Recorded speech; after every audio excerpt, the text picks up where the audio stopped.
Oh my god, I have to install fucking Battle. Dude, are they gonna make me restart my PC? I just started the stream. I'm not gonna be able to play the game. I forgot I have to install Battle Live. Is it installed? Updating.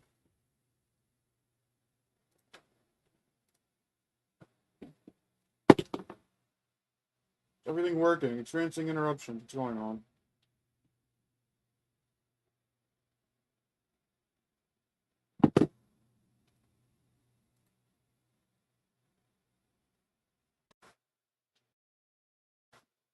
Why is the stream lagging behind? What is my internet speed?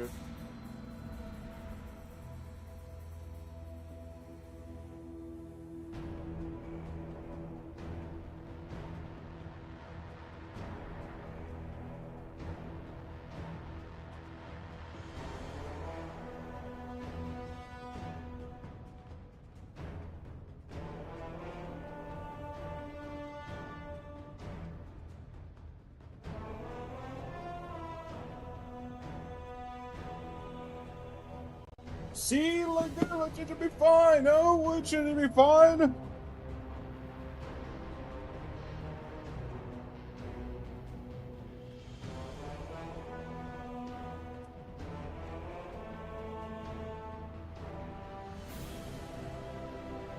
Oh my god, the game is so loud. Why is it so loud? It is so...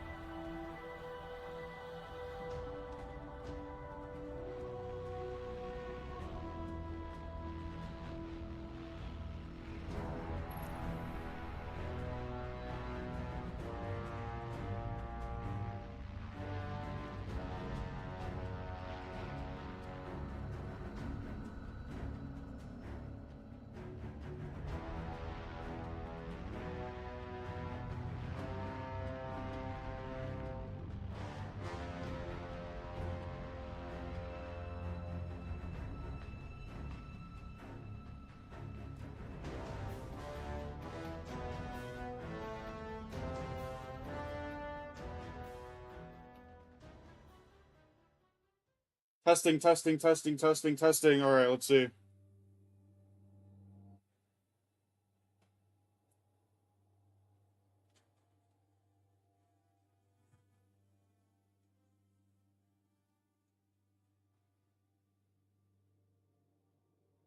Testing, testing, testing, testing, testing. Alright, let's see. That feels like a decent delay. What the... I forgot my settings on the other computer! Ah! I forgot them! I don't know the settings on the other computer. It's gonna be a little delayed, but that's fine, I guess. I mean... Let's do a strike, man. Oh, man, let's do... Ooh, I should do an Iron Banner game, no? Before the thing? Chad, don't even look at the number on the top right.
Oh my god, where's my YouTube?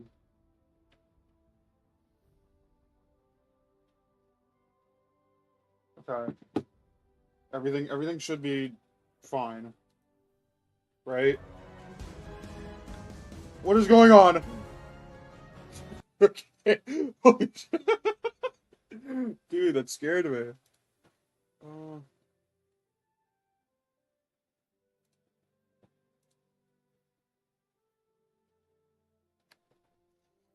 I'll just leave the fucking settings that I normally have. What is this? Oh, I forgot I never did final shape on. Oh my god, I'm a mess. I haven't done anything here, dude. I don't play this video game. Do I not play this video game at all? I'm playing, dude. I'm going in. I don't care. I'm playing an Iron Banner game. Dude, matter of fact. Ooh, wait a minute.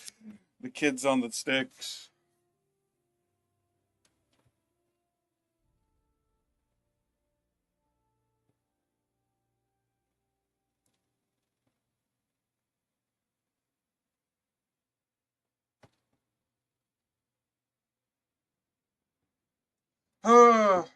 Okay, I think the stream is kind of like getting back to. Am I experiencing frame losses? I'm not. Okay, that's all that matters.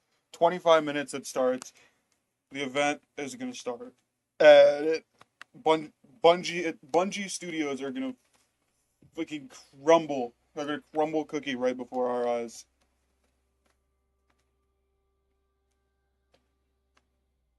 Dude, I could finally stream games. So I have a good CPU now. And good SSD. Dude, I'm happy. I feel like a spoiled, rich white kid. If I technically am. Uh, is everything like normal here?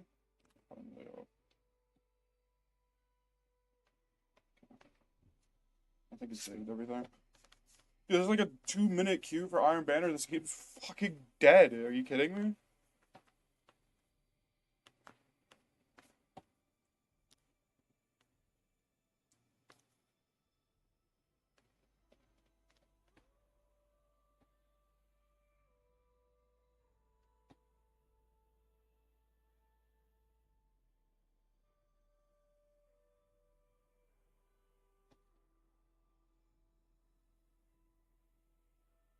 What?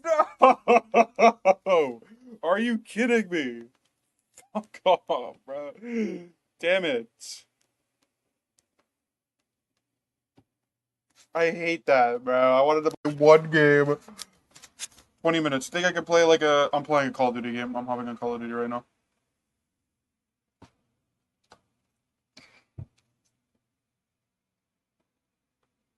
I don't even know what any of this means. I just want to see if I can stream Call of Duty.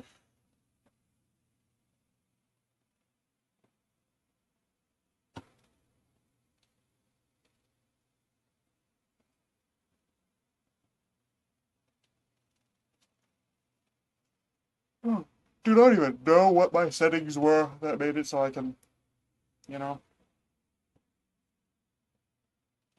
have no delay.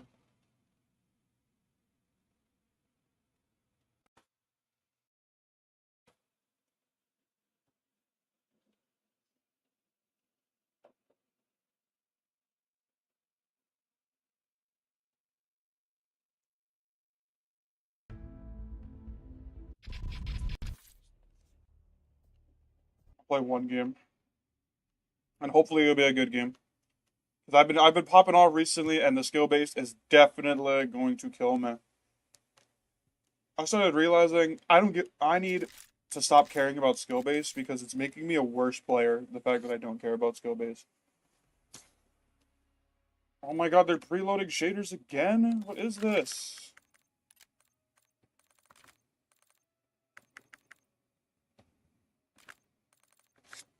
Every time I launch this game, it has to preload shaders.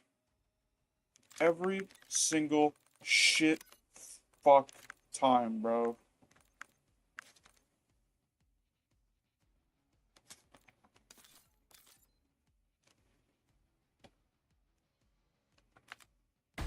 Holy, that's so loud. I don't know if it's like loud on y'all end. Guys, I completed the Seth Rogen thing. Should I buy Seth Rogen? Or the... Dude, look at Edge of Fate, bro. This is insane. Time to get to work. Whoa. Dude, Edge of Fate. Whoa, this collab is crazy.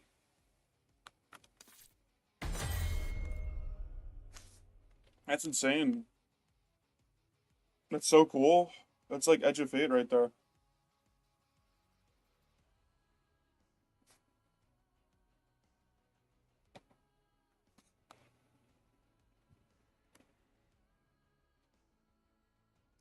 So I gotta sit here and wait for my shaders to preload.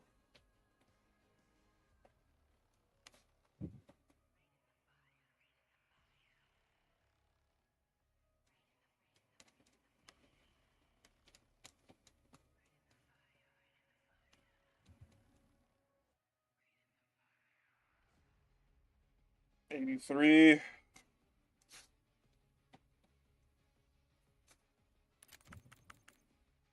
Lucky really like this map right here. It's small.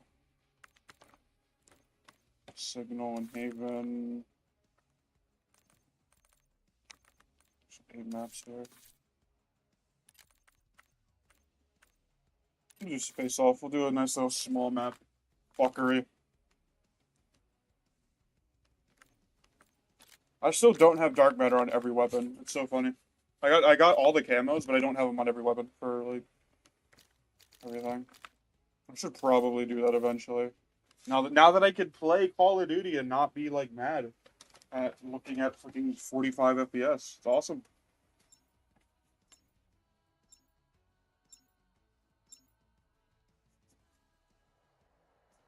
Oh,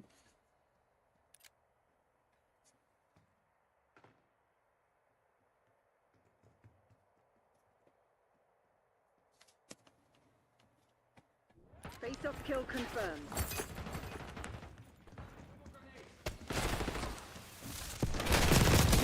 Got their marksman. Let's push. Dude, Edge of Fate is like, this is different, guys. Enemy dropped. Watch your fire. This shit is like Frontiers, dude. Enemy blast trap. Fire.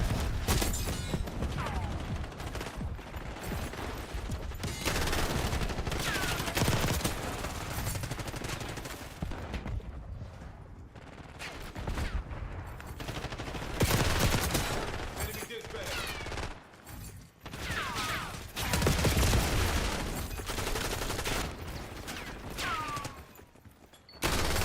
Incoming sentence. Dude, Edge of Fate is looking kind of crazy right now. Like, not gonna lie.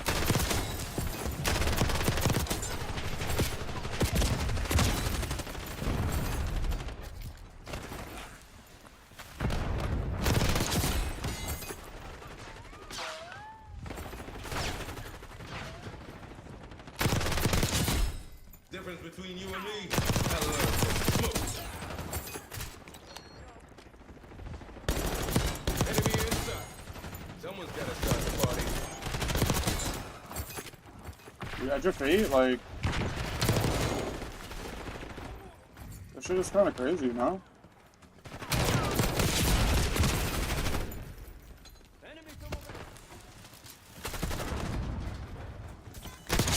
Splash. Get it. Blast trap front. Oh!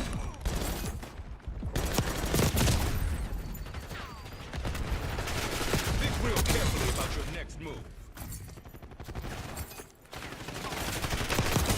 Move up. Long guns frag. Hostile subjects.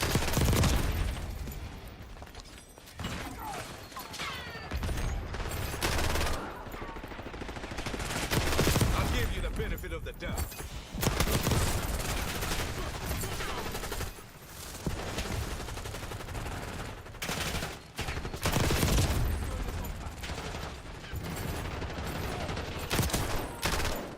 Killer Queen. Oh, wait a minute, guys.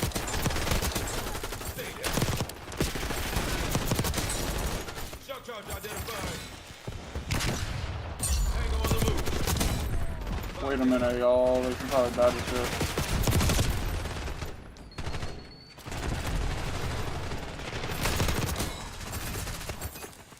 The game should be over by the time of the event, right?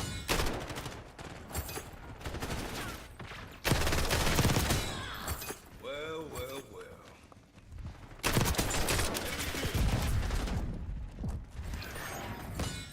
I'm on fuck.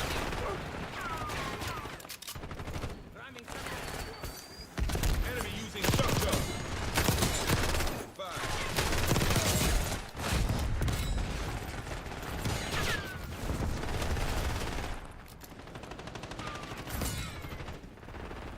Shotgun identified. Dropped him. Killer Queen, stop fucking me in the ass. Back one.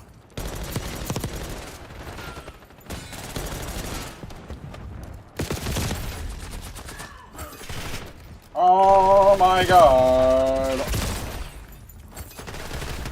How come my teammate didn't fucking kill that guy? I'm awesome. Clear. Sniper is down.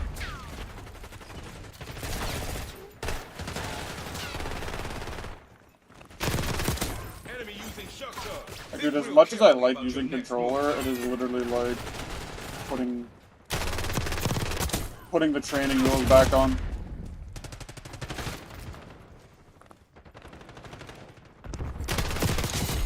Anytime, any place, asshole.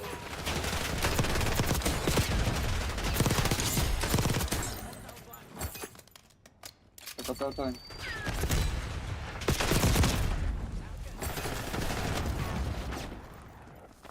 Shock charge identified.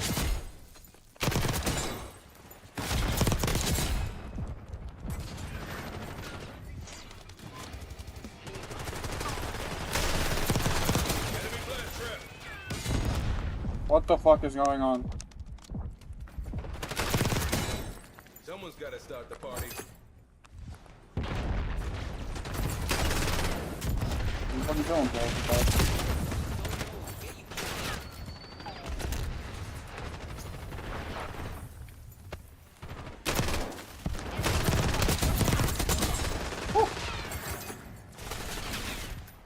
I'll give you the benefit of the doubt. So many fucking grenades, man. Incoming setback.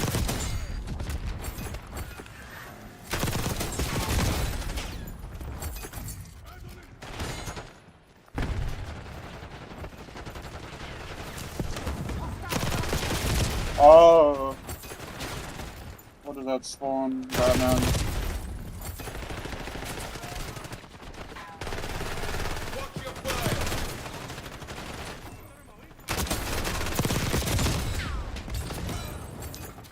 Me and this guy are just trading blows. Enemy using shock to hostile appears KIA.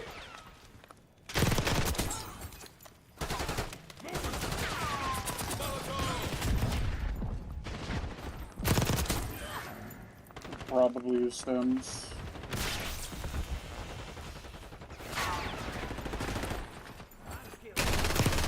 Hostile shooter. Daily dry. Get serious, Crimson. Five down. You didn't think I was done,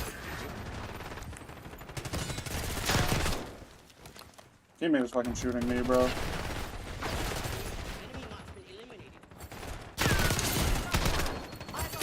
Troops in contact.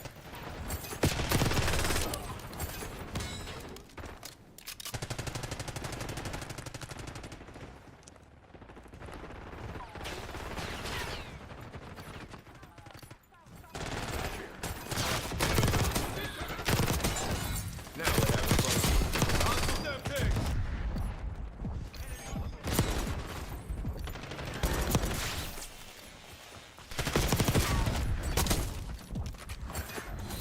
Mission goals are green. Dispatching team to lock up survivors. Holy shit! Oh my god.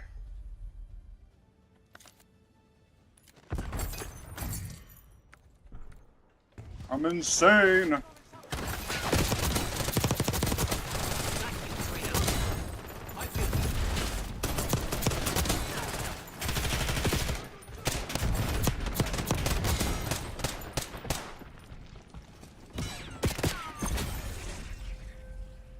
Damn, I don't have any skins on. gotta buy the battle pass, bro. I'm tier 100. I might as well just buy it. I have the god points on my other thing. I think on PlayStation I have enough. 93%. Not bad. I mean, these skins kind of suck, but hey, like, woo, look at that. No way. That's Black Zone. That's $30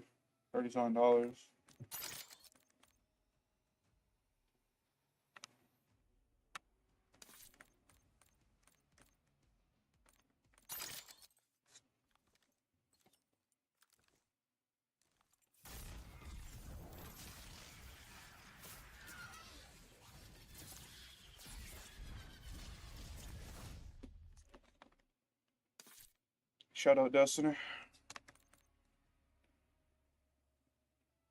That's nice. 10 minutes. Go back to this player one game. And then, who's this? Who's that? Who is that fakey? 10 minutes. We're gonna put it in the theater mode. I gotta put it into that.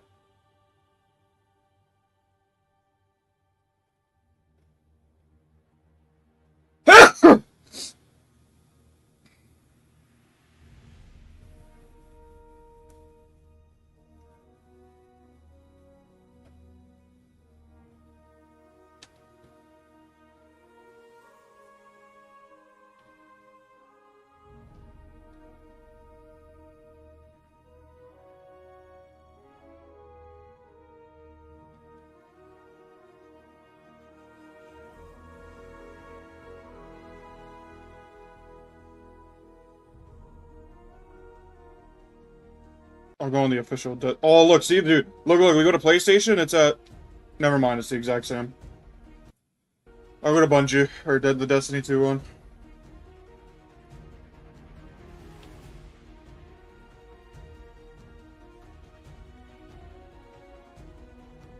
This music is hard.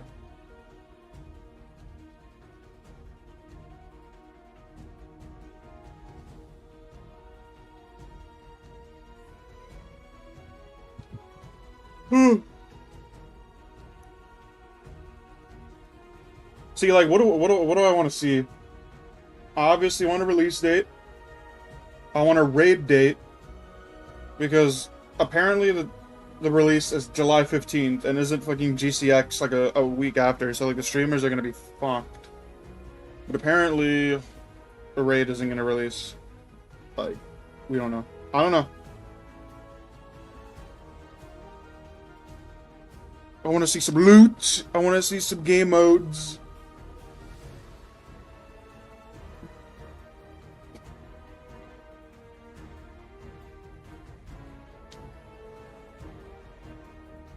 Chat is already spamming Destiny 3. It's over.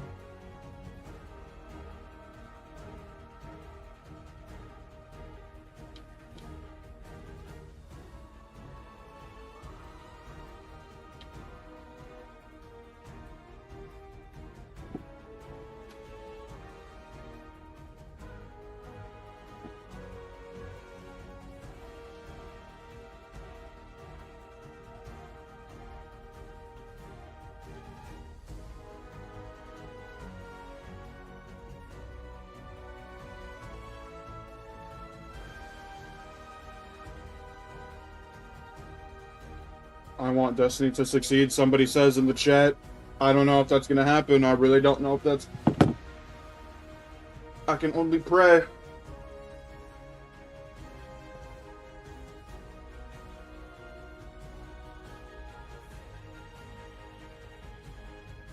No femboy sugarcoating. I love men, says Carpenter. Nice. Real fucking nice. Oh my god, why is there 2 bars, bro?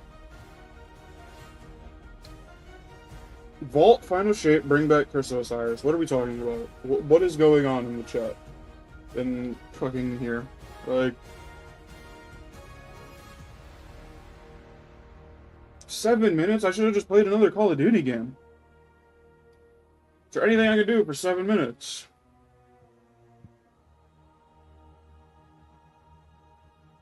Play fucking like Crunker or something.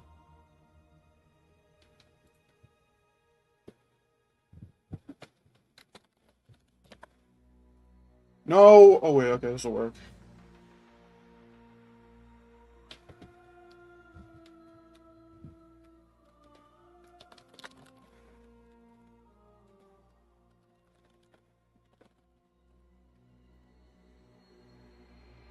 Oh my god, I don't have an ad blocker yet on this thing. Dude, wait, it's doxing me! This shit just doxed me, are you kidding me? Guys, Edge of Fate is looking great right now. It's looking awesome.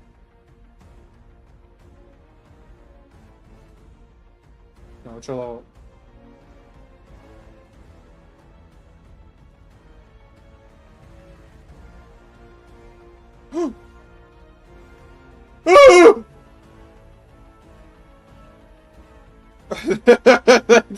Go figure, that's the first person I say. Are you kidding me? Ooh, we're eating good. We're eating so good right now.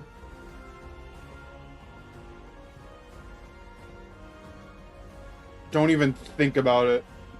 Shizzy.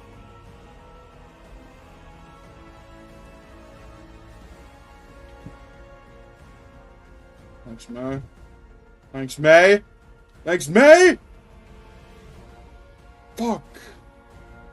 May is AF. She disconnected. Or they.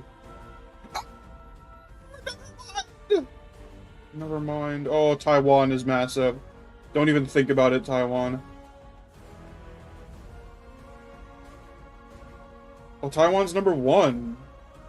And May's #2. Holy shit, I can kill Canada. I could fucking murder Canada if I wanted to.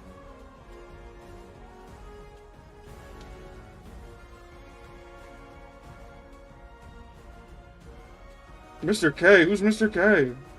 Am I, like, in a school server right now? USA champ. I don't think I have enough juice to, like, attack, so...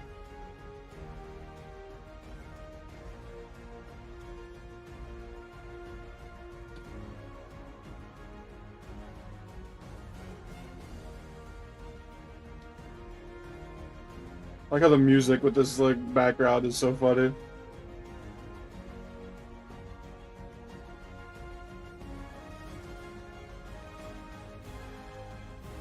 Shit. Shit.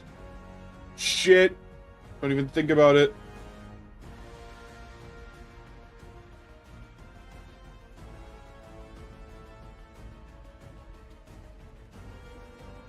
Oh no! You're bummy? Oh, he's sweating, bro. Your new pet? Wait, I want to be that person's pet.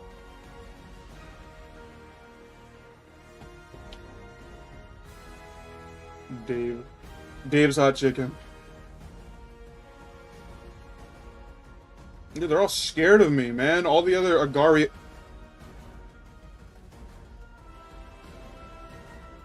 Three minutes, guys!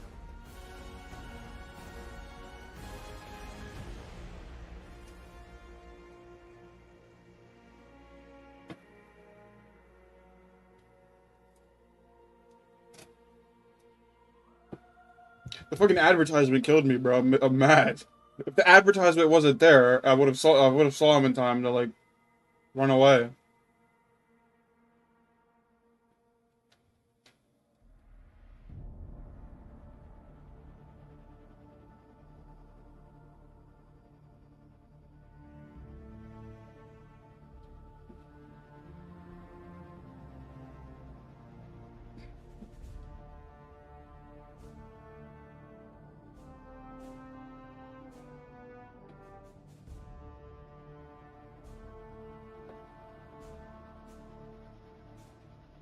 2 minutes. I guess I could do the Wordle today. Let's do Wordle real quick. Wordle speedrun. Wordle.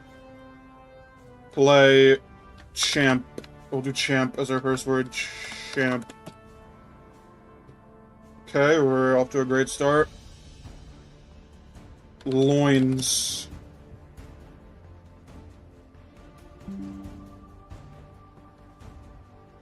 I hate that fucking logo, but I don't care. Yes, it's an Alienware. Yes, I'm gay.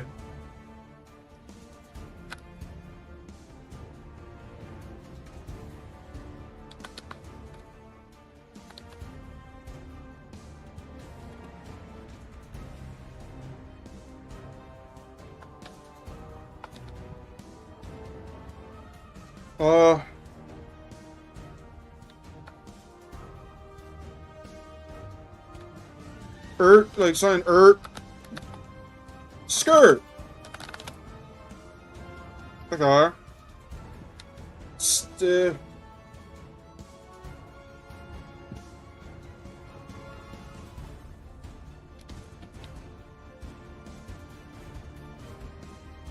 Stiggy, is that a word? Stibby?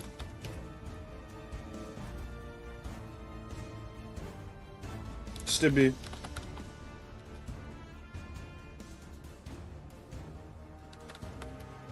I'ma just do... Wait, no, you can't even do...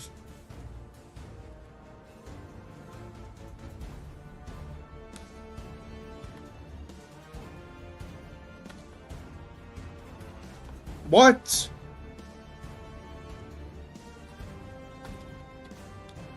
Switty?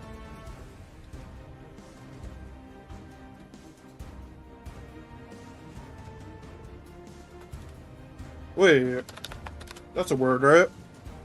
Easy money.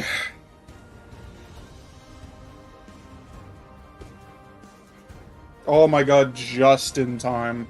Just in time sword. Oh my god, everyone shut up. We are witnessing the death of Bungie Studios live. Oh my god. Oh my god, I can't wait. I cannot wait. Ooh, what's going on? What follows light and shadow is silence. That silence breaks. Fuck, turn these off. I am summoning you as a new age begins.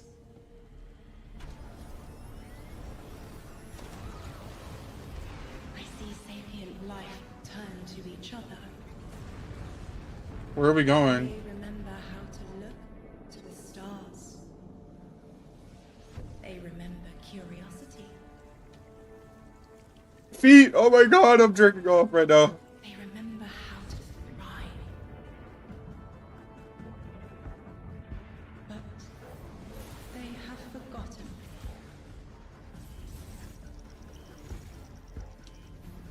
They forgot we were here long before the Traveler.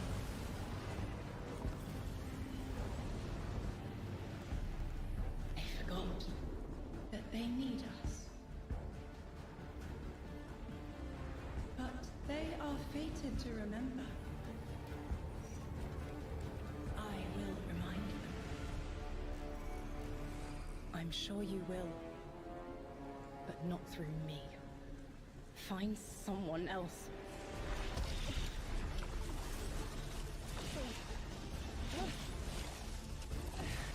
What the fuck is going on? What? My will is my own. This bitch is a guardian?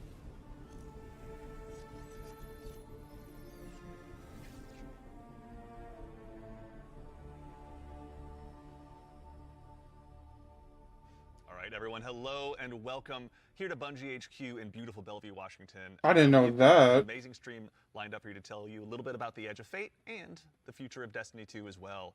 My name's Andy, I work on the social media team here, but no need to worry. As always, I am joined by some of my amazing colleagues. I'm closing the here at Bungie chat. The moment I to see explain the fine pronouns, details I'm of the like, second no, we're I don't want to gonna deal with do that. today. So, I vote we go ahead and get into it so we can show you what we got. They're just gonna complain about it the whole time. First, with this gentleman on my right and to your left is someone that you've Dude, probably seen is that a doing whisper in the Bungie back? I need before, that. How much is it for Vinox, sale? The one and only Mr. Robbie Stevens, assistant game director here at Bungie. How you doing?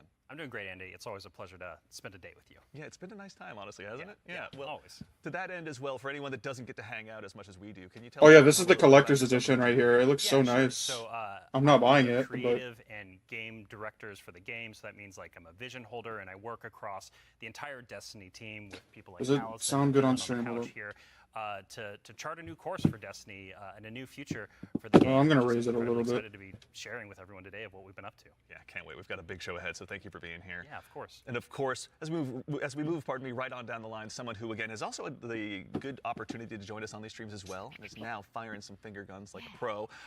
Destiny's narrative director, the one and only Allison Lures. Allison, Hello. how's it going? It's going so good. I'm here on a couch and I get to yell about Destiny with you. So Not it's a bad good day. Yeah, honestly, I'll take that anytime I can. Narrative Well, director. For anyone who also hasn't had a chance to yell on couches about Destiny. I mean, hey, if she had anything to do with like Final do Shape you or wanna tell like us a little bit about Witch yourself? Queen. Sure. So my name is Allison. I'm the narrative director for Destiny 2, and so that means it's the job of me and my team to make you laugh and make you cry and make you go, "Whoa! I totally forgot about this thing from 8 years ago. How did they remember?" It's because we're good at our jobs. It's true. So there you Yeah. go. As someone who gets to sit in on the writers' rooms, I can now doubly confirm that. So thank we you for love being having you here. there. So much Yeah. fun. No, seriously, thank you so much. And of course, Good as we move job, right on down the line, I guess. the gentleman there at the very end of the couch, someone who is a friend to all Guardian kind, who's known far and wide, a member of the Destiny Global Comms team here at Bungie, Mr. Dylan Gaffner. How's it going, Dylan? It's going well. How are you, Andy? I'm doing so well. Thank you so much for Got to make sure to ask every time. I appreciate it. I need all the help I can get. Well, to anyone out there who may not have accosted you on the wild world of social media or is just somehow meeting you for the first time, do you mind telling us about what you do here at Bungie? My name is Dylan Gaffner, formerly community team, where we would go out, collect your feedback, translate it to the dev team, and then bring their information. That back to trailer's you so to weird. What the be that fuck? Like middleman. the bitch was a Now I'm guardian the whole Global Comms, time. So I'm going to be I don't more of like understand. a puzzle piece organization. I mean, it's cool. on the stage Don't get me of wrong. What do we talk about? When do we talk about it? Why do we talk about it? And then just making sure we get the information out to all players. Yeah, well, we all appreciate it. Thank you for always being the Was voice there a of the release player date there? side of the calls. We appreciate it. Thank you. All right, well, now that we've kind of got the intros out of the way, let's talk about our new saga. Robbie, I'd love to start with didn't. you. What's up next in Destiny, and where are we exploring? Yeah, so our first expansion this year, The Edge of Fate, is the start of a brand new multi-year saga called The Fate Saga. Okay. So we want to tell a story about something older, about the nature of fate itself. Are we bound by it?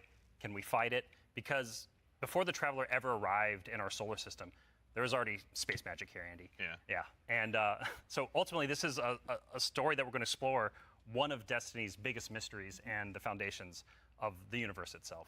You're talking about the Nine, aren't you? Who Yeah. told you? I think it's Subtle, How did I you know. guess? I'll Yeah. Set you off. We did such a good job with this secret. Really buried that lead, didn't we? Yeah. Just a little bit. That's, but I mean, to that end, so who and maybe more appropriately, what are the Nine? Yeah, so buckle up.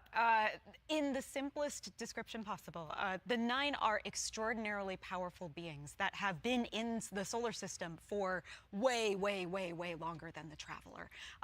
We can think of them as being kind of connected to each of the major so they celestial turn into a bodies fucking in guardian, Sol. I guess? So that's each of our 8 planets plus the sun. Sorry, Pluto. It's messed up. Didn't make the cut. All right, fair. I don't make the rules. Yeah, there you go.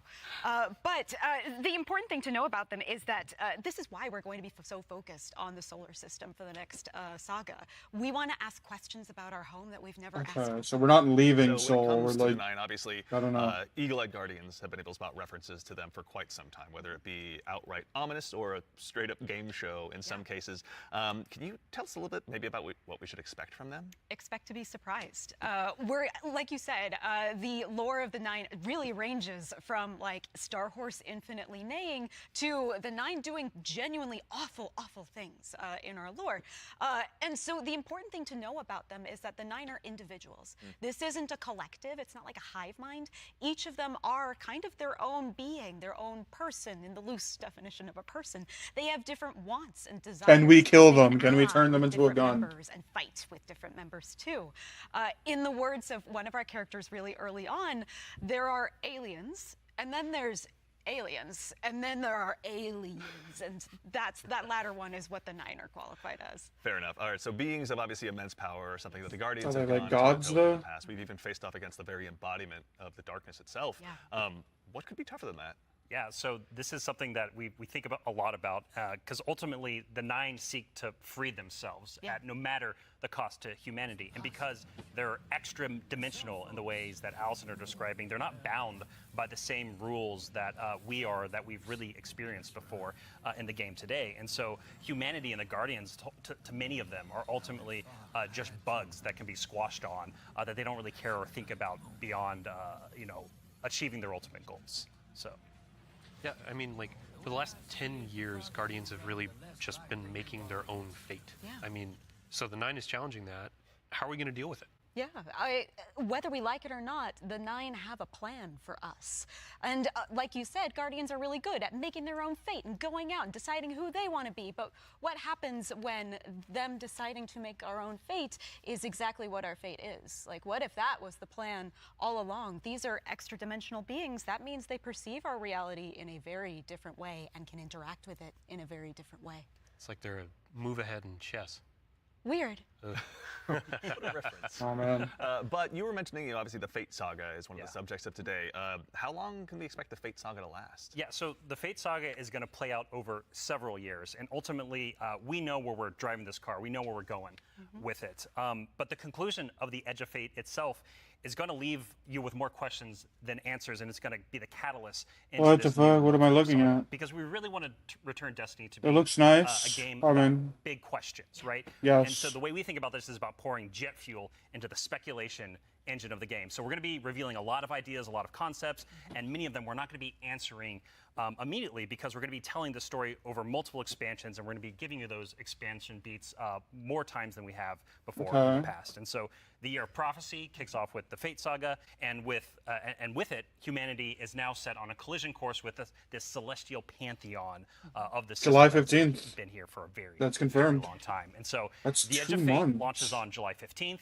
And then the second expansion of our Year of Prophecy is Renegade, which comes this winter. And then later Renegade. in 2026, we've got Shattered Cycle and The Alchemist. It's a lot of stuff. Holy A lot of shit. exciting Okay, things. they So just- again, the Edge of okay, Fate is whoa. just the beginning of this long journey. That's of 2 this years right awesome there. vehicle we're all jumping into and driving together, and it's going to take us to some new places. That's exciting. So with regards to the Edge of Fate right here in that's front of us, insane. That's you good. were also Thank nice you. enough to bring the class something today. You've got some Hallelujah. gameplay with you, Oh right? yeah, we got some clips. Oh, yeah. Yeah, we should show those off. It's Let's check- juicy. Let's check it Kinda out. like the present. Let's check it out. What the fuck is going on?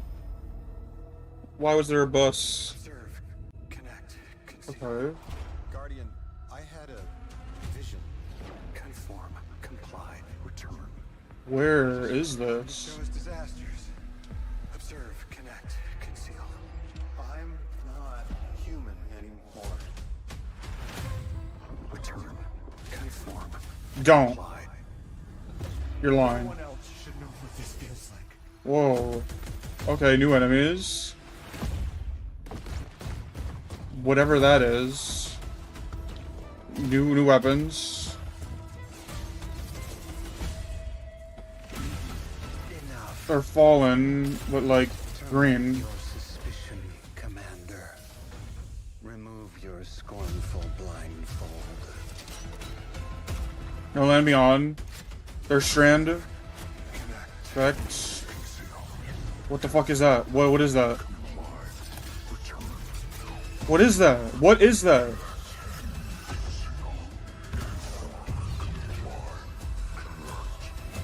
The unknown echoes. Whoa. The fuck was that? All right, that Those last gives us shots are an awful insane. lot to go ahead and continue to dive into. And here to help us go ahead and explore a little bit more of it, everyone, you probably noticed we've been joined by someone new here on the couch. We are privileged to be joined by someone who's the originator of perhaps my favorite all-time Destiny emote, the one and only Dave Samuel, art director here at Bungie. Dave, how's it going, man? What a man. Thanks for having me. I've seen this Absolutely. man For like anyone how who many maybe times? For some reason, somehow, doesn't Seen have all of that them a emote bunch. in their collection or hasn't seen you in a past Vidoc, do you mind telling us a little bit about what you do here at Bungie? Yeah, I'm art director on Edge of Fate.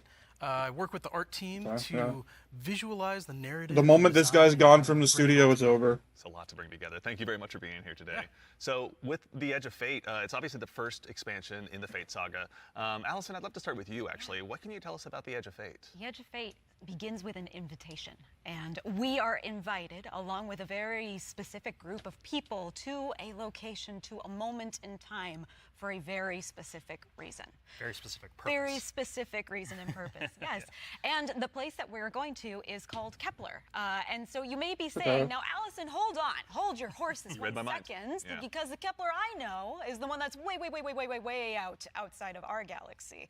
What do you mean we're going to Kepler? And I say, like, dear friend, didn't you know if you look inside in Destiny's universe, the Oort cloud at the edge of the solar system, you'll find a little planetoid that also happens to be named Kepler here in the world of Destiny. And that's where we're going, to Kepler. Looks This is nice. kind of a Robbie. We were talking kind of before the show. This is like like a first taste of something new, right? Yeah, so what you're seeing here is us just trying something new. We're expanding the universe of Destiny, creating new mysteries to uncover. This whole destination is about exploring a labyrinthian world that took inspirations from things like Dreaming City, exotic missions, dungeons, and it's wrapping it all through a Metroidvania expired experience. And so at the heart of all of this, at the heart of the Edge of Fate, is a player-driven exploration and discovery of an exotic world with brand new abilities.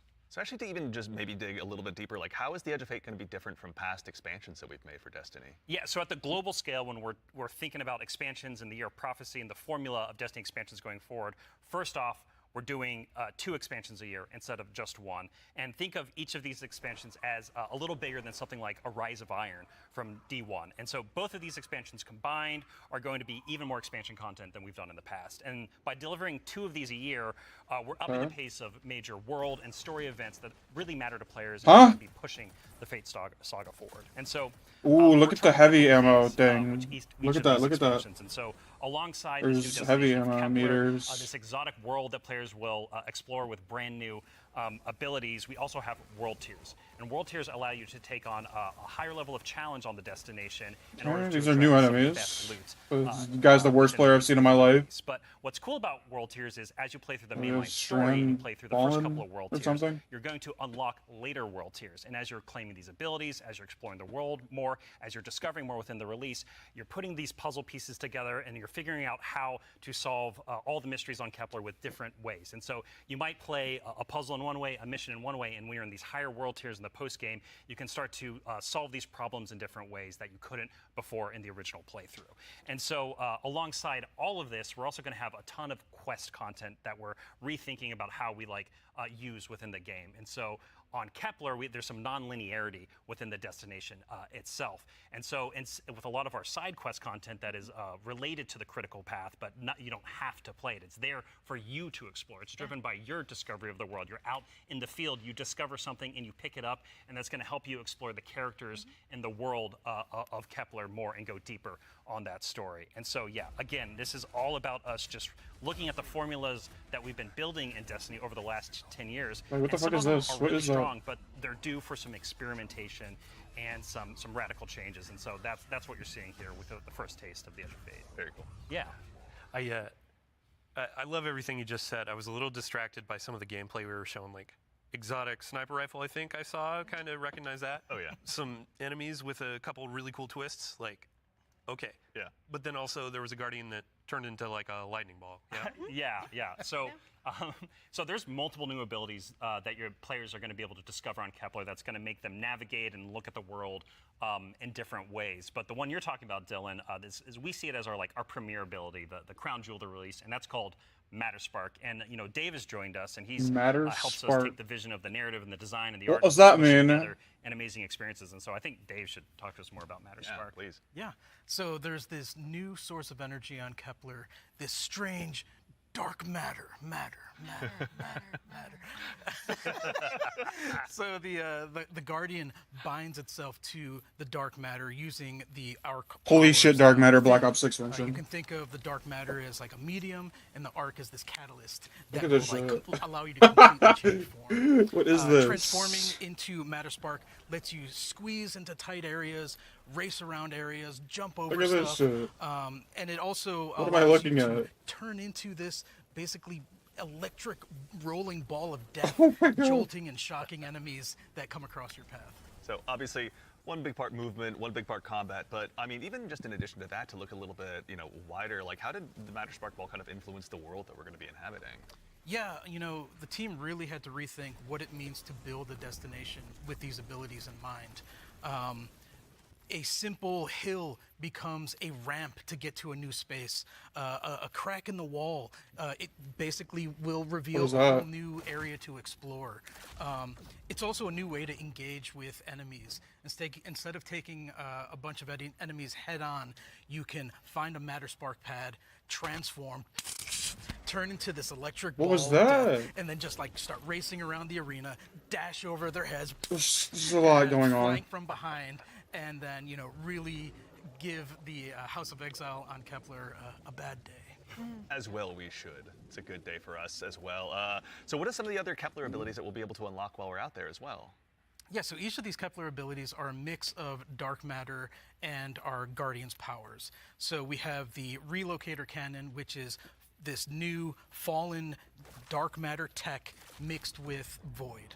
This is going to allow you to bypass laser walls, use these cascading relay networks, and just basically teleport around the world. Another ability that we have is Mattermorph. This is dark matter mixed with strand, allows you to manipulate the environment. You'll be able to basically push and morph and move geometry It's to like a create bridges, decent open up puzzle in a doorways, campaign, finally. and then also reveal secrets and new opportunities. Yeah, so what's really important about what Dave's describing, and when we were thinking about building this world, it was all about like, hey, here's this new tool to navigate and see the world in a different way, and solve little puzzles and mysteries throughout the missions, the free roam, and the quest content, and beyond. But also what was really important to us is that we lean into Destiny's first-class ability gameplay. And so with Matter Spark, like Dave is mentioning, you're jumping, you're dashing into enemies to destroy them, you're doing giant explosions with them. With the Relocator Cannon, you're just blowing everything up with void explosions and graviton lance style like little secret projectiles. And then what's really fun about Mattermorph is you can just be like throwing these strange shurikens basically to just like delete an encounter before you then like start to morph the environment around you and move to the next area. And so it's just really exciting I'm incredibly excited about watching players just like solve puzzles and fight encounters in ways that like we don't even expect yet, and see how they take on the destination. And just like I really want to emphasize, you're going to be upgrading these, and when you get into especially the post-game experience, it's going to unlock, there's something unlocks with Matter Spark that really changes the way that you can play through the entire destination. Yeah. So when we're talking about dark matter, Yes. We have darkness abilities like Strand and Stasis already. Like, how is dark matter different? Yeah, so dark matter and darkness are two completely separate things. They're completely different things. Good luck trying to explain that to dark like matter the does exist casuals. in our world. In the world of Destiny, we know it as being tightly connected to the Nine. It's what the Nine are actually made out of. In our world, dark matter is invisible. You can't really see it, and it wouldn't be very fun to make a destination where there's an invisible thing that you can't actually see. So lucky for us on Kepler, there's a bioluminescent microbe that allows us to see all of this substance that's impacted this world so much. It allows us to see how it's impacted the plant life, how it's impacted the behavior of the peoples that we're going to encounter, and we can see how dark it matter. has been able to bring these things that are kind of unstuck in time into this current location. I do have to put on my drifter hat for just a second and, like, what does it smell like? What does it taste like? Yeah. Dark matter smells and tastes like bleach and math. Yeah, it's true. Cannot wait to get that chip flavor. Yeah. Get it with a sandwich today after. It's zesty. Yeah, it's really good. Actually, so on the topic too of stuff in the trailer as well. Can't stop we heard thinking some about Black it. Ops Can 6, you tell us Dark who that Matter. was? Sure, that was Lodi. Lodi is a new character that we're introducing in Apollo. Not in Apollo, Who we're the fuck? introducing him in the Edge of Fate. Yeah. I want to give a special shout out to Brian Villalobos, who portrays Lodi and does a spectacular job. This character Who the fuck is this guy? fascinating. He's kind of a fish out of water, but the fun thing about tropes is to kind of put a twist on them, right? So what if that fish that we pulled out of the water was the most qualified fish to be pulled out into the air? Down for anything. It's down for anything. Yeah. And what if that fish was kind of made to be pulled out of the water? I don't want to give away too much because this character is way more fun for the players to figure out what his deal is, but I will say that Lodi is very, very far from home. Very fair, very exciting. So, I do have to call out too, before we started this, you and Robbie were talking about how Lodi is like a notice me character. Oh yeah. Robbie wanted a senpai. I did. Yeah, I wanted someone that I just wanted to spend a bunch of time with on this new adventure we're going on. Yeah, a friend that we can look up to. Yeah. Right, yeah. Notice me. Notice Notice me, me. Lodi. Yeah, of course, He it will. writes He will. itself, or rather, Allison does. So, with regards to the characters as well, so is it a whole new cast of characters in the Edge of Fate? No, we're going to see some new faces like Lodi and other characters, but we're also going to see some familiar ones too. Ikora is here. The stakes are high enough that she's here investigating what's going on. Wait, And he's as it dripped turns out. One of our major mysteries, she's kind of at the center of it. She was invited here, as was Lodi.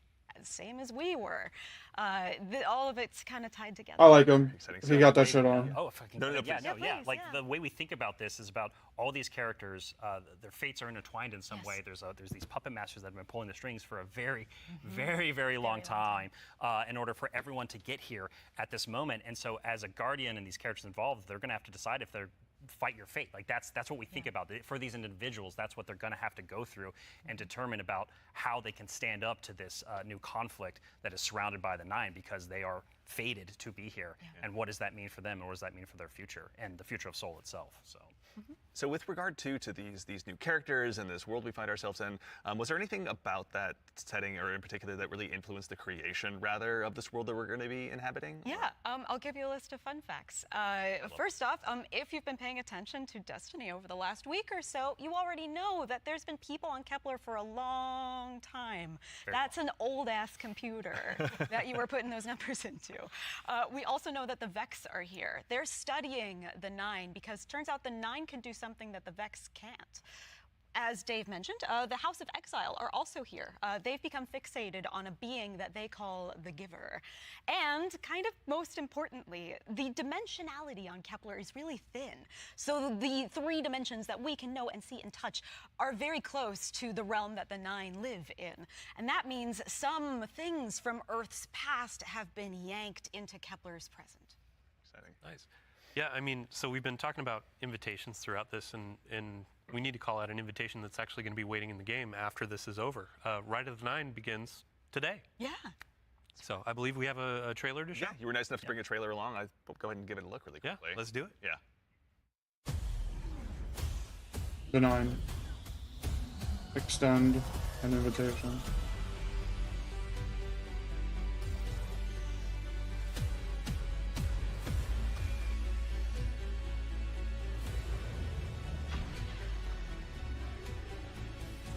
Match made.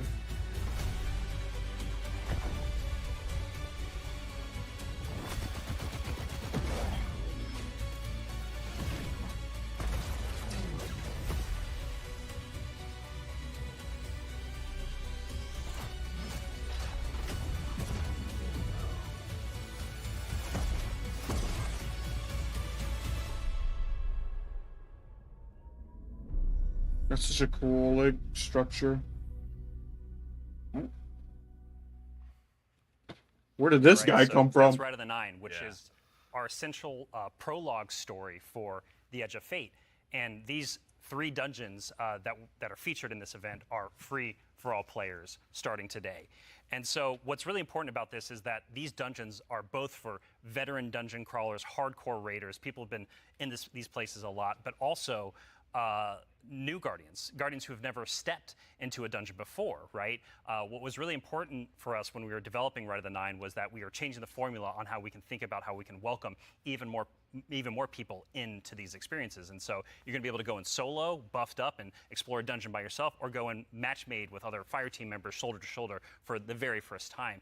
But don't worry, because we also have that higher level challenge for our veteran, our hardcore dungeon crawlers, where you're going to be able to earn the best possible loot, exclusive rewards, and also an exclusive title as part of Rights of the Nine. Whoa, a What's also title, really I can't important about wait. this event for being a prologue for the Edge of Fate is that it really reintroduces the emissary into the game, and you're going to learn why her job is pretty crappy and why she quits at the top of the Edge of Fate, like we saw at the beginning of this show. And so, Andy, we've been talking a bunch about how our Destiny expansions are changing the formula for Destiny going forward. So now I think it's time for us to start talking about how the core hobby of Destiny is changing going forward. The day-to-day of playing Destiny, week over Okay. week experience. And we've got I'm someone else on listening. the couch here to help us talk about that. We have an expert in that very subject now who's gone ahead I and don't joined give a us fuck. I on the literally do not couch. give a fuck about Edge We of are Fate now. joined by Tell me the like one how and the only general Mr. Ben game Wallach, is, creative please. director here on Destiny. Ben, how's it going, man? Hey, I'm doing great. I'm really excited to be here. There's a lot to talk about. Yeah, seriously. There is a lot. Yeah, it's going to be a very good conversation we have coming up. Yes. But before we get into that, can you tell us just a little bit about what you do here? Yeah. So I'm the Destiny 2 creative director for the core game, or the core hobby, as we call it. Yeah. And it has to do with all parts of the game, everything from Edge of Fate, through our seasons, through the fundamental systems. And in particular, like Robbie's saying, I've been focusing on thinking about the kind of building blocks of Destiny 2 and getting those like not only stood up but also transformed and iterated on in some really exciting new places. Nice. Well, let's go ahead and just start at the top. Can you tell us a little bit about what like the core formula of Destiny is changing and why? Yes. So Please, I think we need to start with please. the why first, because it's important to think about what is Destiny, what is great about Destiny. And Destiny is best when you have like awesome chases that you're excited about. You have really cool, powerful builds to make, and there's a mountain to climb that's right in front of you that you want to climb. You're like, I want that mountain. It looks pretty cool. And the thing that is not always true right now, Destiny, is like it doesn't feel streamlined as it could. Players don't have as much agency. You know, we want to be player driven. We want to be more rewarding than we are. Because right now there are barriers to playing Destiny like in the best way. And those barriers are insurmountable sometimes. So think about that whole picture of, okay, what is the Destiny that we really want, that has been in the past, that we also want to get back to, and where we want to go for the future? That's where all the changes you're going to see have started, like at their inception point. So it's a big piece of the pie. Massive updates coming across so many systems of the game, and this is like we're just getting in, digging into the surface. Yeah. I mean, to that same end, then, how are we making it easier? Pardon me, to go ahead and just get straight into the fun. Oh no, let's do it, because that's exactly what we want to do. And the first thing you're going to see when you log into Destiny with Edge of Fate, you're going to log in your character and see your ship in orbit. It's going to say, it's not going to say Open Director. It's going to say Open Portal. And the portal is our new front page of the game. We're trying to like get you to the fun as fast as possible and as few clicks as we can. Like we even have Edge of Fate there in the corner, so that it's like right immediately there. No fumbling around with the map to get to it, really. And we're also taking the tower, the game, the expansion, seasonal hub, these ops events, categories. quick launch. So the idea is that we're having these different ops for different moods. We're having solo ops. Or have a bunch of fire team ops. We have pinnacle ops, and of course we have crucible ops. Still super important for the game. Yeah. I mean, to start up at the top, can you tell us a little bit more about what solo ops? Oh yeah. So solo ops is exactly what it says on the tin. It is a bunch of activities that are made for solo players. Yes. And the conception point of that was we want to make activities for players who have a smaller amount of time that they want to play in, and they don't necessarily want to have like dependencies on other players, but they still want to get in there like for 10 to 15 minutes and get some real progress. Yeah, get some loot. Yeah, get some loot. Yeah. Get some loot and get your character forward and feel like, yeah, no, I played some Destiny and that was great. And even if you don't feel like playing with other people, that's fine, because we have an activity type that is designed for one player. Excellent. So, I mean, to that same end, what are some other ways that we can play and have fun using Portal as well? Yeah, so Robbie actually has a great way of talking about this. So. Yeah, some of the North Star that is what we talk about when we were developing the Portal early on was like, where are we headed with this thing? And ultimately, it's play your way. It's giving players more agency, more personal drive to figure out how they want to engage with the power climb, the new progression systems coming, and our seasons. And so the entirety new progression and power climb is now all available to you in the portal at your fingertips in one place. It's really easy to find, really easy to jump in. Anything you play inside of that category is any of those categories is gonna help you make progress. And so, because we want Destiny to be welcoming not only to new players, but also old players who are coming back to the game to join us with the Edge of Fate. And we also want this to be like a new even playing field for everyone. And so, as part of this is a commitment from us as part of the core hobby and all the seasonal content we're building, that we're going to be continually investing in this, right? We're going to be continually updating this over time for years to come. And so, you're asking me directly, like, what else is there to do? Yeah. Ben mentioned solo ops. We also have the fire team ops and pinnacle ops. Both of these are more around playing with other fire team members, shoulder to shoulder, where fire team ops are more quicker sessions. There are some longer form things in it too, but then pinnacle ops are more about those really long form or more challenging kind of focused activities like exotic missions, for instance. And so, And then the one thing we haven't talked about yet very deeply, but is incredibly important, and it's something that I think we've done for the first time like ever, or maybe since early D1. It's kind of a return to form. in a lot of ways, You're going to be able to experience the entirety of the power climb within Crucible Ops by playing PvP, right? So this means like if you want to be sweaty, Andy, which like I know you, Dylan too. I know you're that way, right? Like I know both of y'all. Like if you want to put the sweatbands on, you're going to be Not able to for play me. the entire. You really think I'm going to be playing experience in Crucible? the season here and earn some of the highest tier loot that's also available in the game. I have to say this is like super exciting because like my player type or other folks out in the community, like they want to go in, they want to jam on PvP, but then their friends invite them to do a dungeon or a higher tier activity, and they're like, oh wait, I need to grind a long time to get up to power. Now through PvP, they can get up to power, and you can just bring them into that PvE experience and have a fun time with each other. Yeah. I didn't even know that was a Honestly, thing. really I'm played being honest. So I'm really looking forward to that. I thought you could always so it just sounds like the play core, PvP. obviously, of what you guys are talking about. Play the way you want to play. It's right at the center of all of it. What if I really want to challenge myself, push myself? Oh yeah, Oh yeah. That's important to us. Yeah. So, Depth's important to us. Well, death, but also success. Yes, and that's true. from it, That's right? true. Yeah. Yeah, and so we really want to give agency. That's one of the things. Player agency, player driven towards loot and challenge. And so we have a really hugely expanded activity customization system. We have a lot more difficulty levels. Show me. And we have a ton of new modifiers. We have 50 new modifiers. Whoa. All the old modifiers that we've released in the past. Whoa. We're going to make this Okay, big this is curated something. web of options for you to experience any of the PvE content in the curator. And so like we have Banes, not just old Banes that we have, but new Banes as well. We also have boons to help you like get advantages in your activities and for your build. We have challenges and trade-offs. Any map.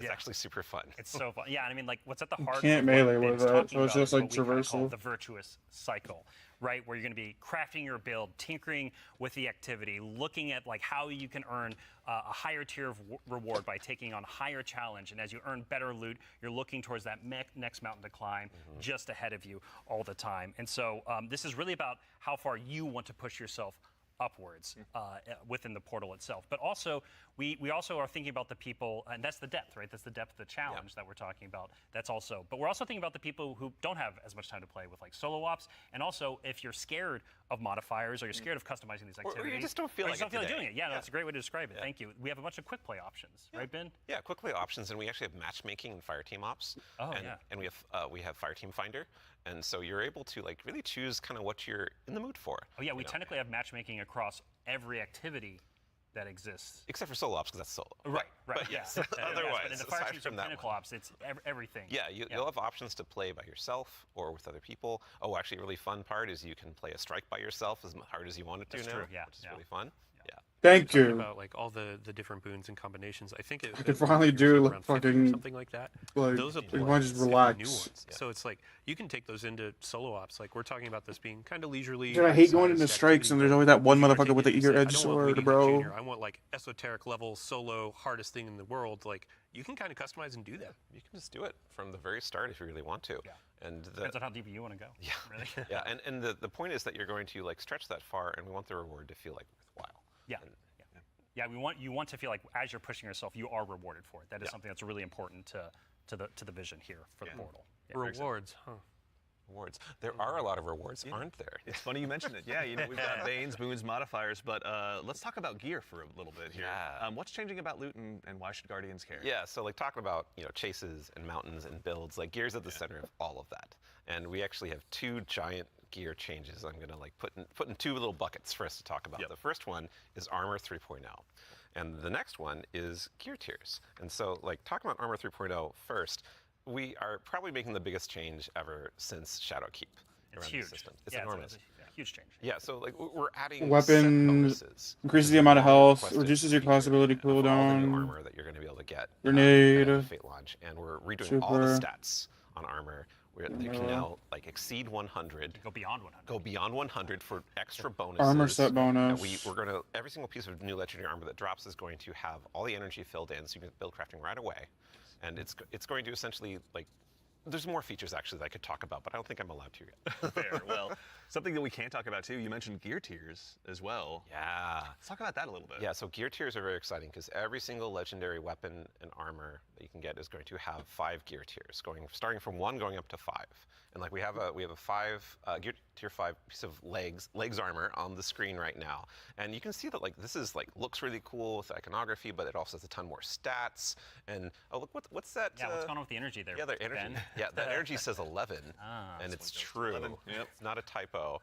Like energy is going to 11 for higher tier That's crazy. armor. And so if you want that for your build crafting opportunities, it does like give you some new options you never had before. Yeah. You're gonna have to challenge yourself to get more higher tier armor and keep on going to get yet more higher tier armor to get those options. Yeah. And this is also not something that's just relegated to armor, right? When it comes to weapons, they're obviously getting their own refresh as well. Yes, yes. So what's different with the tier 5 weapon? You read my mind. Yeah, like weapons seriously. are part of the player identity. You know, some people like have a gun that they love. You got fashion, and then you have gunplay. That's right? true. Though we do have fashion for your guns a bit. Hey. well, so because once you reach tier 5 for your legendary drops, you're going to be getting tier 5 weapons, and those have unique shader treatment. It's like essentially a completely different look that's going to immediately identify it to you and others that this is the highest tier gear of this drop that you can get. It's going to show on the weapon. It's going to show on the icon. Damn, it's that's a gonna lot show of when you kill enemies with that things. weapon, because there's unique kill effects for tier 5 weapons that you can turn on or off if you don't want it, but your gameplay will like show that no, yeah, the weapon that is being used is like the highest tier you can get.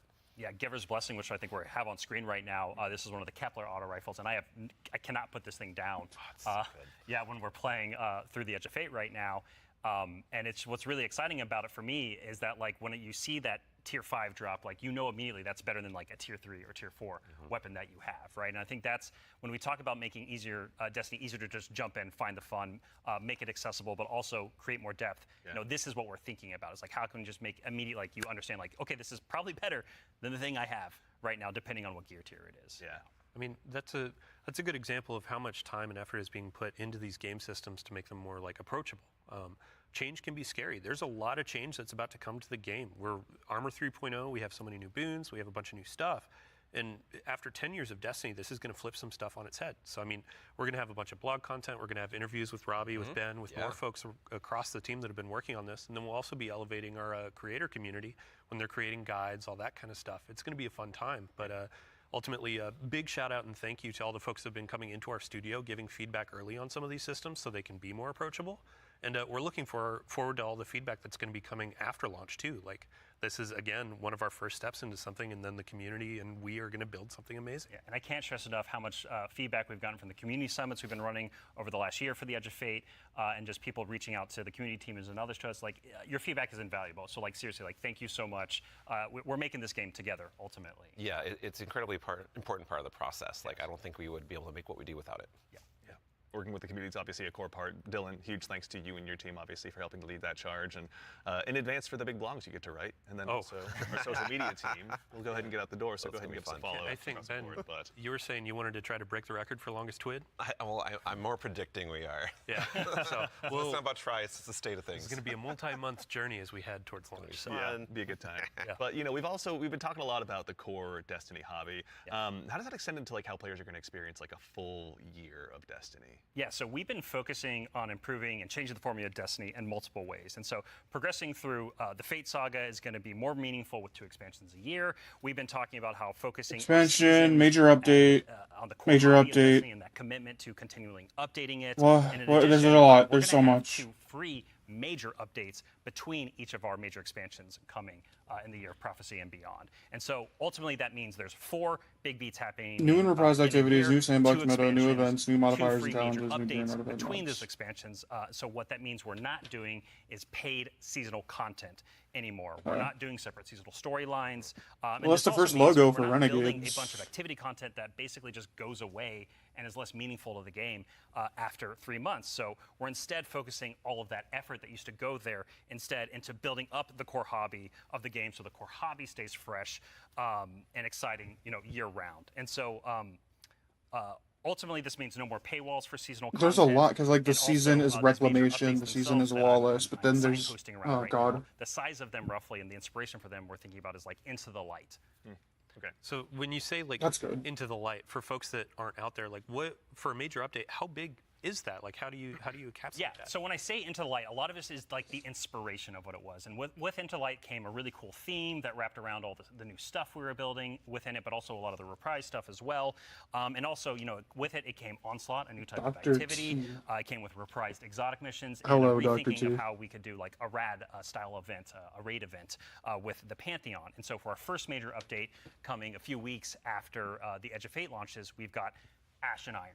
Right? And so with Ash and Iron, we're going to be returning to the Plague Lands. Returning to the Plague Lands, can't wait. It's going to happen. Lands, baby. And so that story is going to pick up from where we left off, from the Edge of Fate. And with it, we're going to have a new activity called Reclaim, a brand new exotic mission, new types of pinnacle options. You talking what happened? They did the trailer, they did the gameplay trailer, and then they're just telling like all the stuff that's changing. Two new exotic weapons as part of Ash and Iron as well. And again, So like they're redoing armor, they're like changing the way weapons work. Going forward is free for all players. All the activity content that exists. Yeah. Also, all the seasons are free now, so you just have to pay for the expansion. Deeper on seasons as well.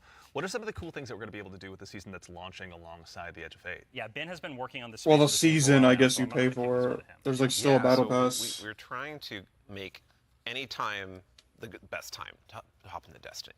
You know, and one of the ways we want to do that is we want to invest in events that are like accelerating the game and enhancing every part of the game, but also bringing new cool stuff. And actually, we've been working on this so long, we actually have some new cool stuff coming. See, they say like events, and they're just gonna bring back fucking Solstice or whatever with like the same shit. You can play a little event, maybe you've heard of it, called Heavy Metal. Oh yeah, this will be a new PvP mode. It's super fun.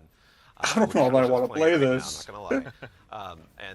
But the thing that people at home don't know is we have a new reward. That's a unique thing in Destiny if you invest in this event, if you go and play it. And it is a free-to-play event. So this reward is free to play. It is a new combat vehicle that goes in your Sparrow sled, combat Sparrow, if you will, called the Griffin. And this is a really new cool, like, Sparrow combat-ready vehicle you can take anywhere you can summon a Sparrow. You can summon it and use it to fight your enemies and just have a really good time. And there's some really cool build crafting things with this vehicle that I don't want to spoil right now. Build crafting a vehicle. We live in a society. We're gonna ride those skimmers forever. Well, I mean, we've been saying like, what was it? Skimmer is Flash, and the Griffin is Splash. There we go. The dad joke quota has been met.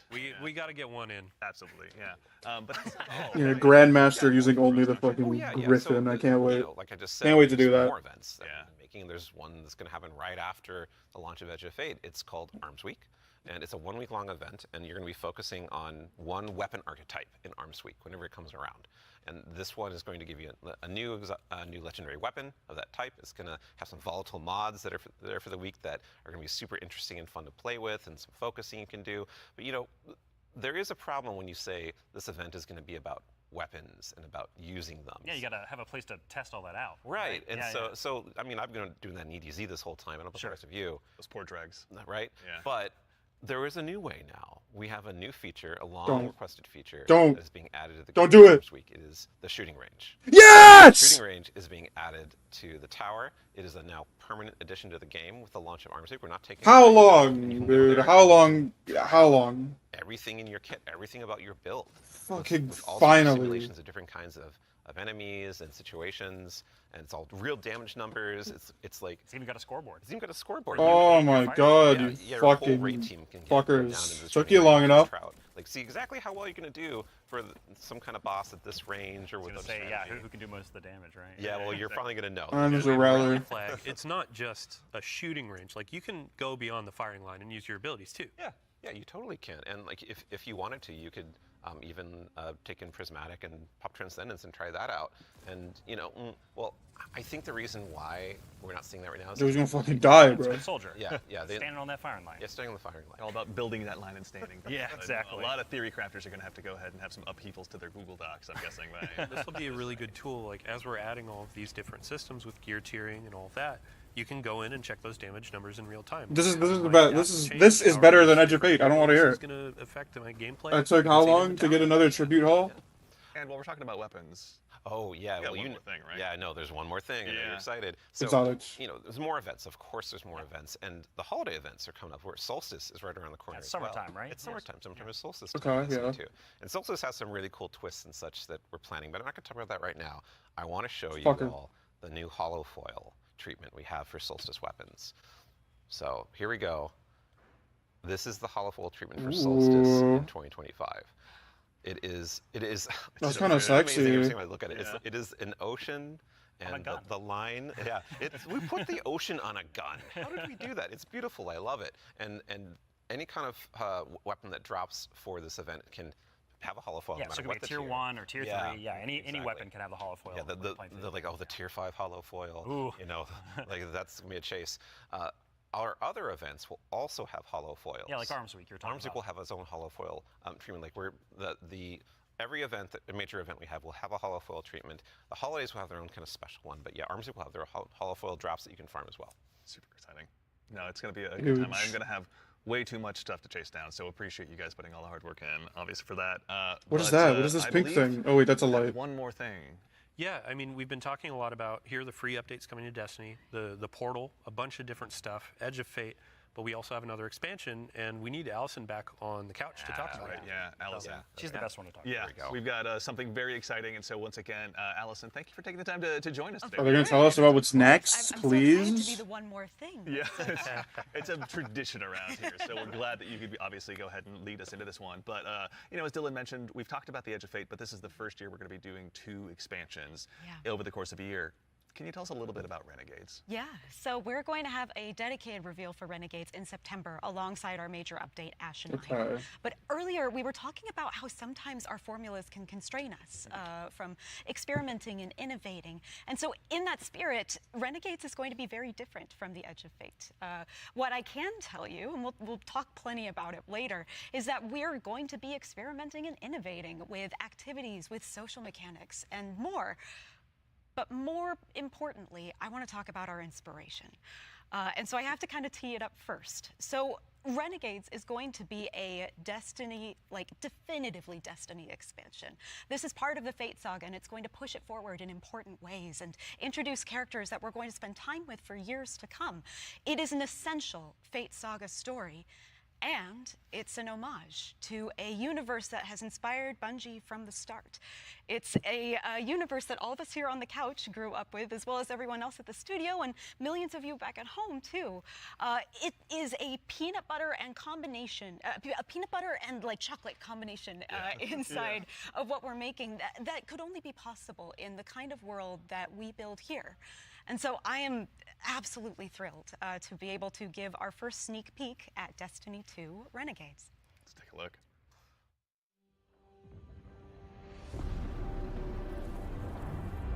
Skyburner's Oath.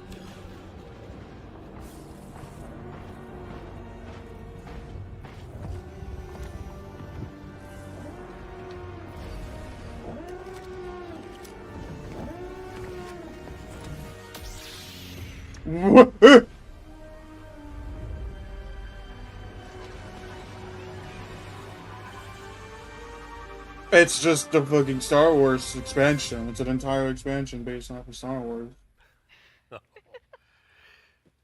Okay, Robbie, what did we just see? Yeah, How does that so relate to Edge that's of Fate? Renegades, which is coming out this December. And to really drive it home here, Renegades is a one-of-a-kind Destiny experience, right? And just like we on the Destiny team have taken inspiration from other genres like dark fantasy or cosmic horror, Renegades takes the space western vibe and aesthetic that is Star Wars, and it puts it through that Destiny lens. And ultimately, it's created a new lawless frontier that is emerging within Seoul. And so, we're so excited. I guess to it's a show cool Renegades off a concept. little bit Hopefully, today, and to hopefully be it's talking done about it well. more in the future in September. I mean, I'm not a fan of Star the Wars, major- but if they three just major if they updates take to Ashen lightsabers Iron. and laser But blasters, right they'll be now, today, fine with we're that. focused on Rite of the Nine and what's right around the corner with the Edge of Fate. Absolutely. No, I heard a lot of calendars get marked just now on September, but Hopefully. no, super excited to share more of that in the future. But that actually leads us to the conclusion of today's show, which again, we covered a lot. There's been a lot today. Yeah, this has been a big show, honestly. No, we went through a lot of it. So let's go ahead and quickly double check. We obviously went through, and the Year of Prophecy, pardon me, is going to go ahead and kick off on July 15th. And this kicks off a brand new multi-year Fate saga and our new focus on the core. New stories, new locations, new missions, The new first raid. expansion, The Edge of Fate, is going to be launching again on July 15th, as I noted, with its raid launching on July 19th. Okay, hold on. Yeah. So you're going through a lot of information. We already covered that. Oh, yeah. But like, you can't just sneak in a raid date. We have a new raid coming with the expansion, July 19th. We're going to have a bunch of blogs. We're going to have the rules, regulations, all that kind of stuff for our raid race. Of course. We invite everybody to come in, try to go for that world first title. And yeah, I mean, just stay tuned for more details. We're not going to spoil anything. It's a raid. We got to keep it secret. Yeah, But, absolutely. Yeah, everybody mark your calendars. Yeah, Bungie.net is the place to go ahead and learn more. And again, follow our social media channels. Do us all a favor. So in addition to that, again, as we noted, Ash and Iron, our first free major update, will be launching on September 9th.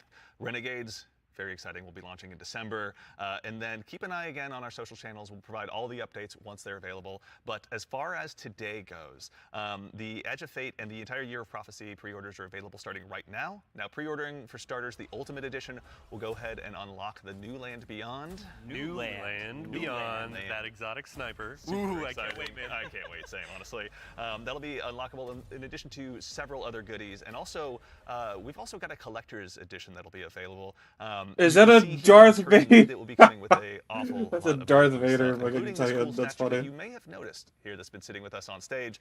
This is one that you can go ahead and add to your collection as well. But that's not all that's in there. Is there, Allison? We got the writing team got a little excited on this one.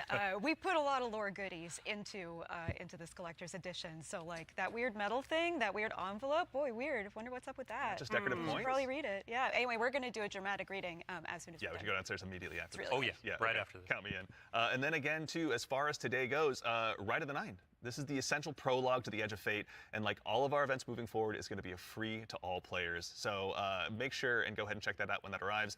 And before the show wraps up, make sure and stick around for a little bit longer. We're going to be rating our good friend Sammy Cat as well. So go ahead and give her a follow. Tell her we said hello in chat. Pardon me. If you have any Twitch Prime subs or anything like that, go ahead and do us a favor. Drop it over there and check out her stream. She's going to be having a good time. But that concludes it for us here today. So for starters, huge thanks to my teammates here for joining me. Thank you, Andy. Thanks for having us. Absolutely, yeah. Robbie, Allison, Dylan, of course. There we go. We got Ben, and of course, Mr. Dave Samuel. Thank you all so much for being here today. And then, of course, to the crew that puts all this on. Thank you, This doesn't happen by accident. Thank you all so much for all of your hard work and dealing with me on these last couple of days. And of course, to everyone at home, to all of our guardians out there in the community, thank you. It's a tremendous privilege to get the opportunity to share what we've been working on early, and it matters only if you guys show up and join us. So we really appreciate it. We hope you enjoyed. And otherwise, in the meantime, until we see you again, take care of yourselves, take care of each other. Okay. Gonna go ahead. I gotta. So this is Renegades, blah blah blah, who gives a shit? May have noticed. Also, we've also got a collector. Year of Prophecy Ultimate Edition includes Edge of Fate, Renegades, so it includes this outlawy thing, and then Edge of Fate. Pre-order now and instantly unlock. That's funny. These are also funny. Like, how much are they fucking... Okay, this was nice. Everything in your kit, everything about your build, a shooting range. We have a new feature, a long requested feature that is being added to the game with Arms Week. It is the shooting range. And the shooting range is being added to the tower. It is a now permanent addition to the game with the launch of Arms Week. We're not taking it away. And you can go there and you can... Oh, they're not taking it away. Thank you for including that. Could you imagine? Oh, it's for Arms Week. It's for a week. Like, fuck off, dude. A little bit today. Okay, hold up. Yeah. Are the pre-orders live? I'm not gonna pre-order it right now, but...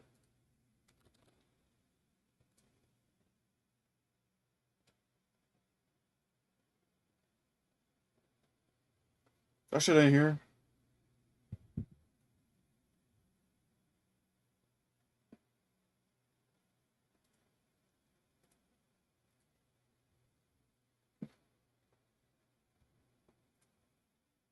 That shit ain't here.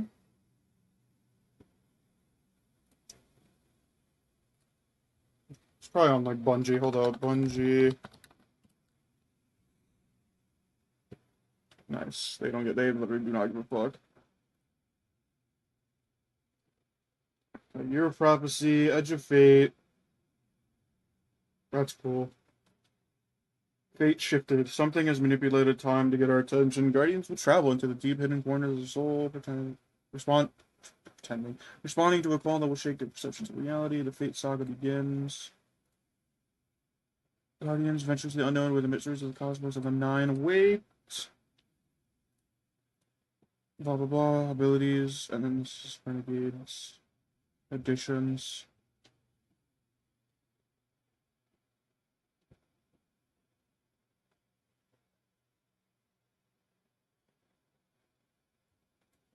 Okay, so we have Destiny 2, blah blah blah.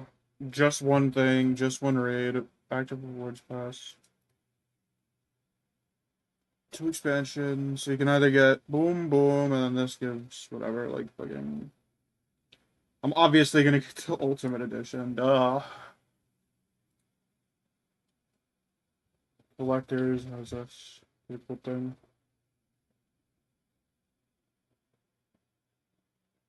Pre-order now. You were in line! Fuck off, bro.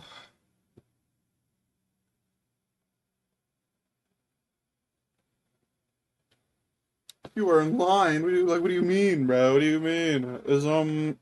Is Red of the Nine out now? Milo, Did you know me. that our food system is basically designed Guys, to be did you know? wasteful? We grow so much food in the U.S. that goes to waste. It's there's something about it that feels like it's inviting me. Stop. Milo's lost his fucking mind. To the edge of fate and like.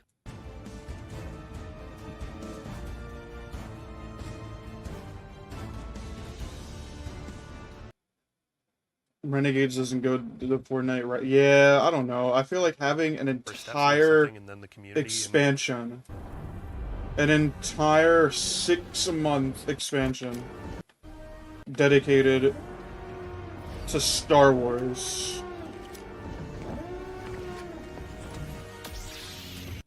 Like they say it's a Destiny expansion. It's just the same themes of Star Wars about like fucking whatever, blah blah blah.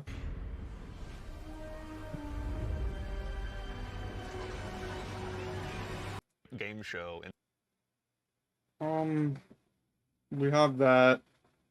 This awesome vehicle we're all jumping into and driving. They also like Edge of Fate, Renegades, Shattered Cycle, and so again, and the Alchemist.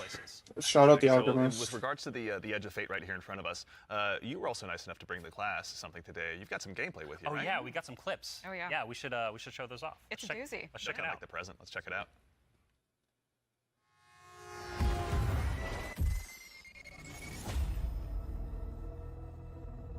Observe, connect, conceal. Guardian, I had a vision. Conform, comply, return. They just wanted to show us disasters. Observe, connect, conceal. I'm not human anymore. Return, conform, comply. No one else should know what this feels like.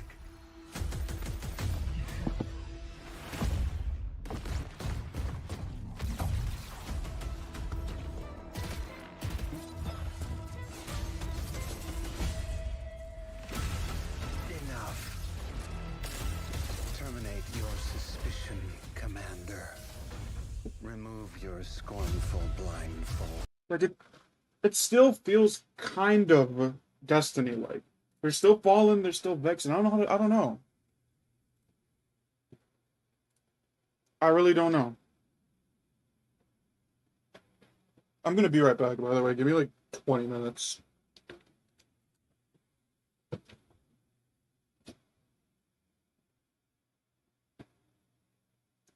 Never mind. I take it back.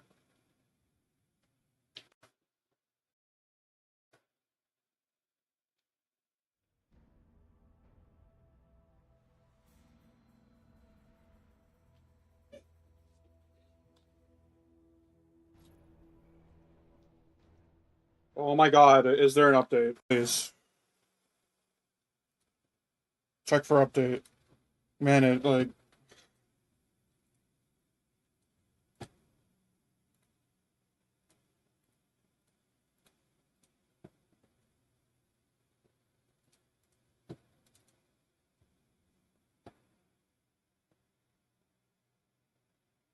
Cuphead. Guys, hop on Cuphead.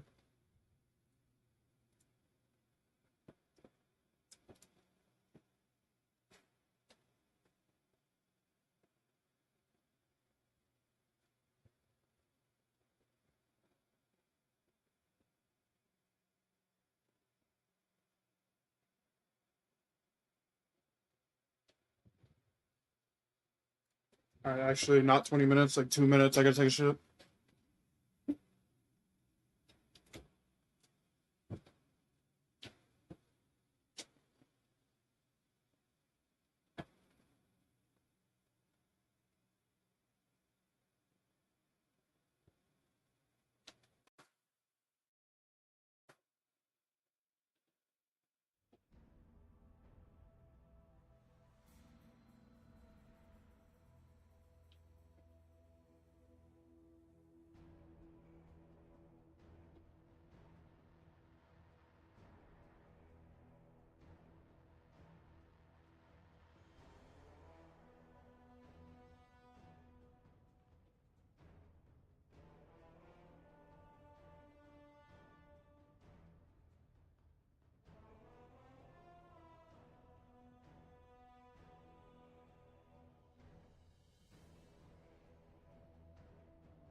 Why is it so hot in my room, Batman? Why is it so hot in my room, Batman? Do I take off my pants? I'm about to take off my pants.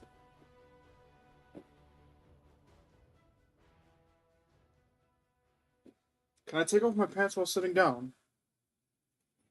I'll be alright playing in my underwear, right? Ugh.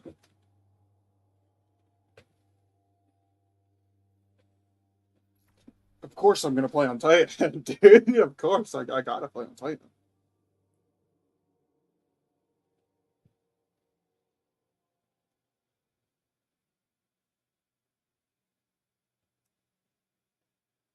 Is there a cutscene? Oh, yeah, this thing.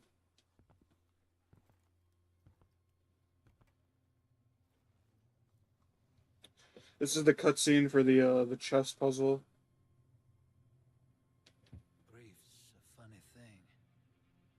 Some folks get stuck in it, frozen in place. It holds them hostage.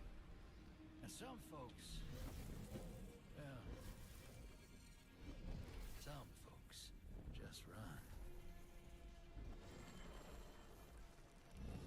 I went far. I had to. I couldn't look at the moon.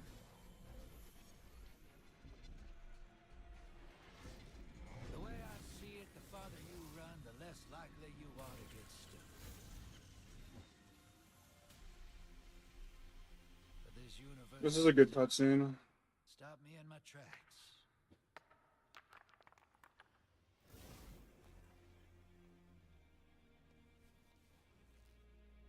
One way or another. Something's out there, hero. It's throwing rocks at our window.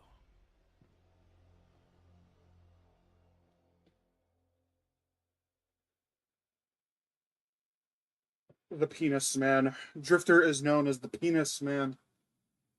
That doesn't make any sense. I'm sorry, guys. That feeling when you say guys when no one's watching you. Right of the nine. Calling for weapons. Pre-order now. Ooh, oh, it's not even on the Steam store yet, you fucker. Whoa, what's that? Oh.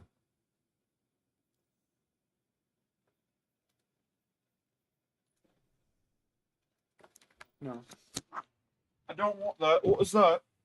See, it's like, that's cool, but it's for Phoenix Cradle. I don't have that yet. I don't even have that piece of armor. What do I do? Do I just go into here?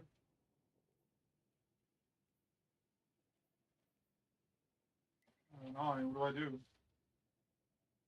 Where do I go to launch the X?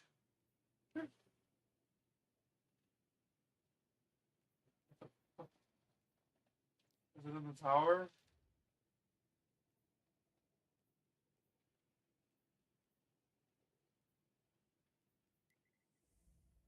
Players do not have access to the activity. Why not?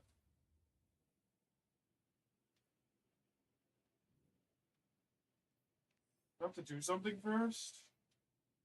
Can I access it on my Warlock? Am I gonna have to fucking play through 6 campaigns? Oh, come on. Don't give me the cutscene again. You fuck.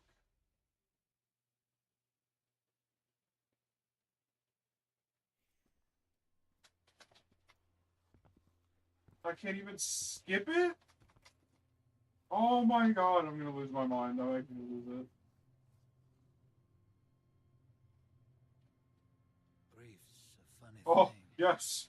Yes. Some folks get stuck in it, frozen in place. Thank you.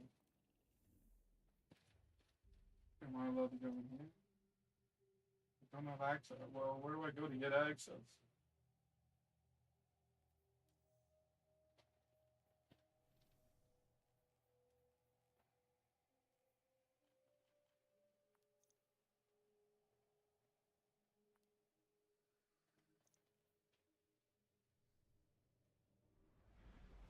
How do I access the event? Dude, they're trying to make this game fucking, like, they're trying to make it approachable to new people, and I have 1,700 hours and I still don't know how to access the new event.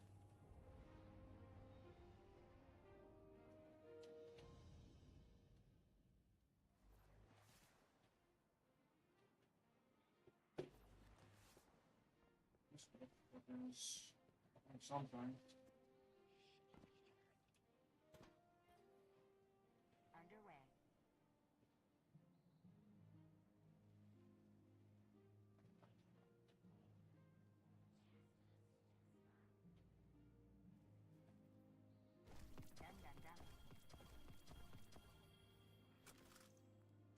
What even is all of this?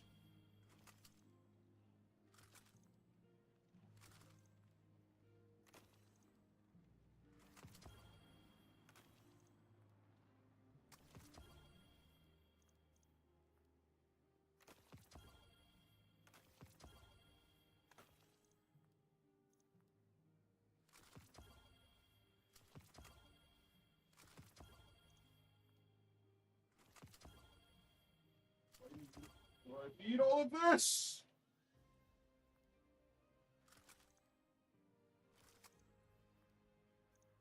Subsistence this bro. Like, honestly, huge. How do I get into the event, guys? What do I do? Is it here somewhere? Because it's right here, but like, that's not letting me in. You don't have access to the activity. I gotta go to Zeus treasure hole.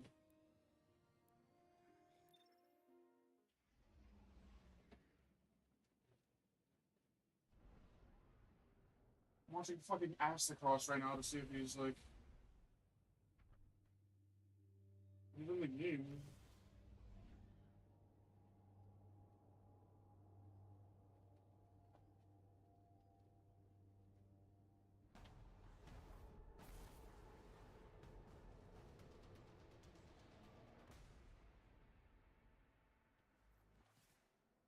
Imagine just like isn't available yet. They would fucking make it like an hour early or hour later. See your valor. Dude, shut up. Is he part of the 9? You have fought everything else that entered this realm. Will you fight a planet?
Fuck off.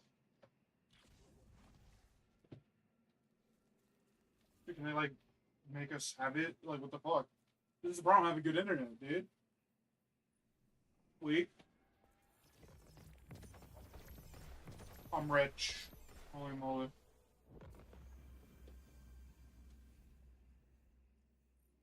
Do something, please. I should have 9 p.m. shift.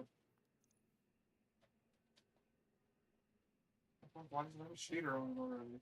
Edge, dude. I got edge. No way.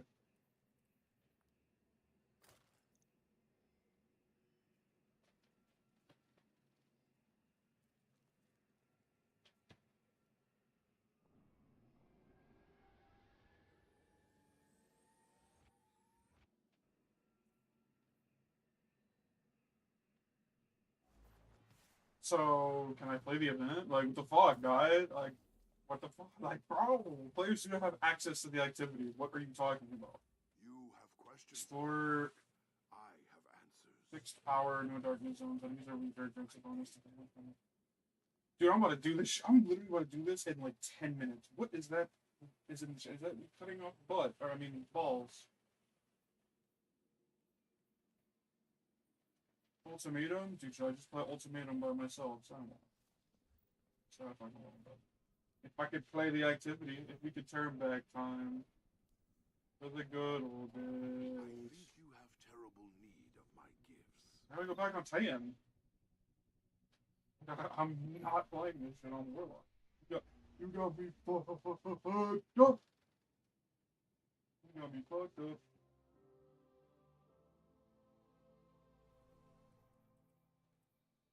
I'm put on the goated loadout. What would even do this and this? Okay, no, this probably.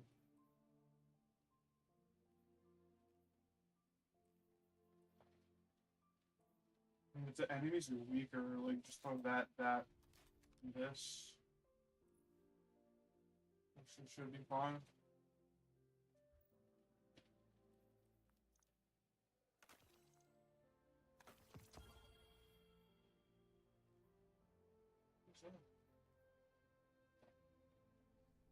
Okay, my thing changed. Gotta work now, right? Woo!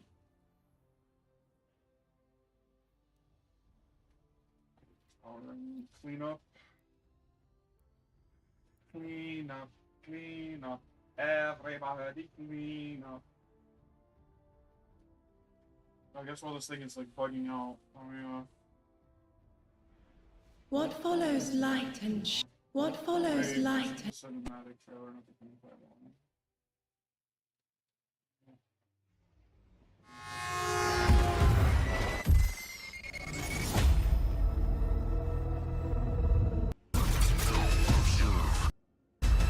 See, that motherfucker killed that.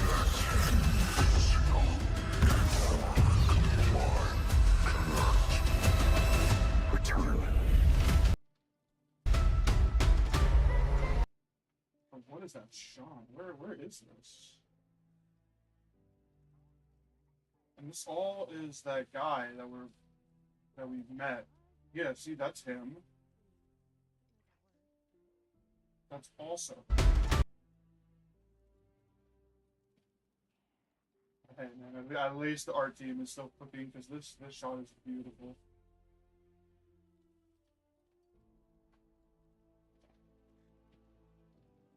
It's such a nice shot. Oh, I knew immediately who that was. Why do you always change your name, huh?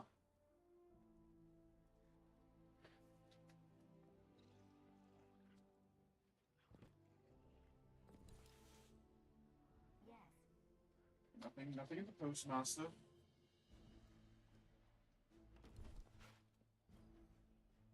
transaction to make, Guardian? Transaction. I'm trans. Mask. Very nice. My foot is at the left side of my screen.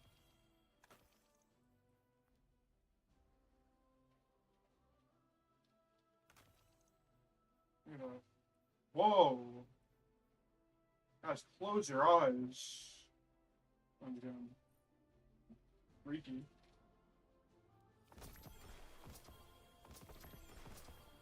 No. Oh, it's alright. It's alright. No kind of weird stuff, but yeah, like all of this stuff is higher light. What am I doing? What am I doing? What's this guy doing? Is he eating something? Don't get away from me. I do not want to socialize with this man. Oh, celebrate the Titan victory. Hold up. Amen. I didn't do anything. Chat in a good spot. I think it is. I don't even know. Oh wait, no, I do have it. I just don't have the one. You know, my mic fragging goes with the songs. That fucking blue line for the overlay. I don't know how to turn it off. I just got scared.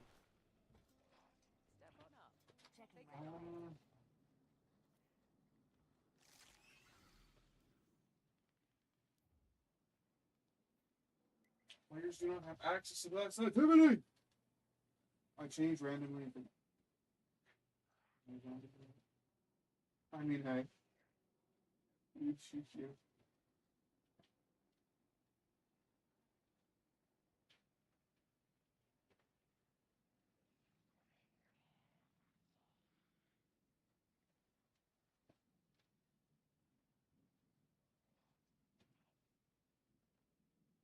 Wait, New Land Beyond is a special?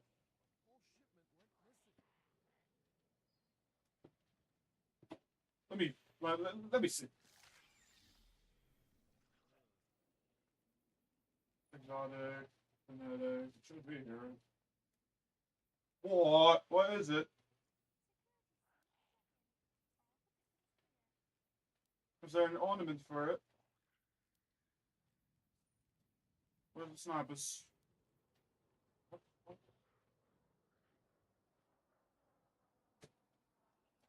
That's annoying.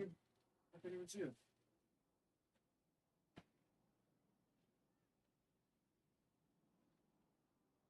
She said she wanted to express herself, so I gave her a thumbs up. I'm scared to reset my game. You know what? Fuck, I don't care. If I get a Q, it's all of your fault.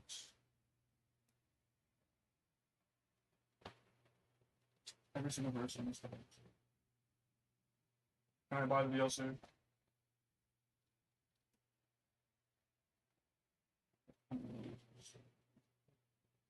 Like it's still the same price. I mean, it's still $40 for expansion. Year Prophecy, so it's $80 for 2 expansions.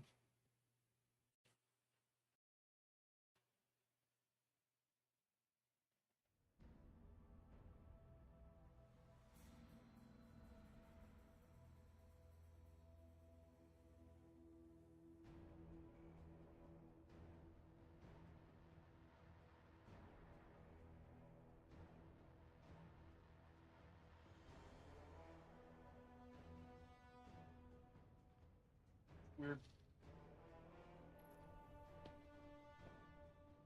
I guess the same amount of money, but hopefully more content. I mean, it's gonna. Oh, obviously.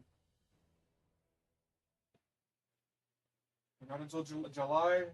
It's summer. Can't wait. There's not to wait, Batman. I'm right back down. Good to know.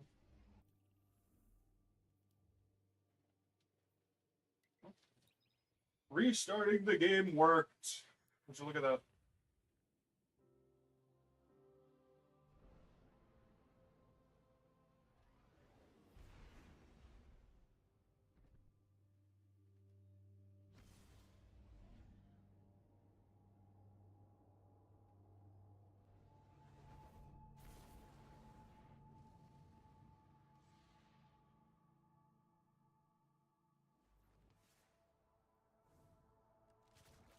How does this? Oh man, look at that. That's so cool. I love glazing. I can only glaze Destiny's art. I can never glaze their gameplay. But holy shit, I always love how they put the art. Oh, they've given me.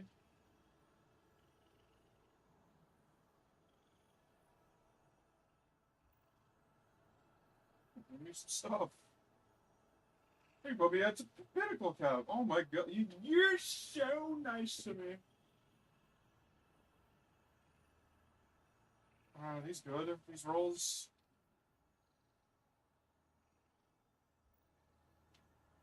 Oh, thank you.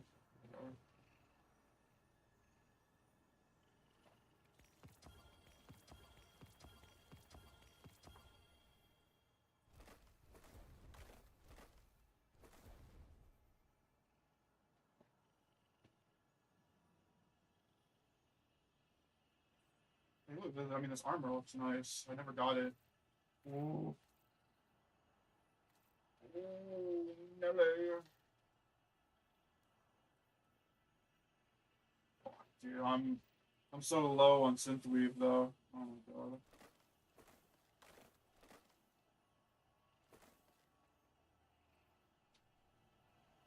I mean, I don't really care about the power right now. Hey, buddy. I judge your actions.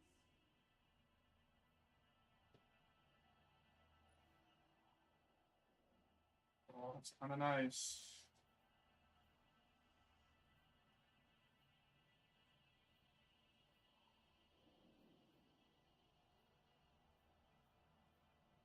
Such a fleeting thing. These.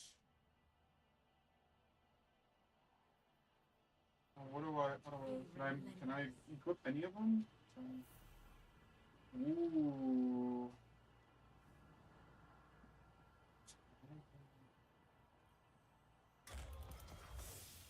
Let me know visual. Which one is found Desperado? See, they have 9 stock on it.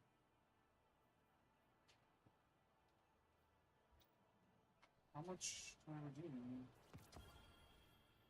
Oh, okay. I mean, I got an adept. Let's go.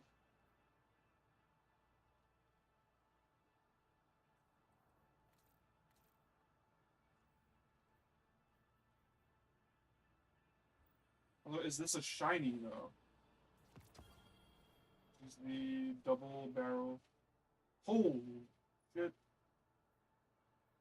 Slide shot destabilizing is insane. Oh my god. Dude, I'm getting... Dude, I don't even have to... I don't have to play the event. That's nice. That's really... archaeological. Yeah. Dude, how many? Is it 250 per? Yes, it's 250 per. Reconstruction, home attack. Yeah, reconstruction killing tally. That'd be cool.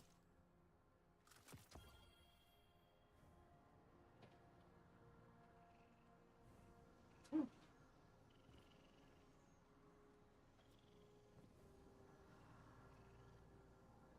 So it's all different. Relentless, the prophecy, this is fire, judgment, which one is judgment? Son of Death, Endless Horizon, Daring, Full Comfort, and hopefully, some good stuff here. I'm just gonna go straight into a solo. I want to see how much like a solo run will give, and there's no respawn zones unexplored, so I just do whatever the hell I want. Acquaintance among the hidden tells me that a Seraph complex recently powered on for the first time since the collapse. Shortly thereafter, Vex incursions were reported. Anna flagged the site as a potential pillory bunker. If the Vex gain access to its systems, they'll use it to wrest Rasputin's submine data away from us. It would be catastrophic. We have adepts, the regular ones. But what about the holofoil ones? The like rare, the shinies with double bird.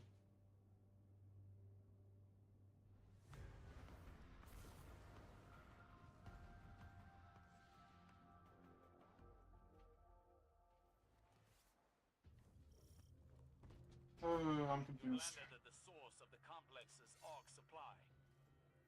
Centuries in Martian rust have done this place no kindness. I don't even know what's The window of opportunity is short. Arc surges destabilize the complex. It's like I don't even know if I want to use the Monarch if enemies are easier to kill. They said it scales with fire team difficulty, so I kind of like fire team shit. So I want to see.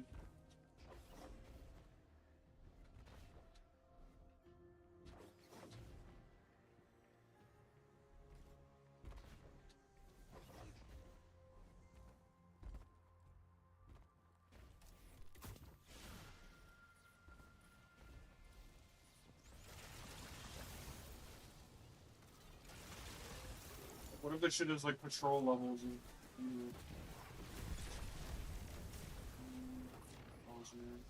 actually tells you what to shoot. Like fuck.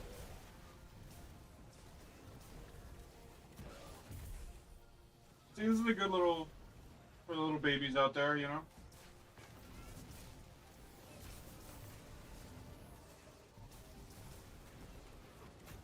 Wait, can I not regen? What the fuck?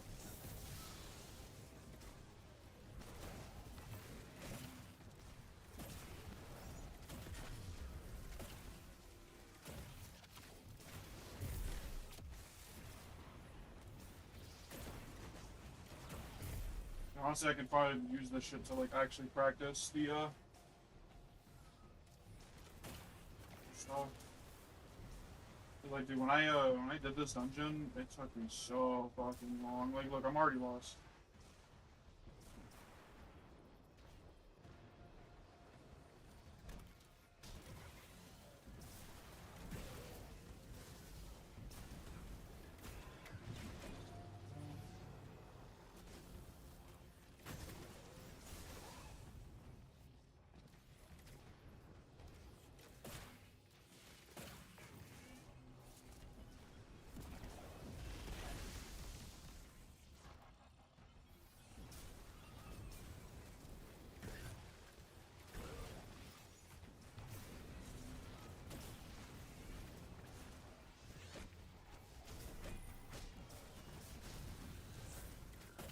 redeeming.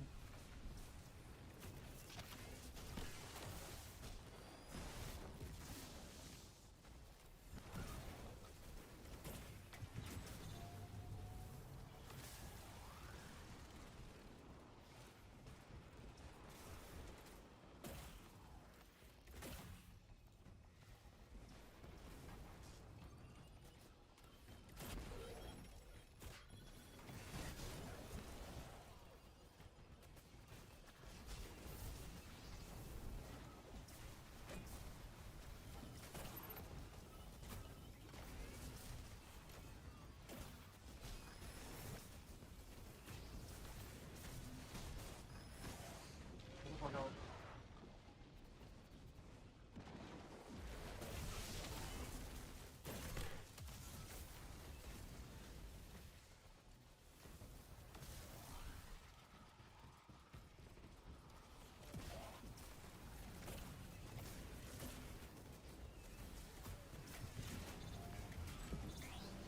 It is unusual to see so divisive Vex outside the Black Garden. They're a fanatical sect of programming devoted to the darkness. Why is he so quiet? The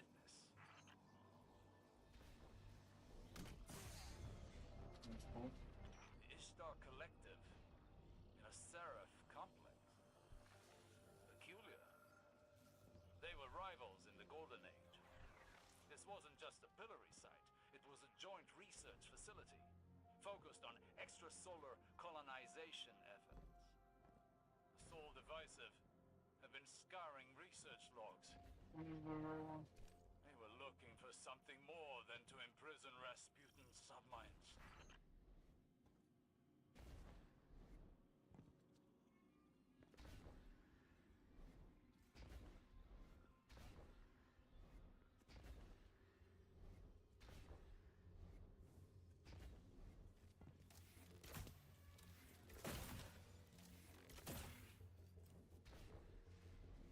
You ever watched the world's worst fucking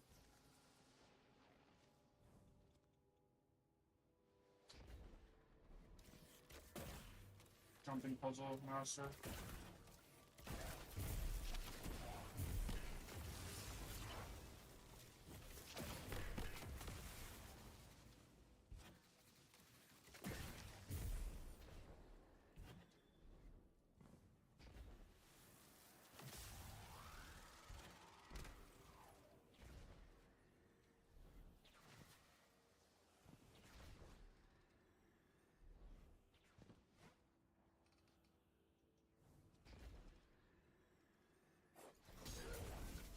Oh, I knew it.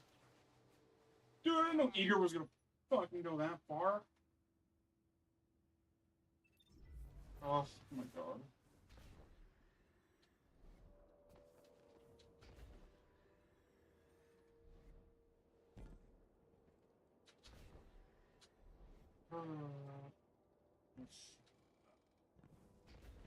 That is annoying. Where do I go from here? I go up there, right? Obviously. Just fucking not. I forgot how to do this fucking dungeon already.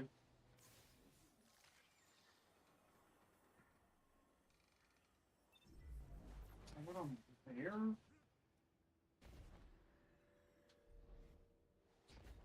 Oh my god.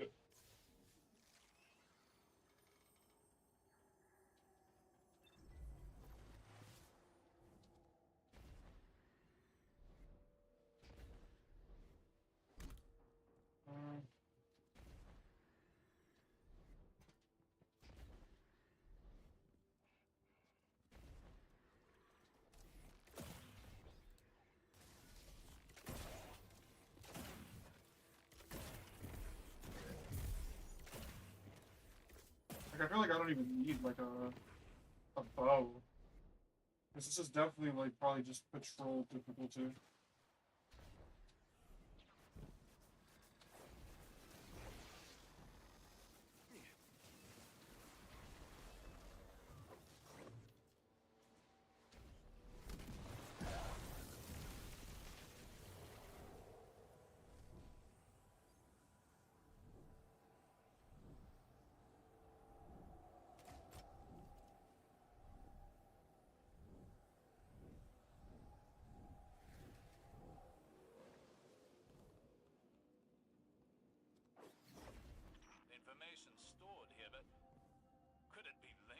visions?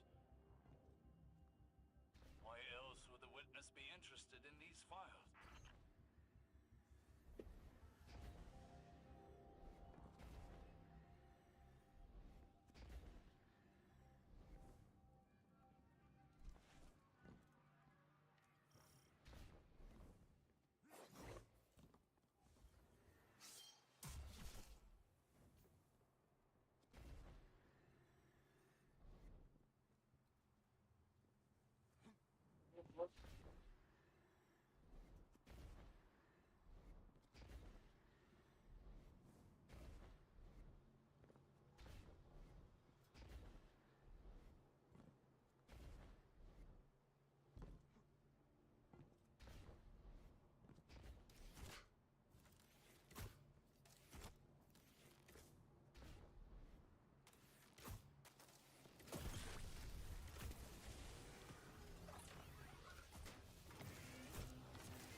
Now active.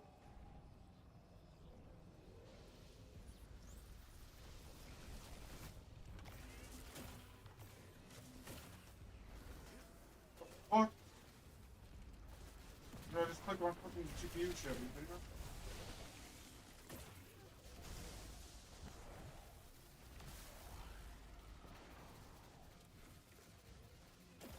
How do I get that, man?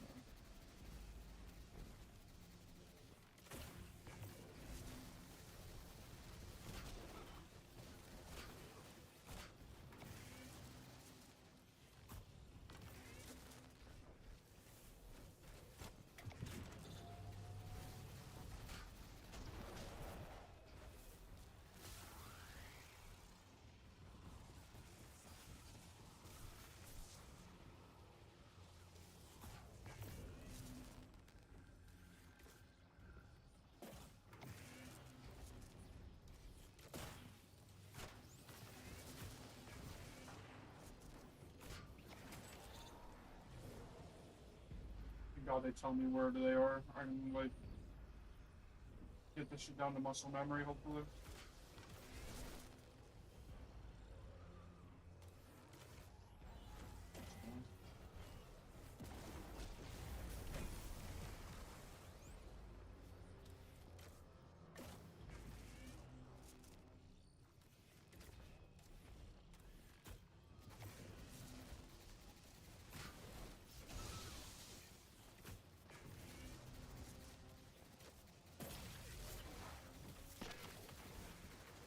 Dude, these enemies have, like, no fucking health.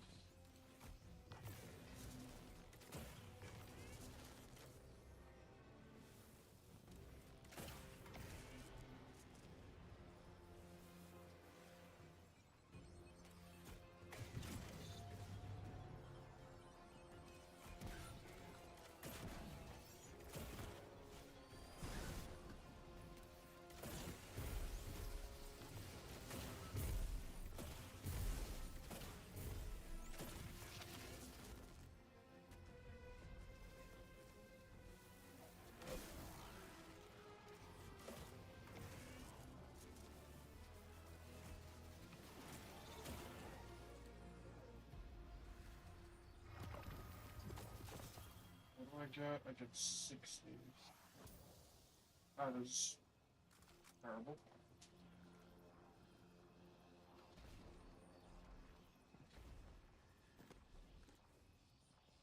at 60 on a run where I don't die.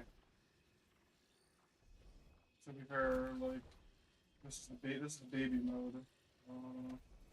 Vex mine remains in this terminal like an open door. It's using the tower's arrays to connect with installations across Seoul. This must be in preparation to imprison the submines. Breaking their connection could end this threat.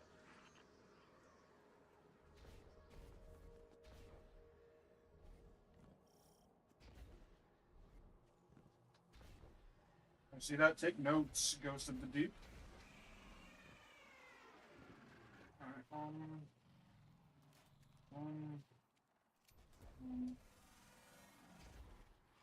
where is there no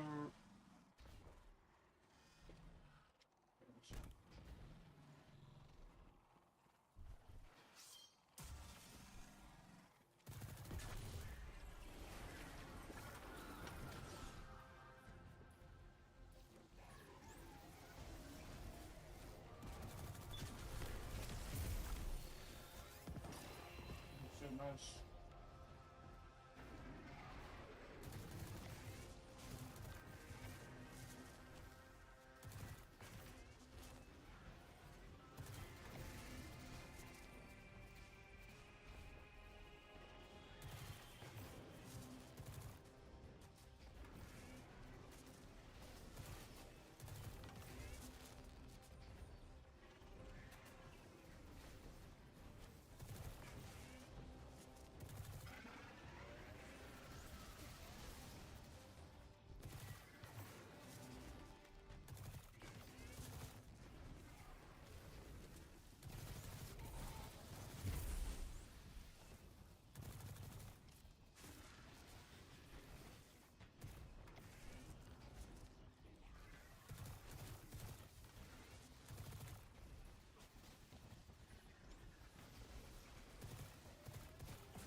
Skedaddle, skadoodle, your dick is now a noodle. Remember that shit?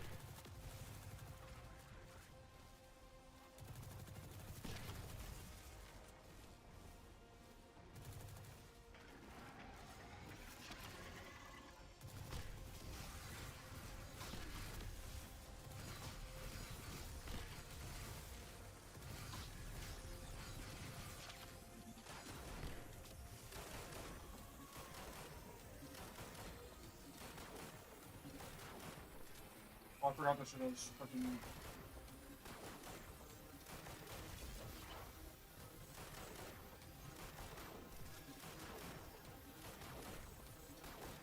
Damn, it literally like gives you a whole.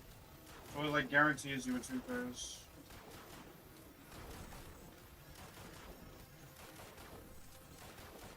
Although, I mean, hey. Not bad at all, I'll tell you what. I didn't even use Thunder Crash. Forgot to use it.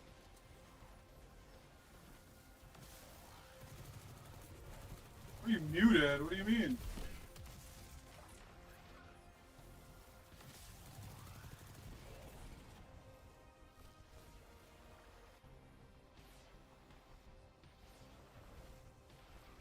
I am not muted. That is definitely something on your end.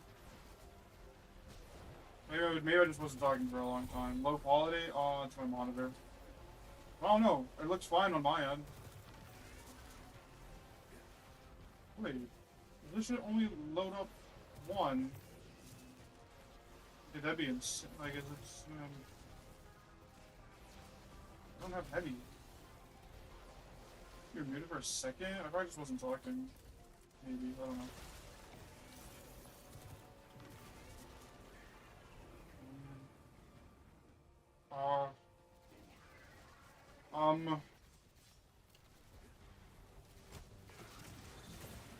Damn, that's insane that it does that.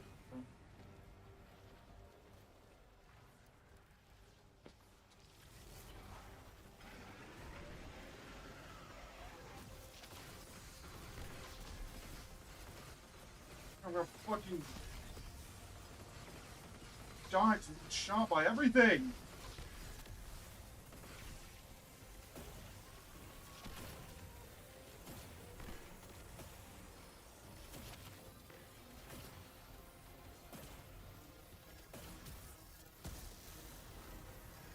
Is this worth it? Probably not.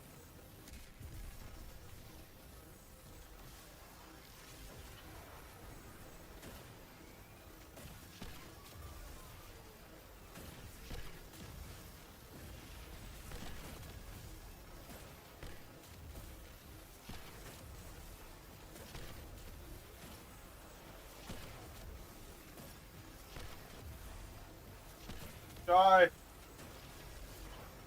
So this is... Well, this is like the baby mode, so I'm expecting it to be baby.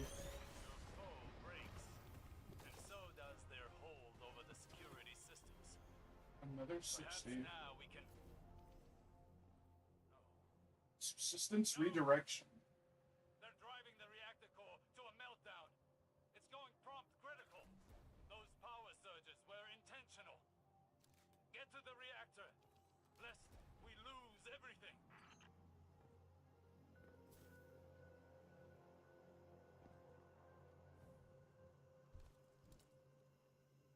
Mod me for 10 seconds. You can't send links. It's a non-mod. I can't watch anything right now. My computer's like dying.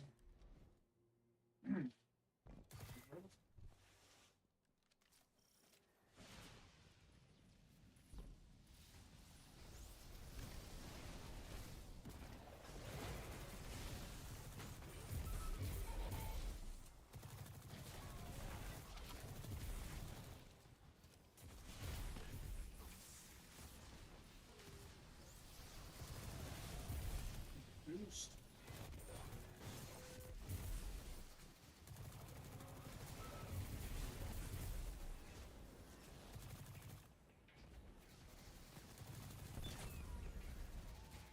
Die.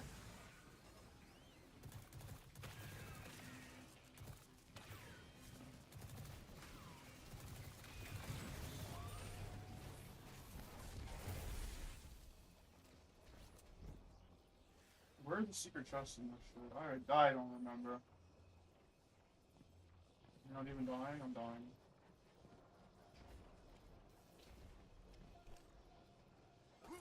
Shit.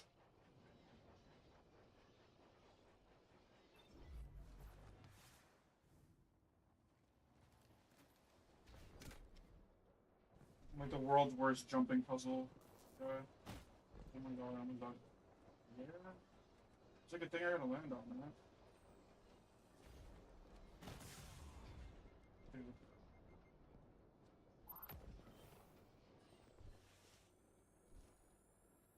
Guardian, what we've seen here proves my visions have merit. Dude. We must secure the complex to convince Ikora. Trust is a frail thing. As much as our mission, if this can restore her faith in me, I need this. Alright, guys.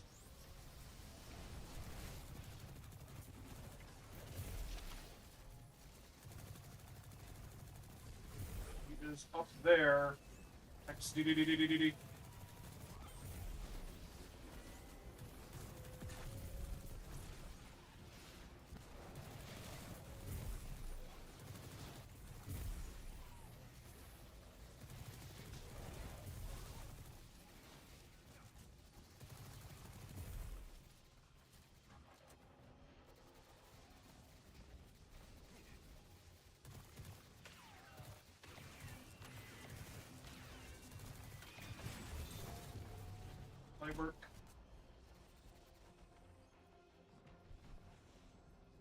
Wait, we're no reaction.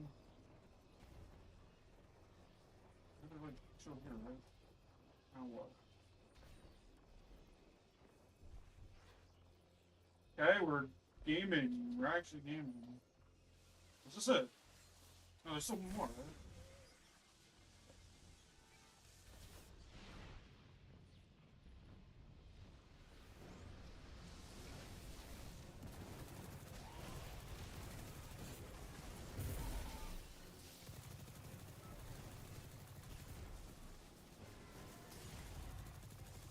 Watch.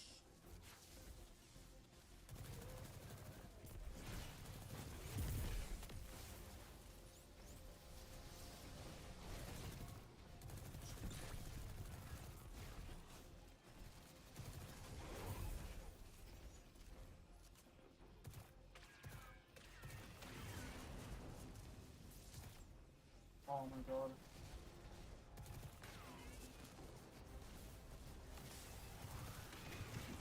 Yeah, they definitely extended it by a little bit. They're gonna get on here now.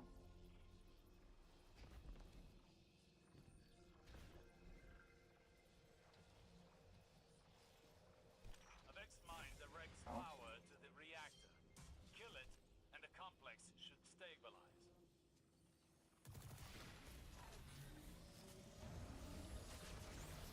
Youch.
See, I hate streaming Destiny because there's like shit ass to talk about.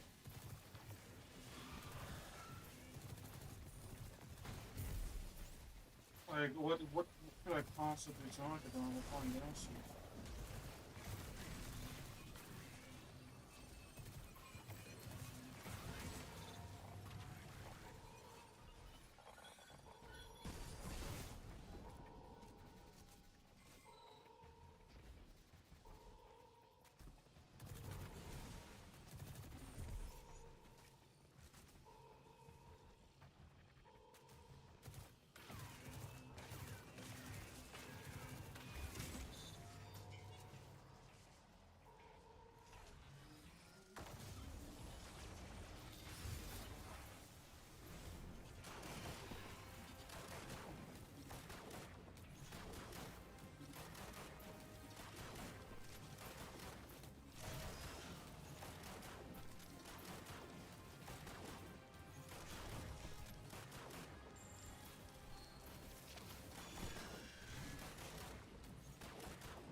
I'm not even using my Thunder Crash. What am I doing?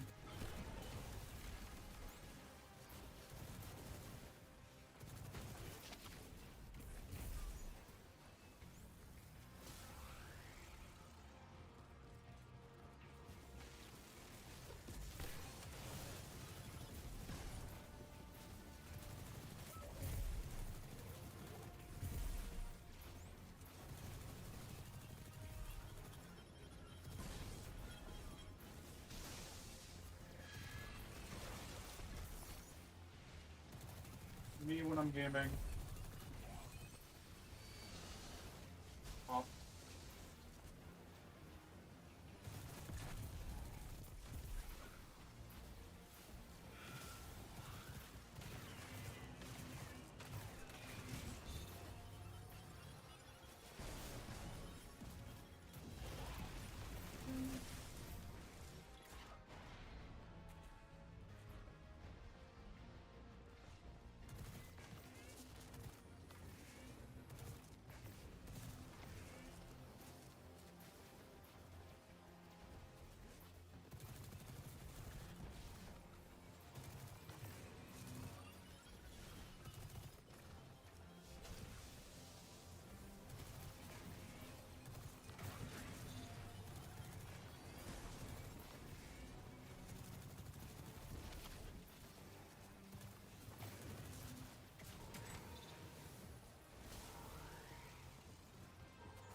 Uh,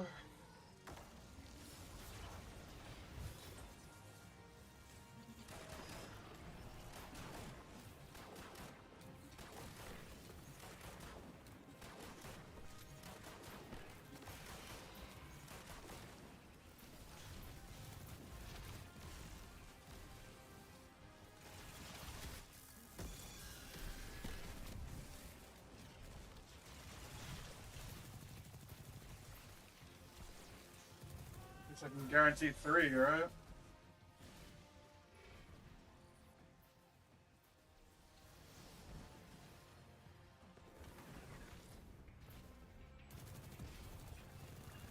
I feel like Fire 1 would be insane here.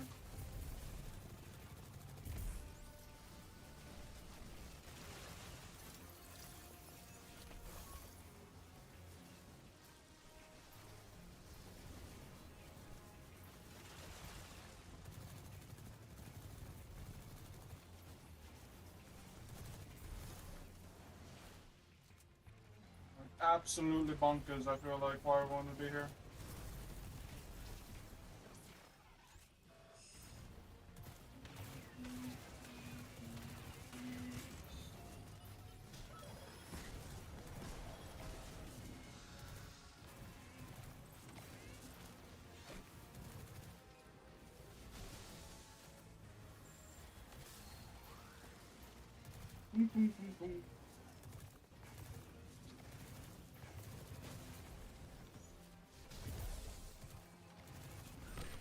Got 1? Are you kidding me? What is that? Like, what is that gonna possibly do for him?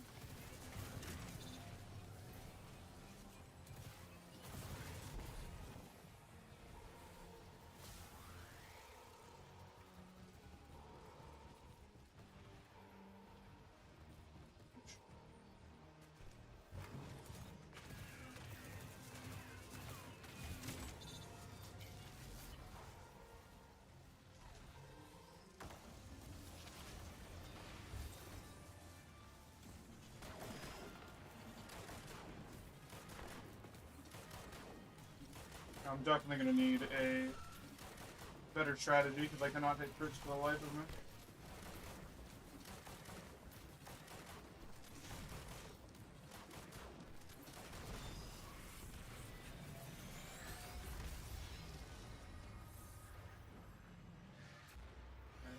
Whoa. This was a clever incision by the witness.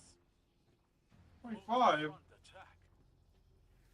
Where's my fucking weapons? Hello? Don't give me 25 just for that. Any trace of advantage. Extrasolar. Oh, was it? It's fine. I mean, I don't know. Like, it looks like Destiny stuff. Thought we'd leave the city once we'd made it safe. But, We'd explore the universe. I don't know. That time never came. It's one of those things where, like, they say a lot, but, like, you have to actually, like, see it in the game for it to be. Because, like, I like the new armor. I like what they're doing with the weapons. Now, We don't know what the campaign is like. there's only the want of more. Are But you we learn kidding to me? make do, young wolf. That's only a 30-minute Turn the run. edge of Look at me go. defeat into victory.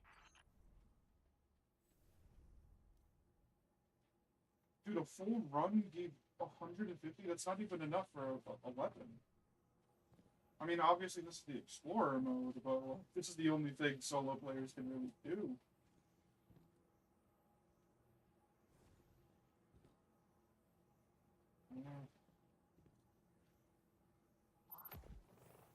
It's so weird. They gave me 2 chests at the end, and they gave me less loot than the first 2 chests.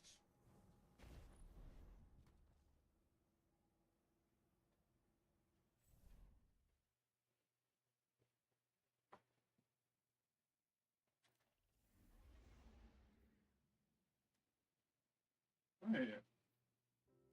I said I didn't do the last encounter. What are you talking about, bro? What are you talking about?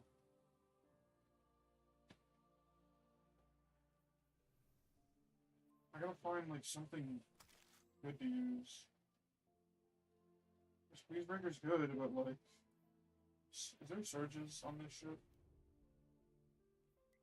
No.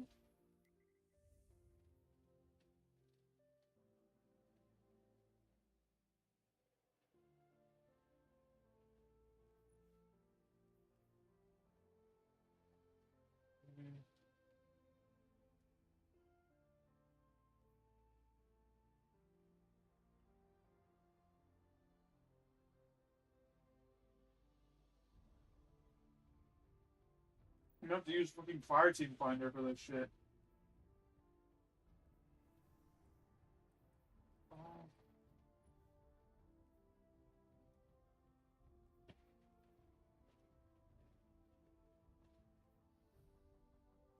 I mean, this might be alright, but Redirection's low-key a sleeper.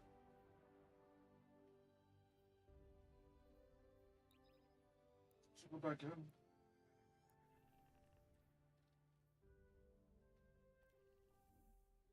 I have my vault again. An old acquaintance among the hidden tells me that a Seraph complex recently powered on for the first time since What am I the looking collapse. for? Shortly thereafter, That shit's definitely a Destiny item manager. were reported. Anna flagged the site as a potential pillory bunker. If the Vex gain access to its systems, they'll use it to wrest Rasputin's submine data away from us. It would be... Dude, I can't even use Destiny item manager because I'm not logged in and I don't know my Steam. I'm on a new fucking thing. I can use the app.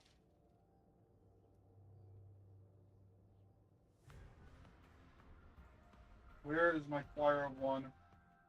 Where is it?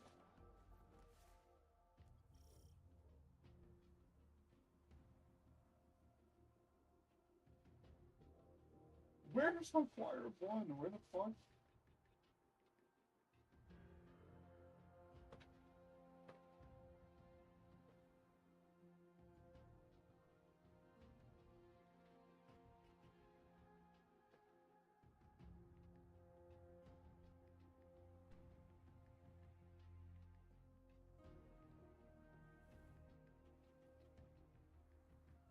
Bro, genuinely, where's my Choir of One? I'm like scavenging through all my vaults on the app and I can't find it.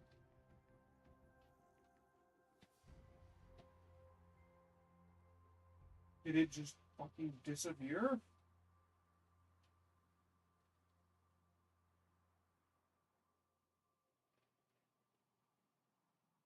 Found it. I had to literally search it.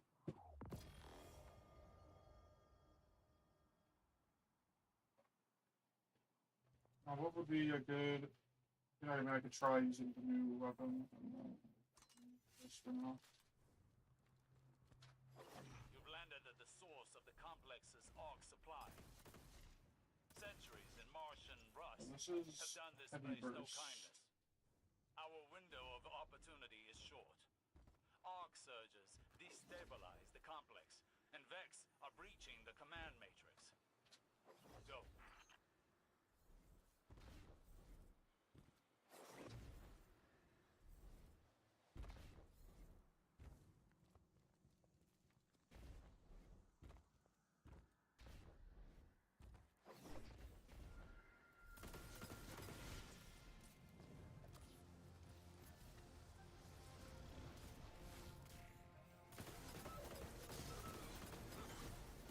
Dude, the thing is, I still have to get the catalyst for Fire 1, bro.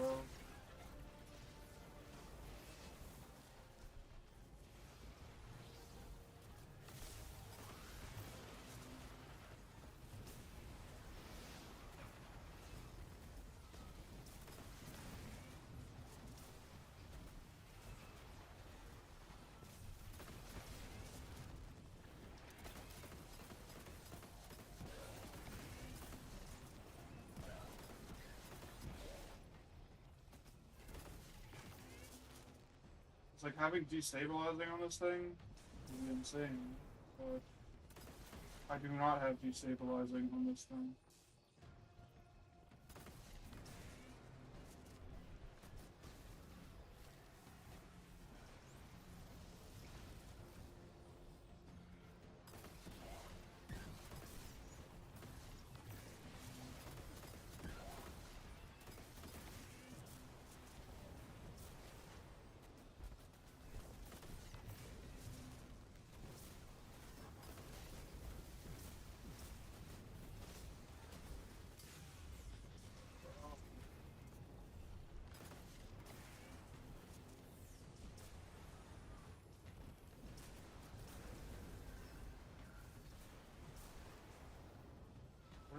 Fuck.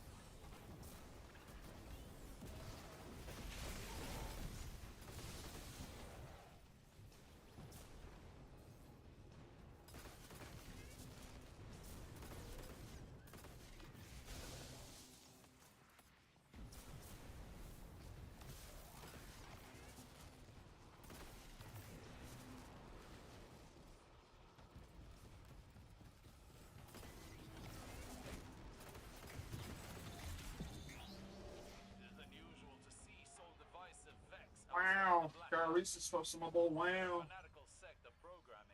I do this another time and then I can try and fire team find like a medium mode. A seraph complex. Peculiar. They were rivals in the Golden Age. This wasn't just a pillory site, it was a joint research facility focused on extrasolar colonization efforts. Sol Divisive have been scouring research logs. They were looking for something more than to imprison Rasputin's subminds.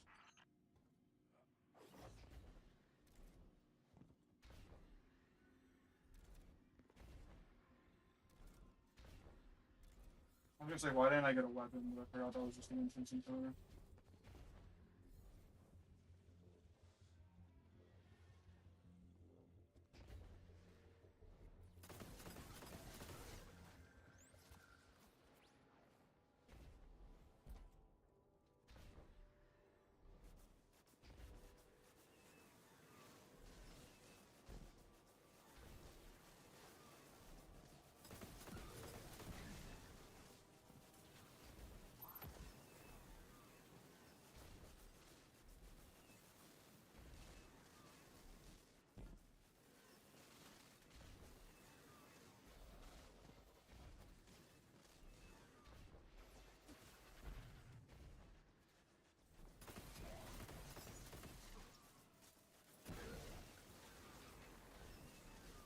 I wish I should have new perks.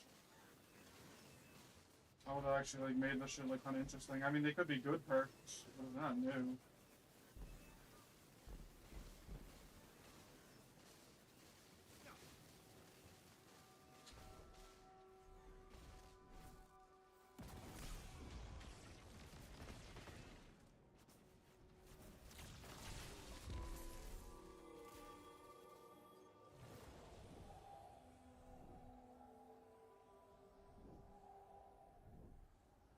We live in a society.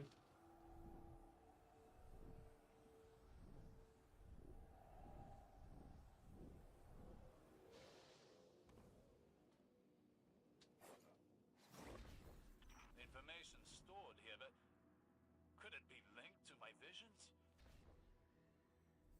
Why else would the witness be interested in these files?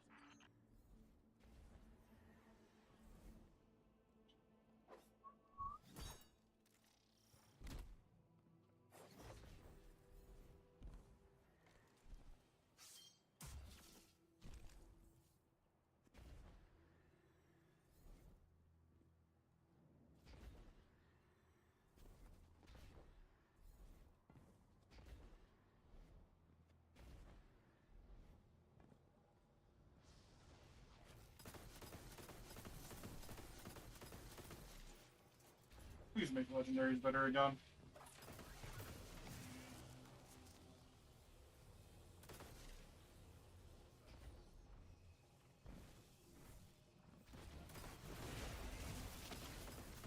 I'm gonna find a fucking scout to make this shit.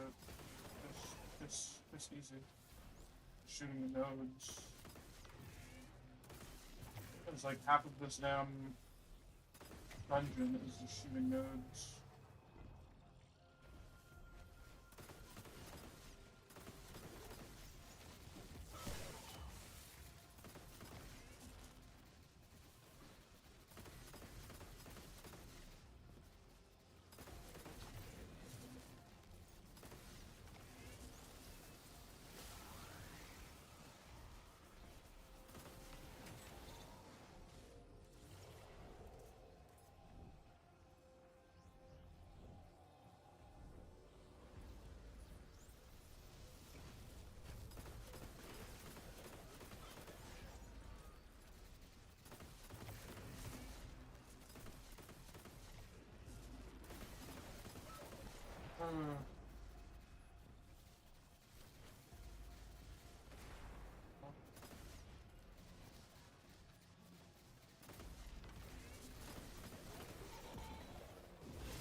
Shunga.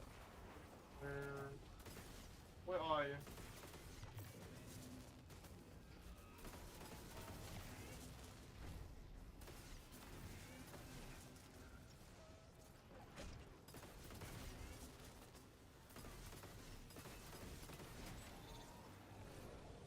I should do a match made run of this and see how fucking quick you can get it done. This is the baby mode.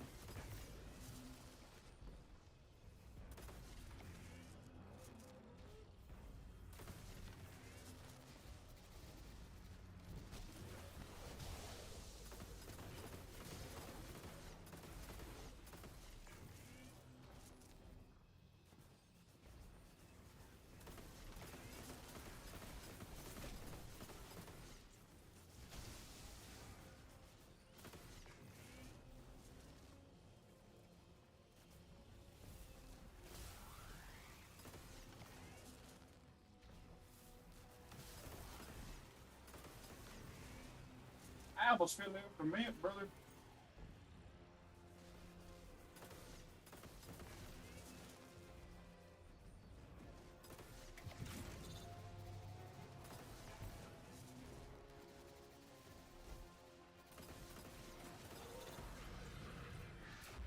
It's like the first chest. It was 60. That's not bad. I mean, MVS, like, this is the double. So this is just gonna give Prot the Spire weapons. Unless you can, but then you can attune the other stuff. I don't know what I want to attune because I don't know what holes, you know? Like an open door. It's using the tower's arrays to connect with installations across Seoul. This must be in preparation to imprison the submites. Breaking their connection could end this threat. The main one should be good.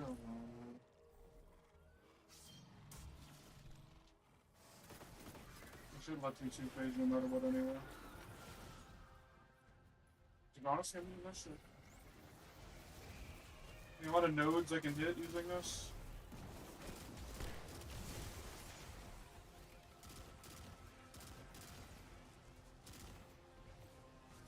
I'm going fucking crazy stupid right now.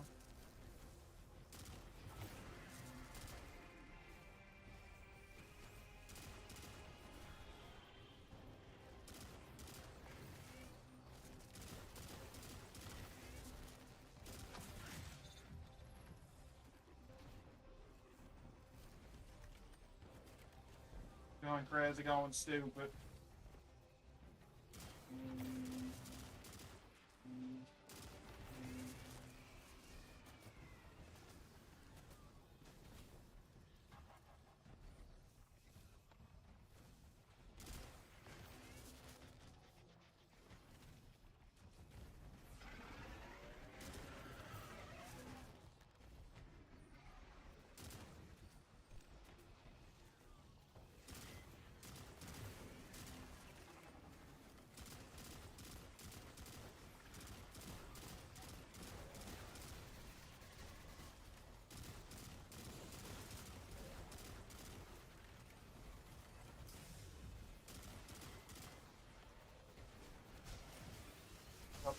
Yup, instant heals, yup.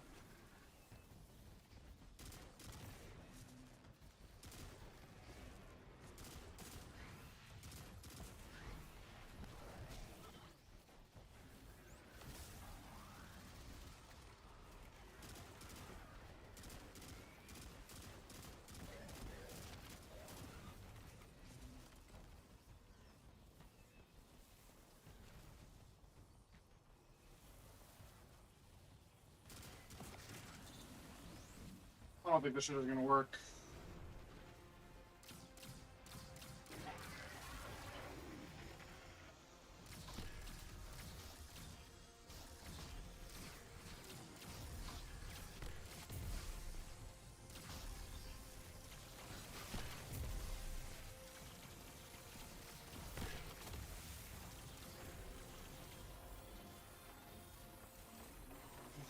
Christ, I'm doing so bad.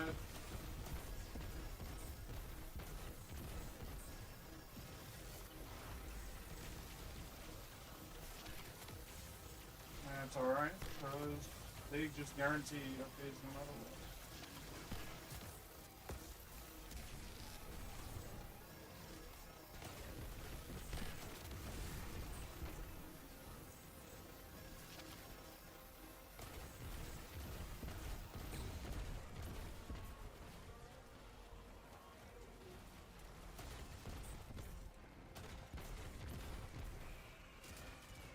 That's how long a phase normally is? It's like, god damn.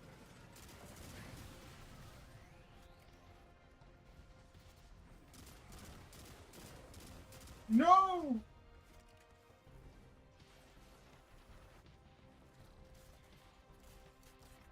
My special.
I mean, I don't know. And so does their hold over the security systems.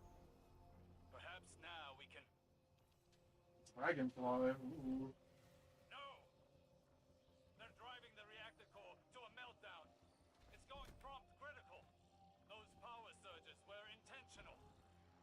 Get to the reactor, lest we lose everything.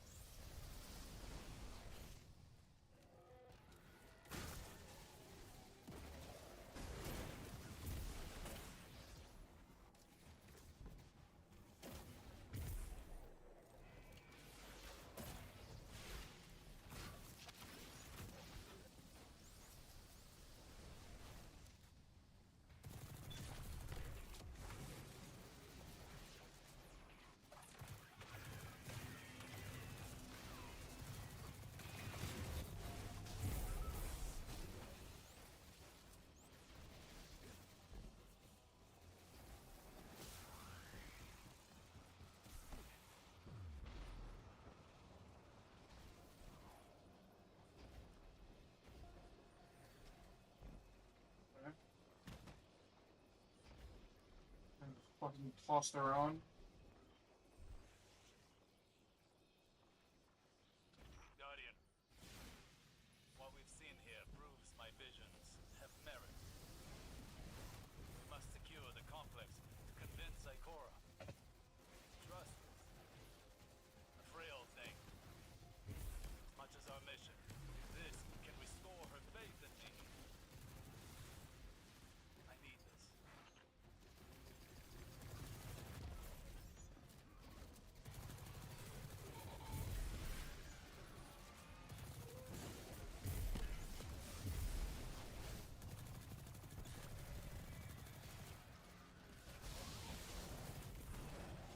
My name's Joe.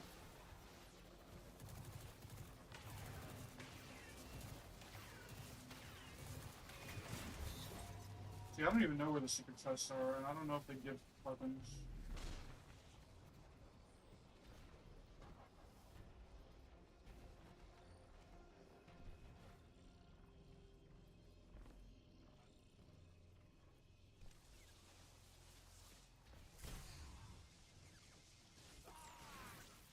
I didn't touch it. What are you, like, what?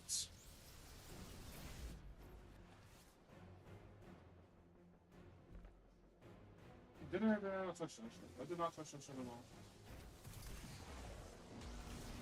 I'll die again, man.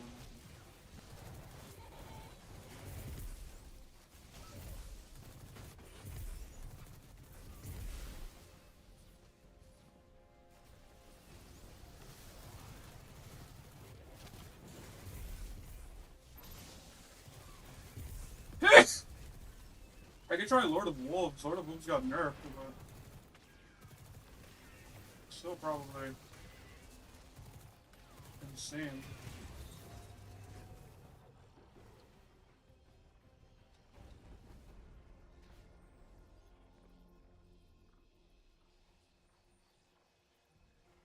Vex mine directs power to the reactor.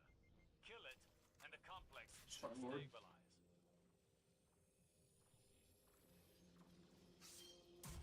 Wait. Primary phone. That's some shit.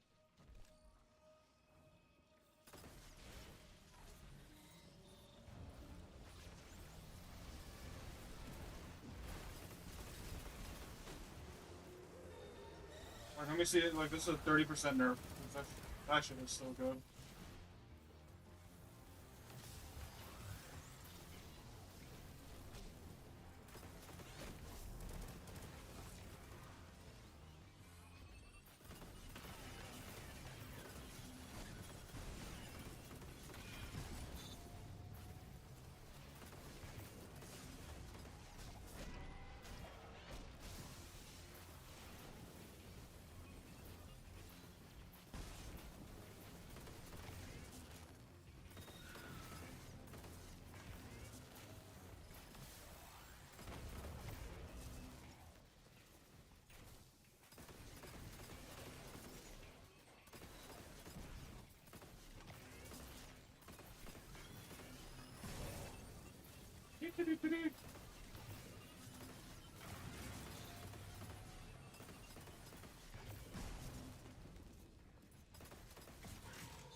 Oh my fucking god, it didn't do it.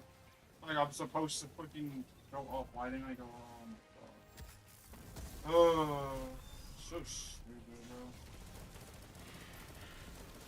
Oh well. Oh my god, oh my god, oh my god, oh my god. I don't have the fucking thing selling. I mean, hey, I'm doing a lot of other selling. I mean, that's could have been a lot better if my character just went up.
bitch. Get out the way. Get out the way, bitch. Get out the way.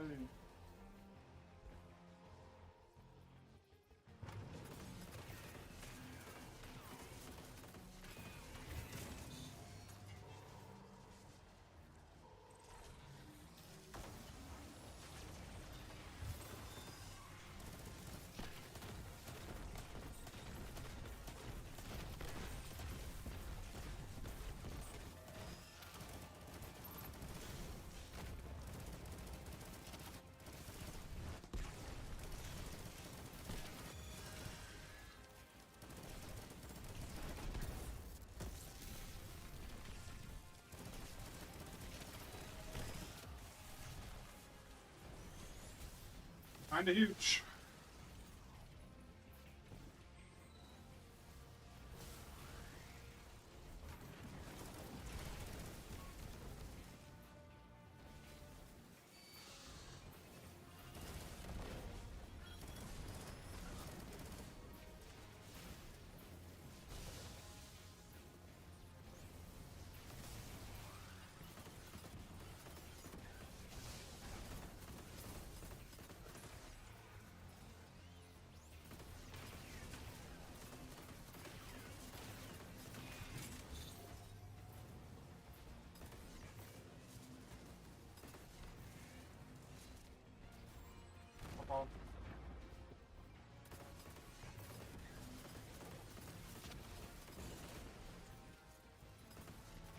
Fuck off. Fuck off.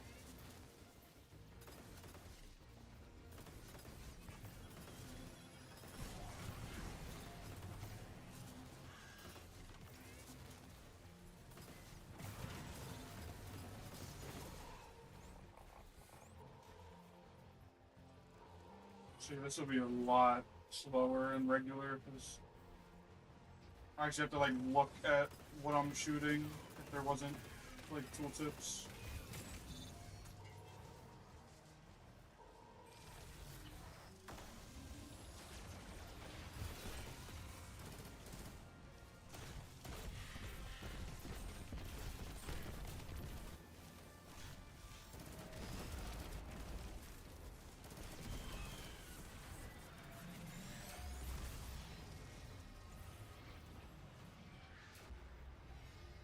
This was a clever incision by the witness. Yeah, it's so weird. I think the final chest is bugged on whatever this is. Glean knowledge and annihilate. Unless I wait and it'll give, like, it'll give me the loot at the end. I don't know. Extrasolar colonies.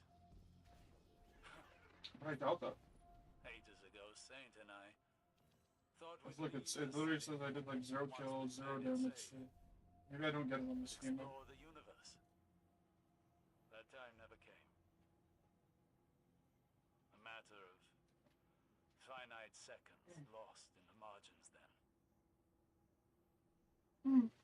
Now, there's only the want of more. But we learn to make do, young wolf, and turn the edge of defeat into victory. It's definitely not giving me anything.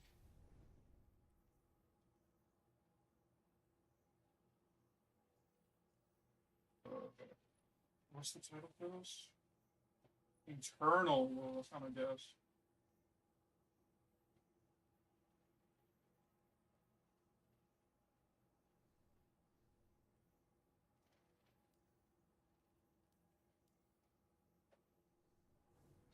Is it giving me nothing?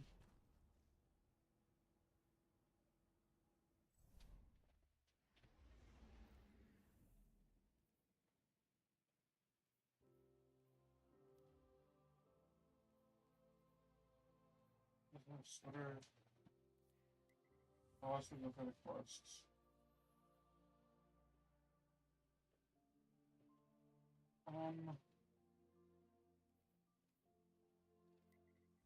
I guess...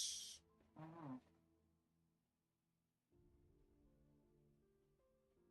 I try... I don't know.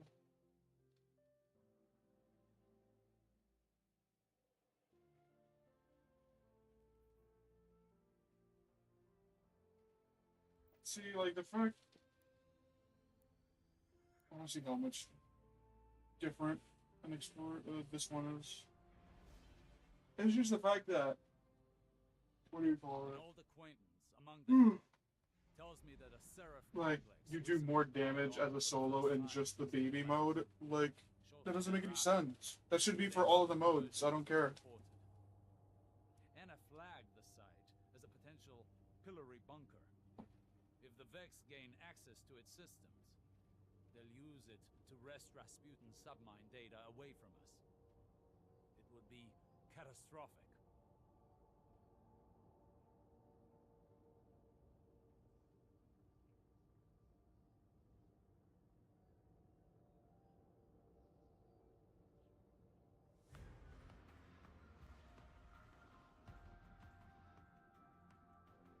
Just go into contest mode like immediately. You've landed at the source of the complex's arc supply. Centuries in Martian rust have done this place no kindness.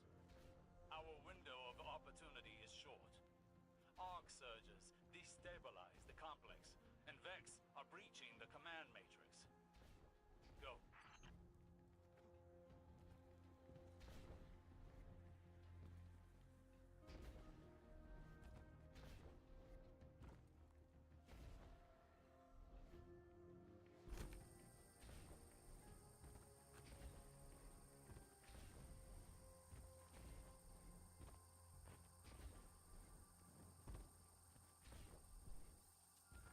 Like, how much more difficult would?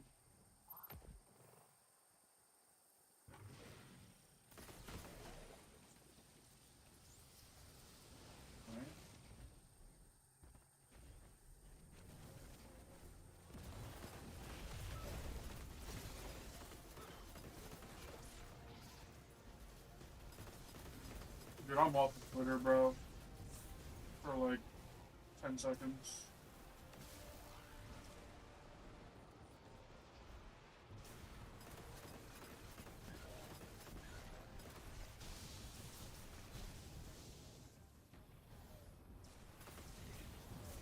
All this shit is chalked for me because there's no health regen. Oh my god. What is this modifier? There's no health regen. Like, what do I do?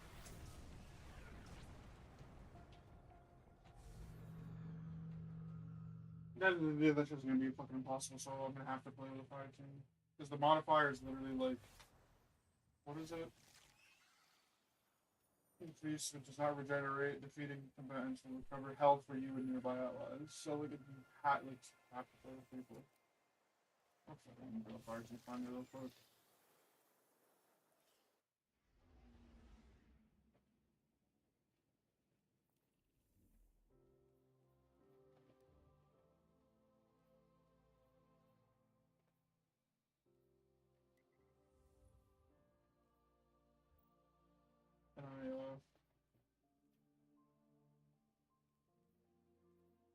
And am I even allowed? Oh, I can find here.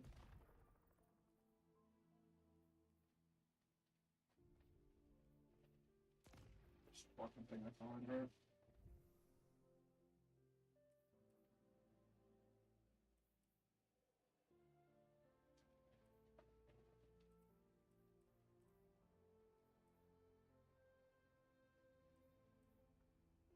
Can I queue for multiple?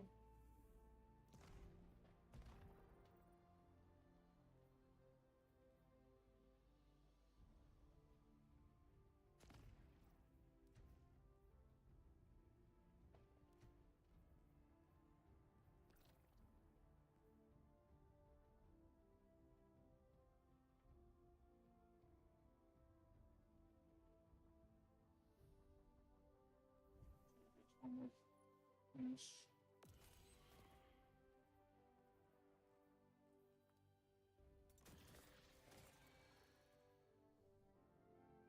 Or does anyone want to fucking invite my mom? What does even enlighten action do? Dealing damage and first realize good. Honk shoe, honk shoe.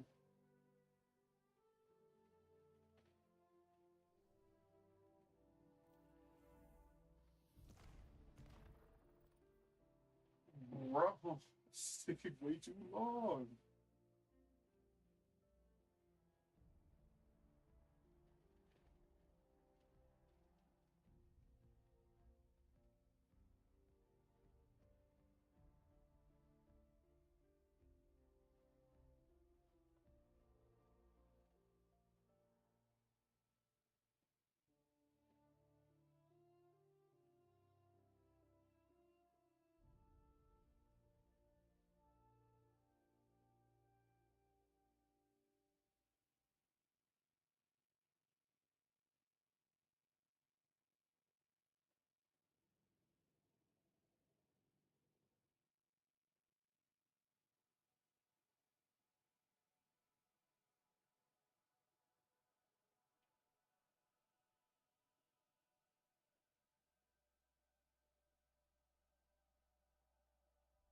This is why I don't like Fireteam Finder. What the fuck, bro?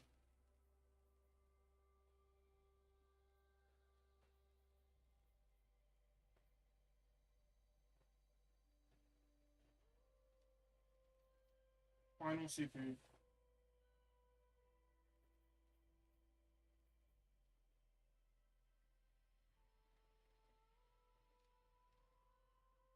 Do I join the final?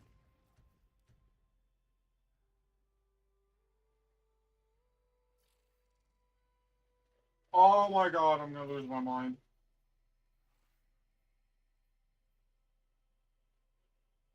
Like, hello friends, greetings, let's play together.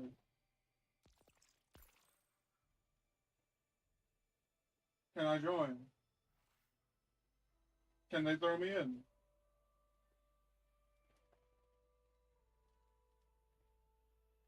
Please?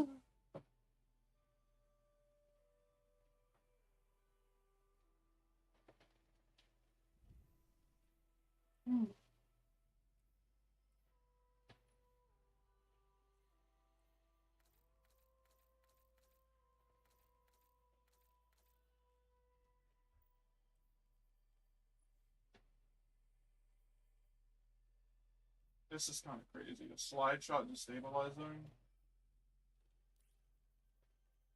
You can just go stupid, go crazy.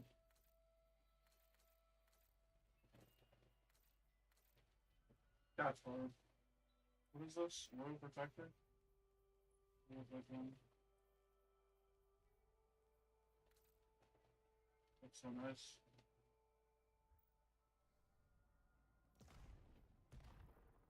I'm glad that like nobody fucking uses Fireteam Finder correctly. View list, like, am I in anything? I'm not in any of them!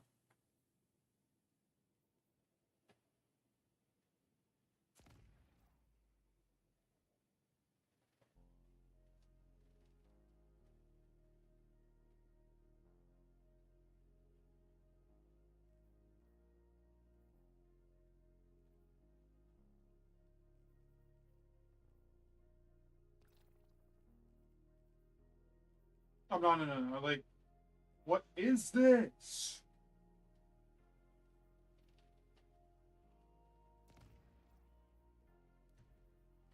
Am I in? I don't know if I'm in one. Oh my god.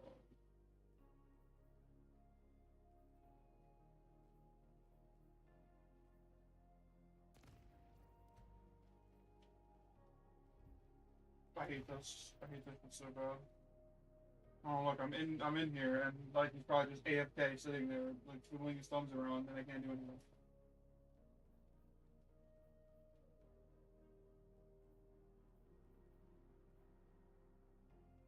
Deathless run. Like, what do you think? Like, guys.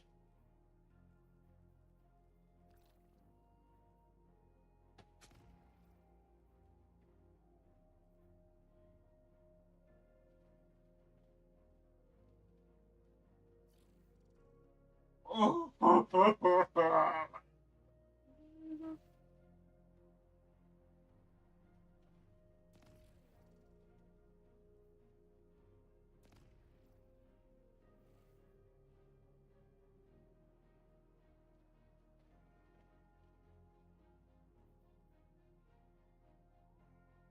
It'd be quicker to farm fucking explore mode, bro, than to. Oh my god.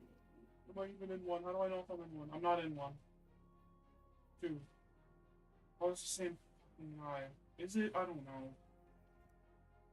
Filter? What is my filter? Allow offline players. What does that even mean? The Guardian Oath. My oath is made. But these two people are just AFK. Not needed.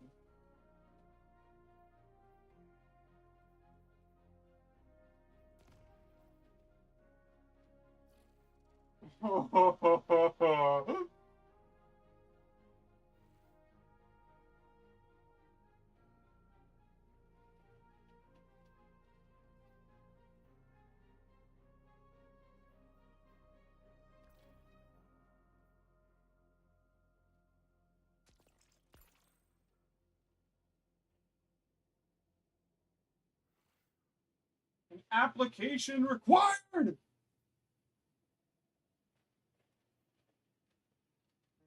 No experience necessary, and an application is required. Like, you just...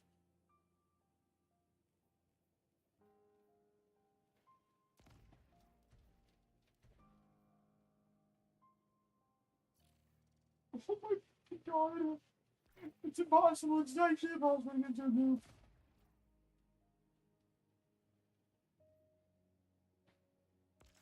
Oh! Oh! I'm in! Oh my god.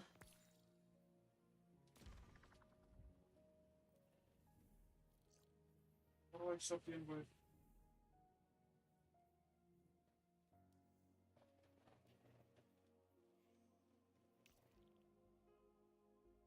Dude, it took me like 10 minutes to even get into a lobby, bro. Am I in? Oh! What are we running? Okay, I got bad ju-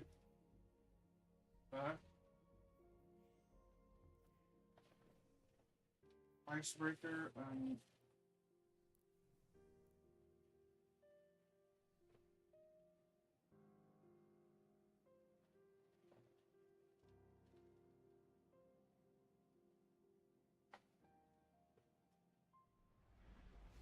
Oh, they both have a fucking chess emblem.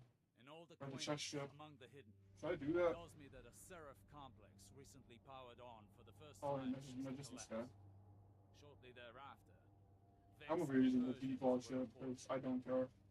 Anna flagged the site as a potential pillory bunker. If the Vex gain access to its systems, they'll use it to wrest Rasputin's submine data away from us. It would be catastrophic.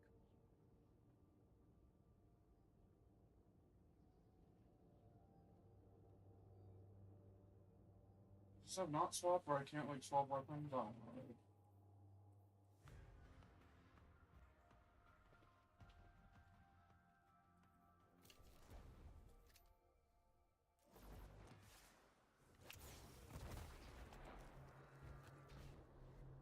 Gaming.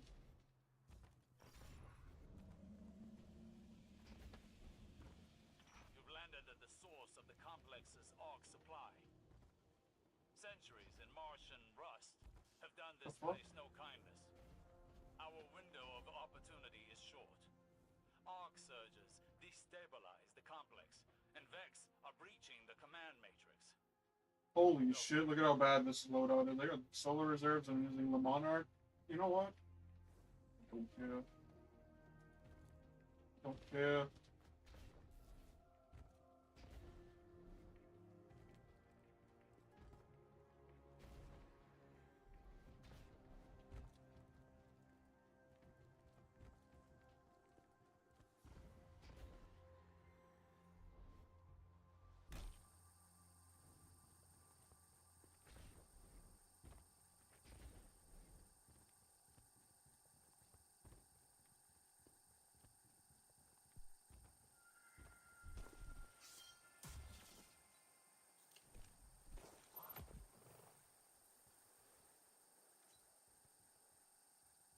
I got it. Thanks, man.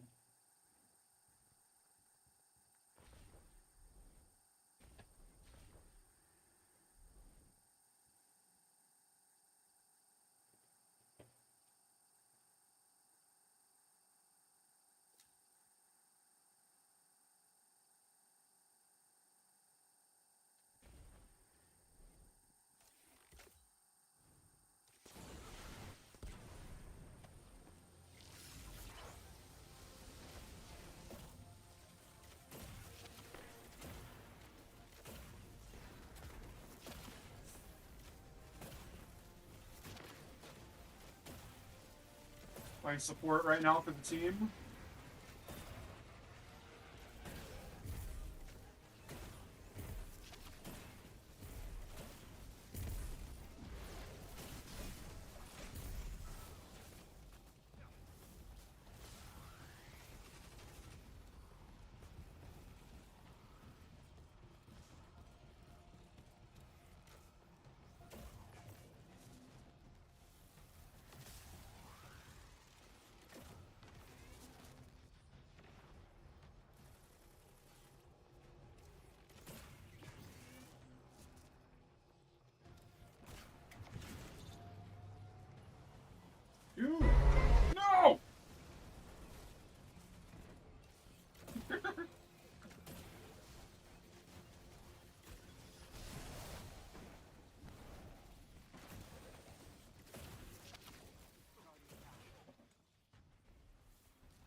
I forgot where the starter ones are.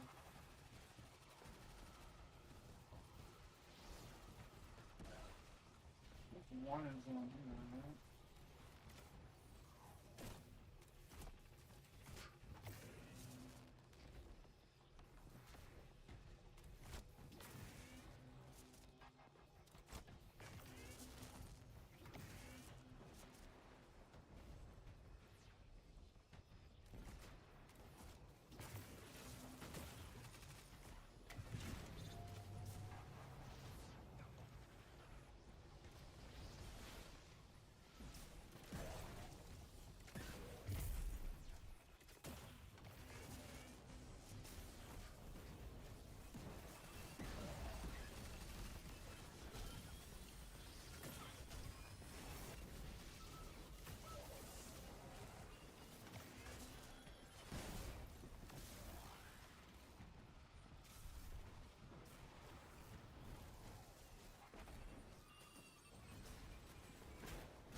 A lot of these people like never played Destiny before.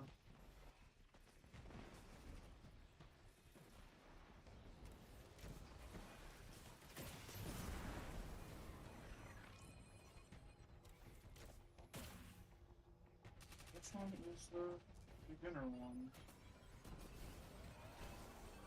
Oh damn it.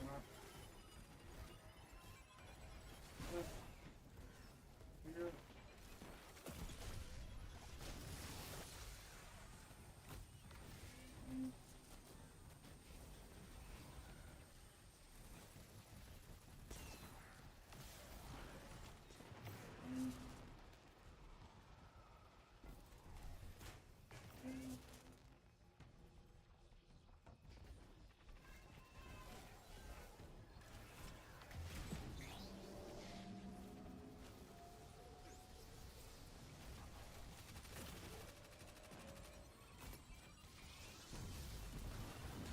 Is that new?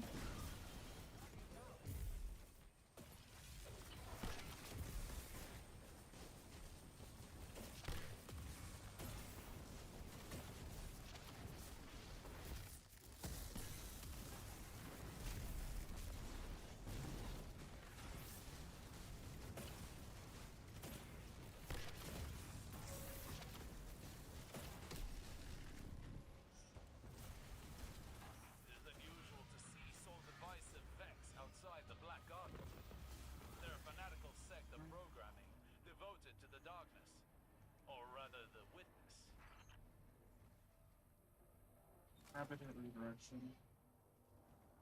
Look, I care.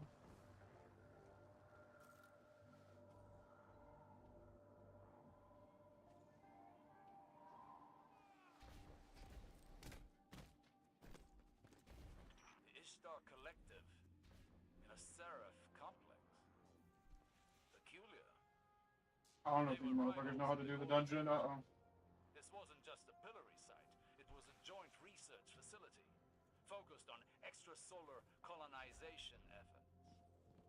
The Soul Divisive have been scouring research logs. They were looking for something more than to imprison Rasputin's subminds.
done this dungeon more times today than I think ever. I think I've only done Spire once.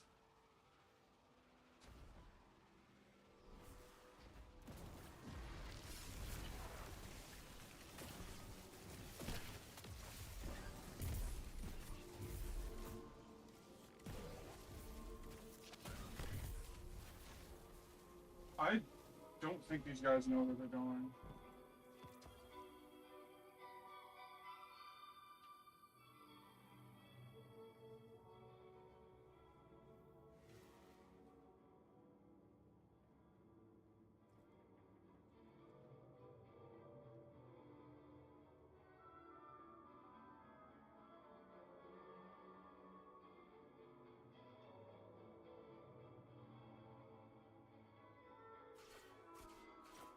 Don't shoot me!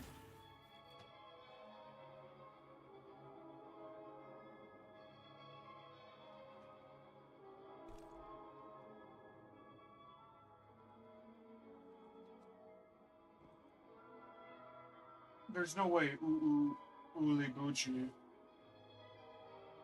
knows where he's going. If I'm taking bets, I think he's lost.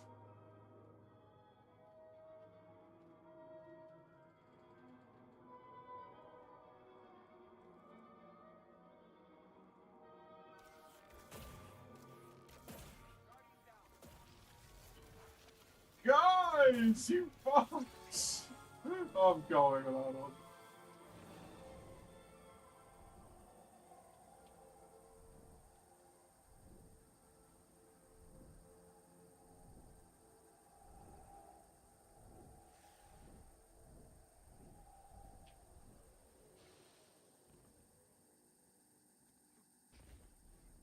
Information stored here, but could it be linked to my visions?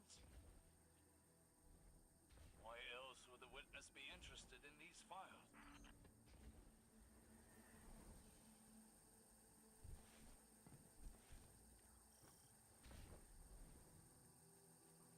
Can I pull them? Or would that, like, work?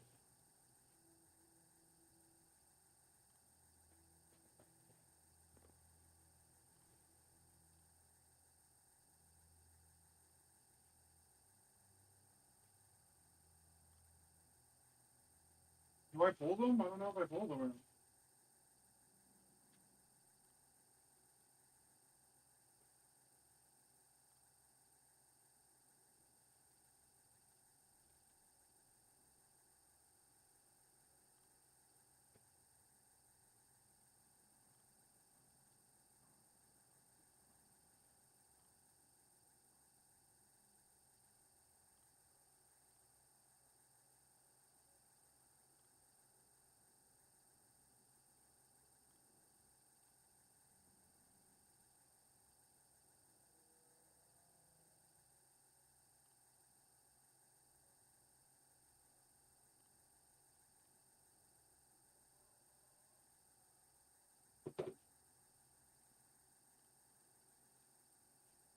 No, I'll wait for El Diablo. Uli Bucci. Fucking. I don't know. We're supposed to play Bob Dylan Jr. Young. Damn, bro. That's tragic. What is Uli Bucci doing? Just know that. You know what he's doing.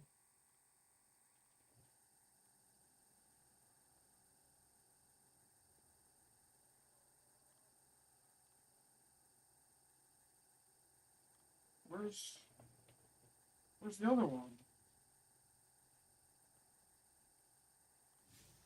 Let's fucker leave. Where? What the fuck?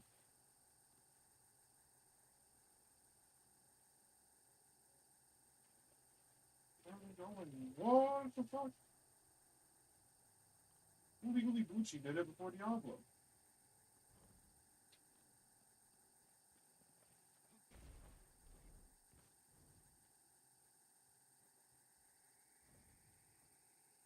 What?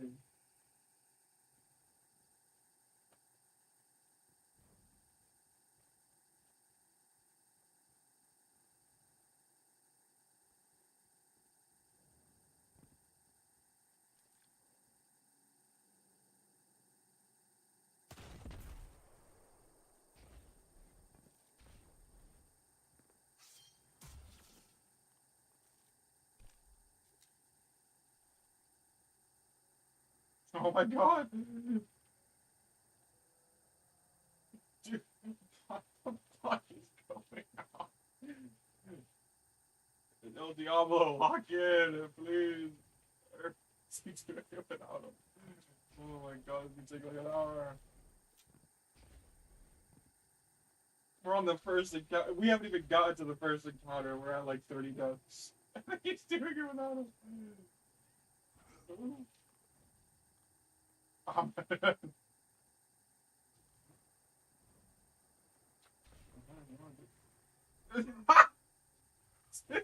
No. Oh my god, no way.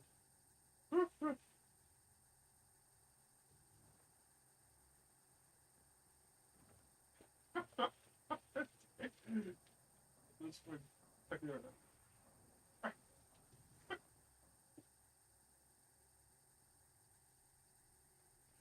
El Diablo here, bro. El Diablo.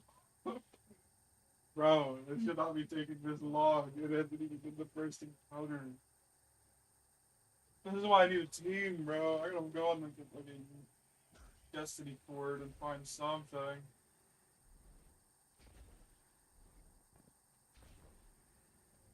What is that?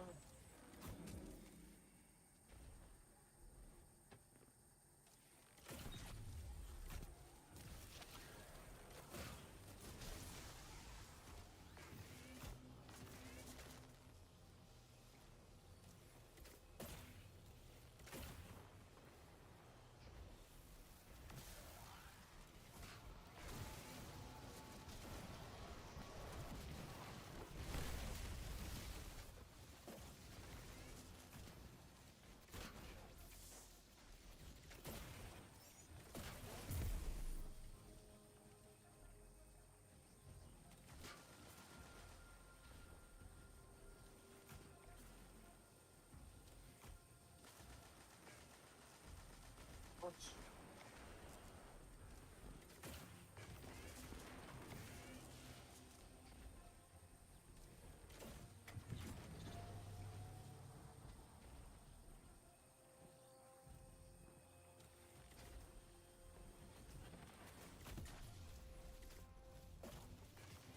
I really think my team has no idea what they're doing.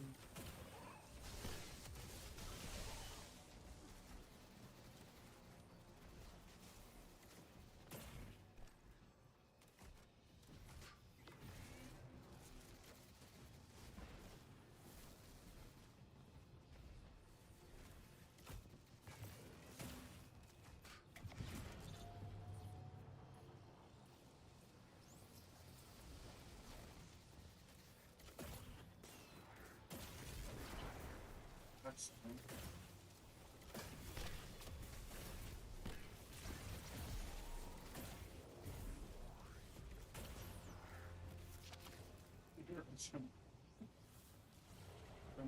I mean, hey, to be fair, LD, actually, I think it's Uwe Uwe is the one who's using speaker site well, so he's my full support.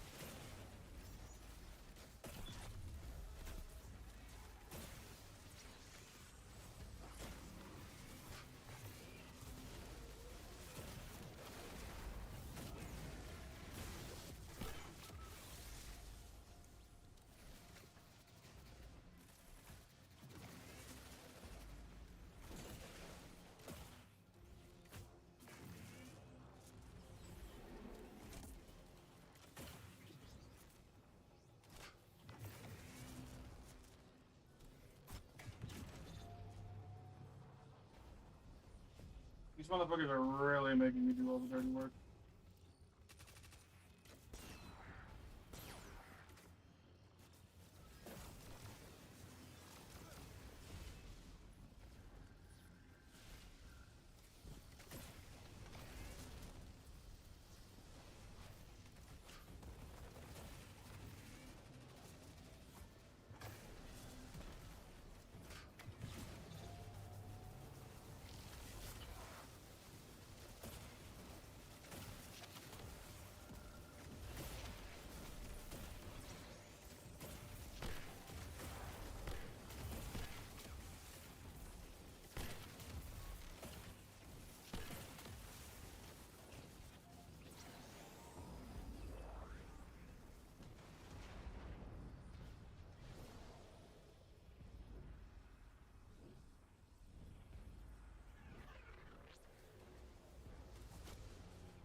making me do all the dirty work here.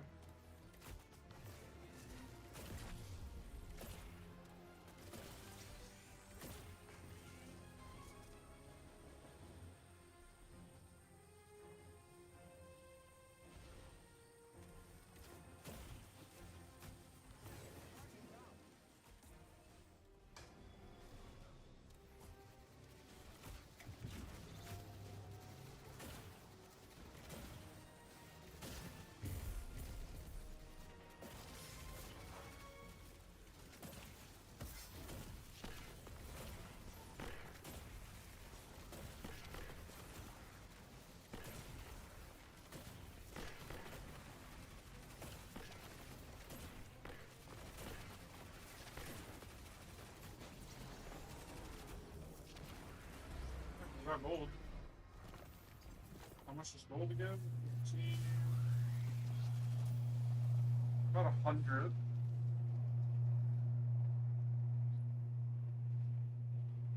Wait, is this?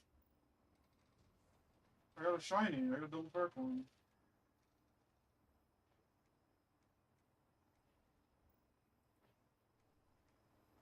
My bolt is gonna be fucked. This terminal like an open door. It's using the tower's arrays to connect with installations across Seoul. This must be in preparation to imprison the submines. Breaking their connection could end this threat.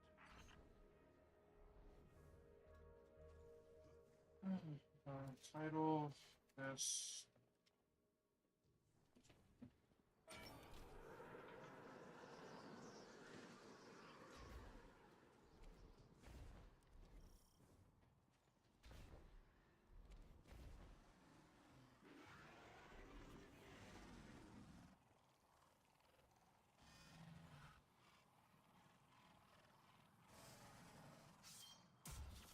They're rally banners too. I only have 18 left.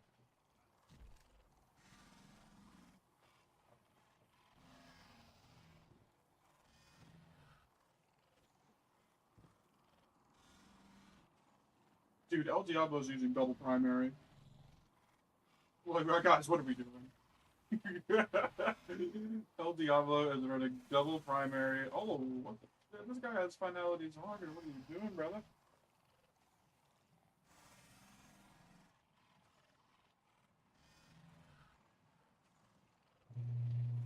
Oh, Apex Predator. There's some gamers, bro. There's some gamers.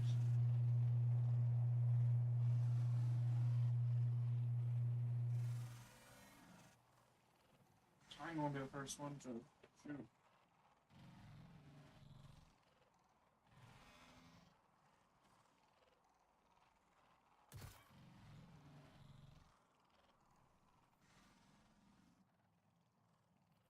Well, like, it's too late now. I can't put on Arc Reserves. I can't do the thing twice, right? No. So I surge.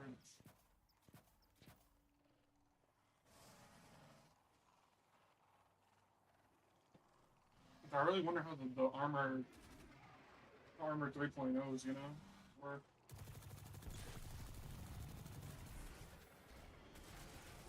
Because, like, if you max out a tier 5 new armor now, you get 11 points. Just kind of.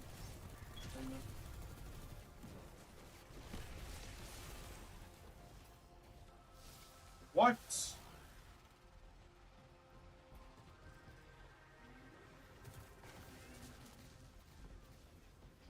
The fuck is this? Dude, are you kidding me?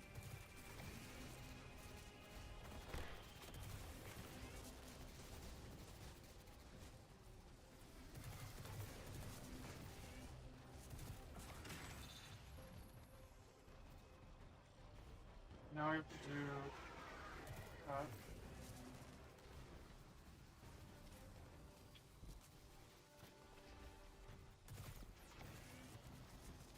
And I could just do all of them at once and then activate them in that order.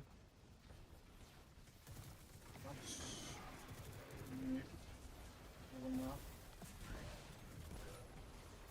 Square.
Christ, come here.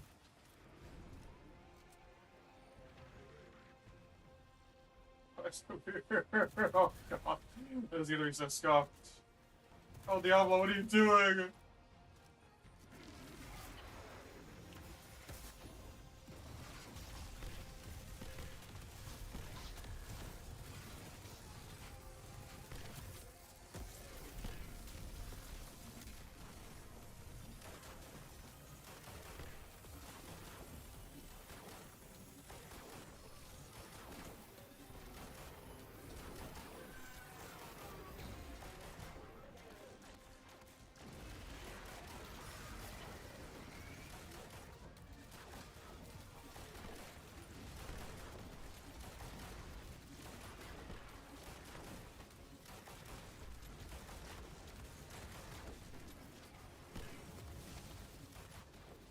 What?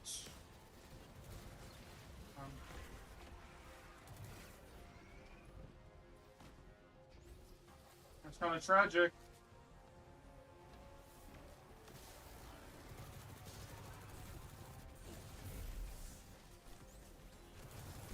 Dude, that was insane DPS though by me. Like, I'm patting myself on the back for that one.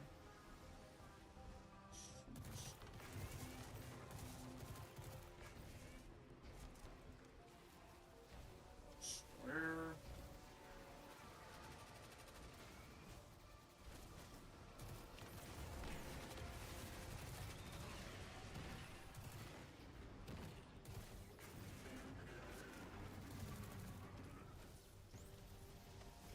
Come on.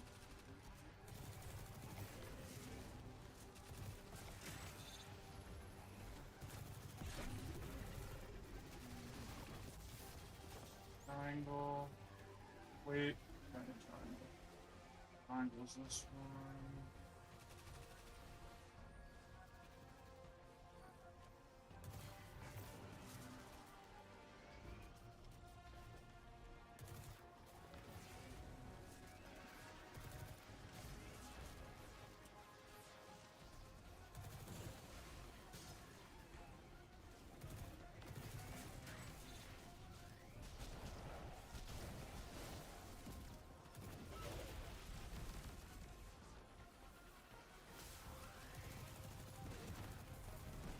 I need square.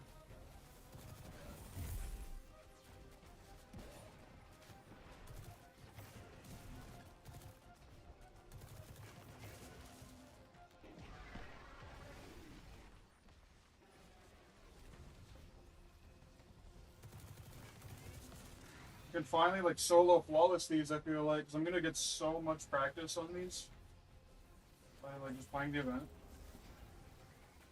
I mean, I have a solo flawless prophecy. I think anyone can get a solo flawless prophecy.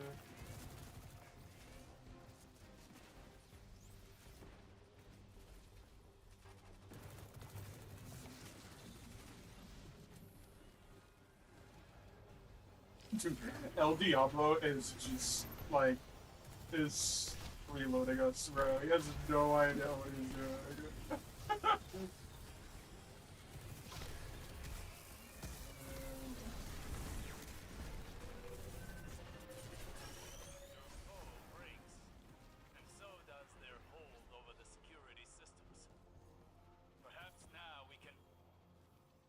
Huge, so much. Reconstruction. I can't just roll twice. It's a shiny though. So I can get demo, target lock. I guess reconstruction target lock might be nice. Reconstruction's huge, but it was 60 though.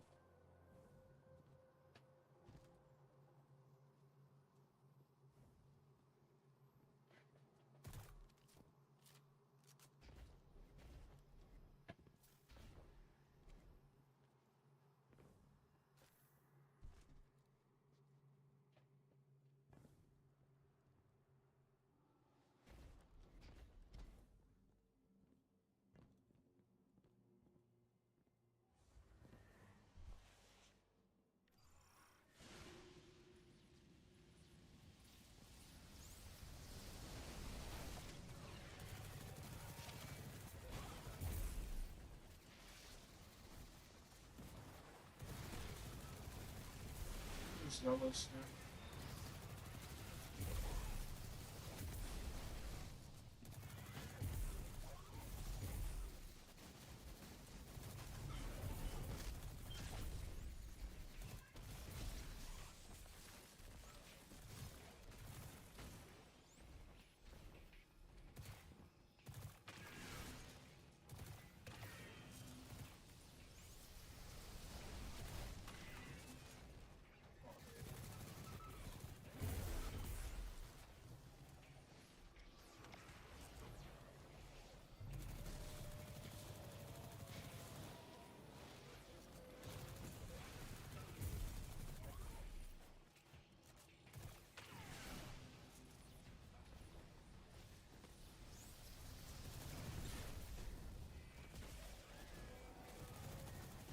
Do they open one at a time now?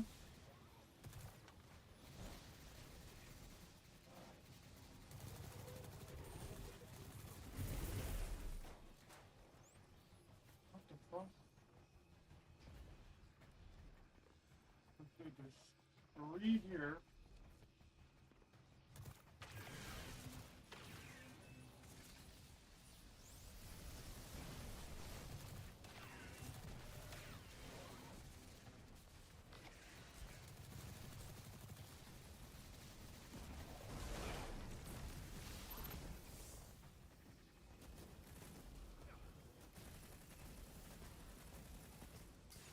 Oh my god.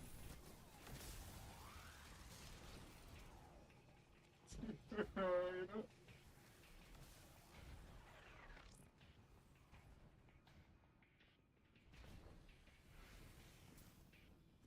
my gosh, I'm just gonna fucking kill myself. 1, 2, 3, 4.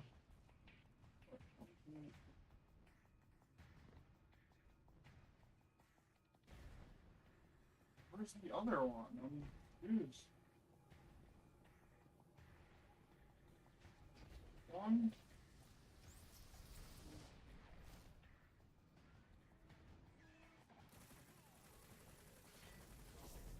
Oh wait, they're all in front of me.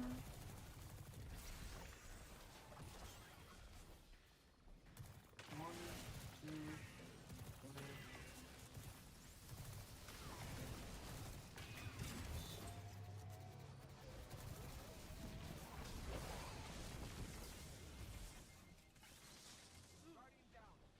Teammate.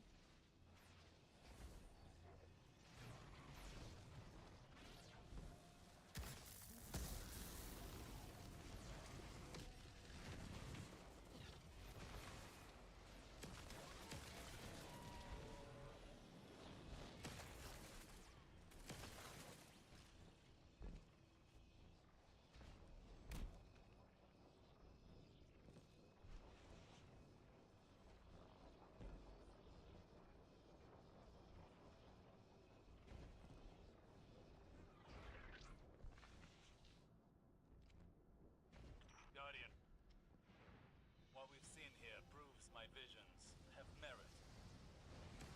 We must secure the complex to convince Ikora. Trust is a frail thing.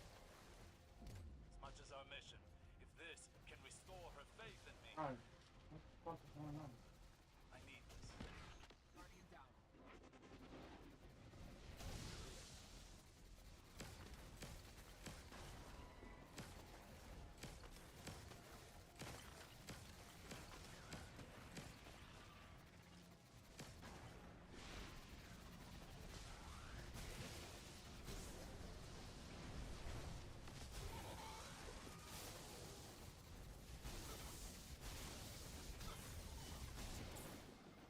Oh.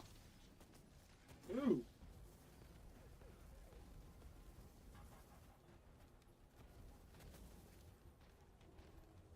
Genuinely, how is my team dying? How are they dying? Somebody, like, please, somebody get a fucking calculator. Or something. Like, y'all need to get calendars, protractors. Fucking shit.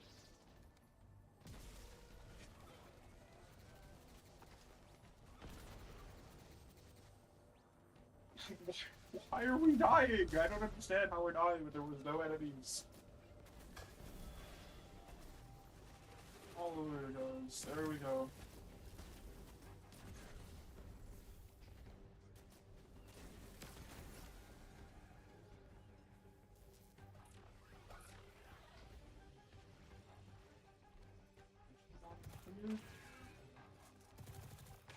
There.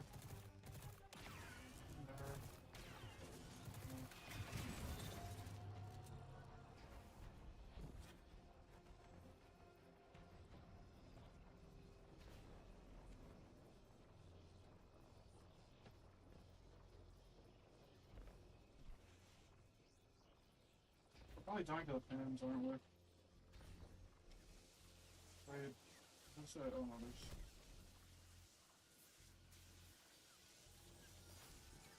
How did that hit me?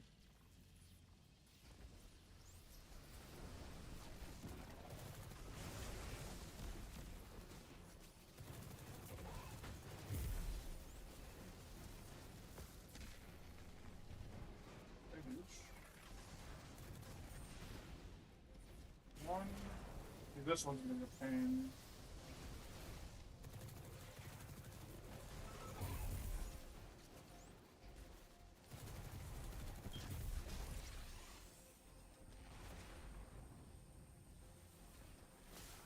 Inside one.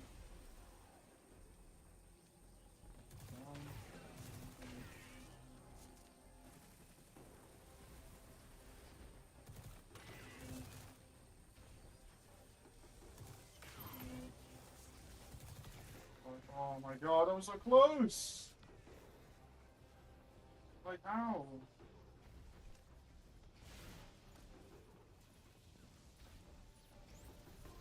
One.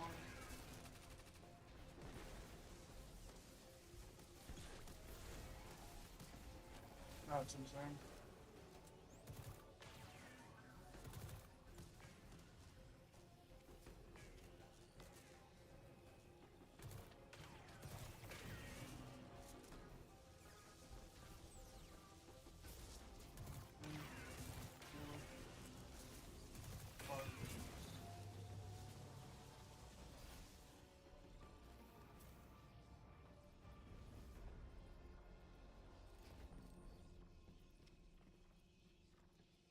I still don't know where the secret chests are.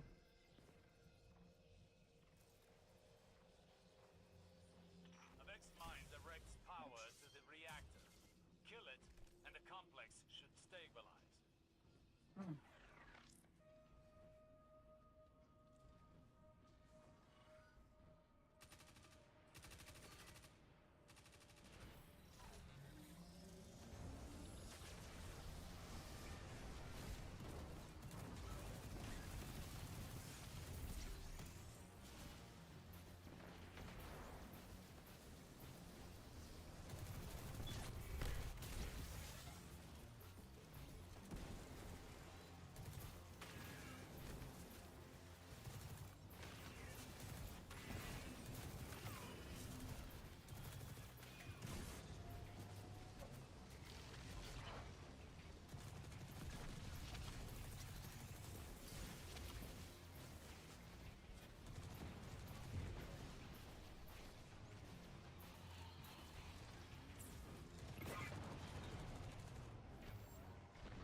Ah.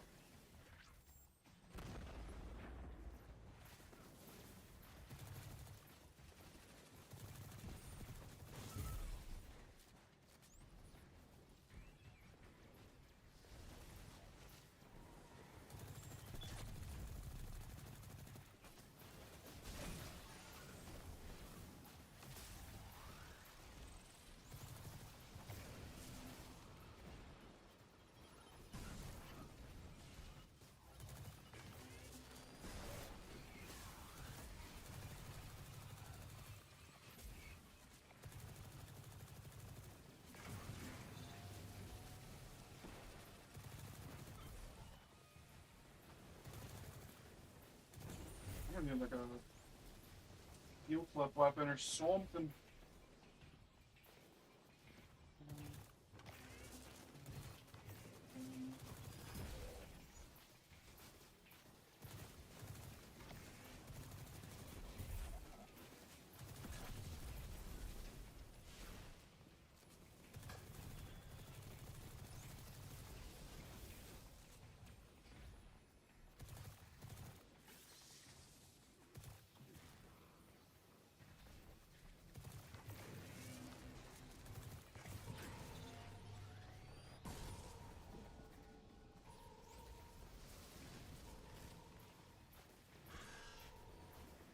Oh my god.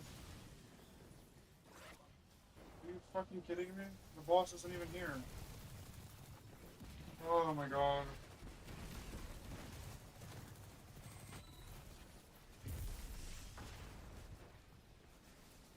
I'm gonna do that shit all over again. We're fucking playing whatever with the boss.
does an insanely nice damage.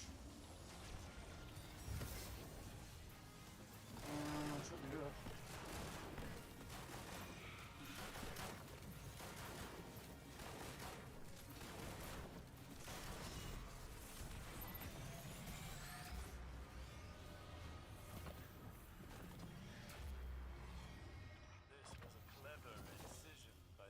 Here we go. Oh my god. Sabotage us, glean knowledge, and annihilate any trace of advantage. Extrasolar colonies. Another. Ages ago, Saint and I thought we'd leave the city once we'd made it safe. We'd explore the universe. That time never came. Oh, it doesn't show. Well, they're both on the same team. Like, bro, that, like. Finite seconds lost in the What the fuck was this guy using? Okay, no, this was speaker side guy. That's huge. Now, Amazing loadout. there's only the one of more. Ooh, okay, he swapped to a special.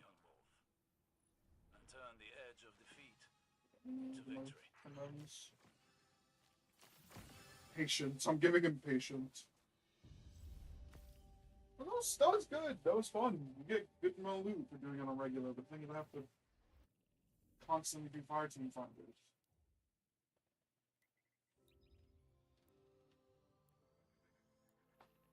Oh, I didn't see how long that was. Hold up. 48 minutes? It's not bad at all. As long as I could do sub 1 hour. Like, if I'm taking an hour per dungeon with randoms, I might have to, like, fight someone.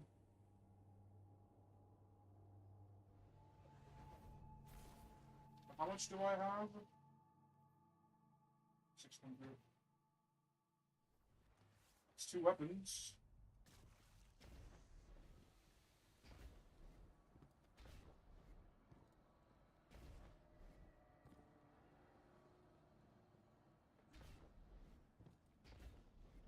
And I can talk to you. Some loot. I see your fighting spirit. Oh wait, no. This is the shiny.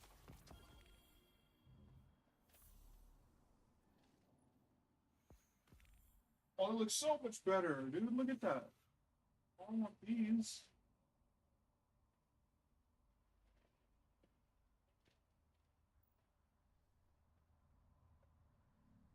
This is the last time. Just Live well.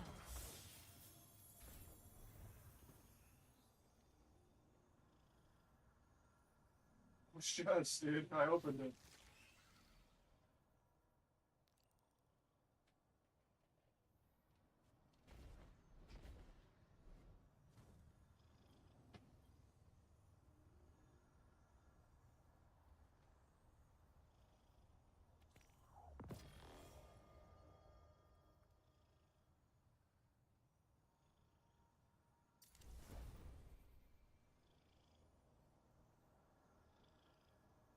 Ugh.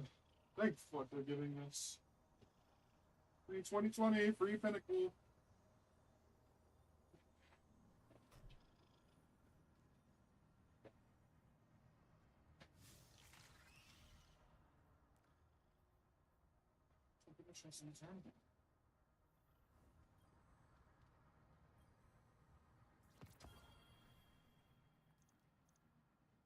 Voting feedback.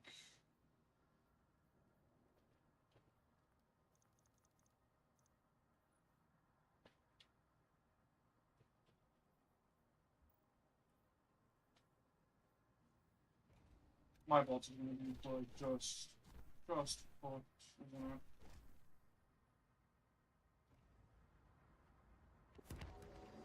Oh. There's no chest. Nice. Envious Arsenal Bay and Switch. Nice. Downloading global.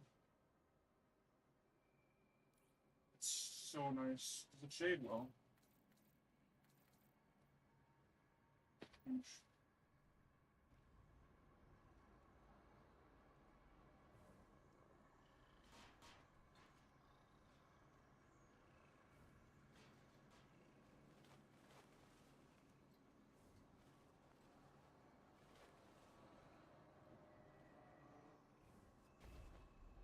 What were they smoking when they made this area, huh?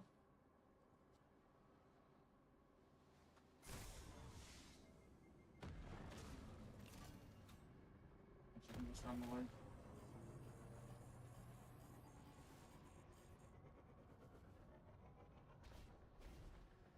I can focus all of the weapons. You know what? What is it? YouTube down here. Let's see. I think it.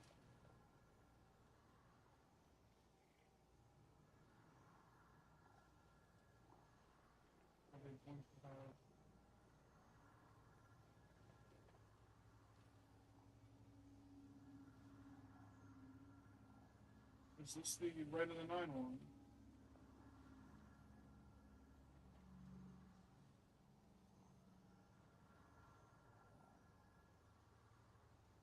I don't know, dude.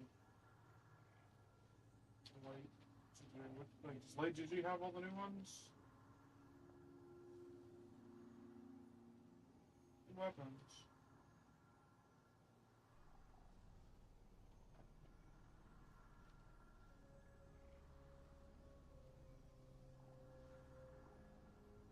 God damn it. Is there like an easy way of having filters of legendary?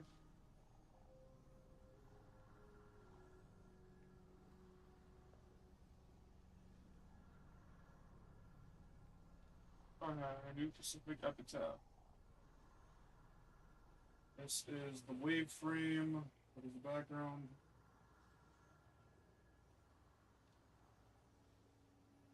Wave frame can do a chain react. Looking at Envious, Unrelenting, Prime Stealer. Light from Gold, Demo. Cycle. I guess Demo, Chain, is the obvious, you know. I think this first Stasis with Envious Chain. Rounds of Honing. Redirection might be nice.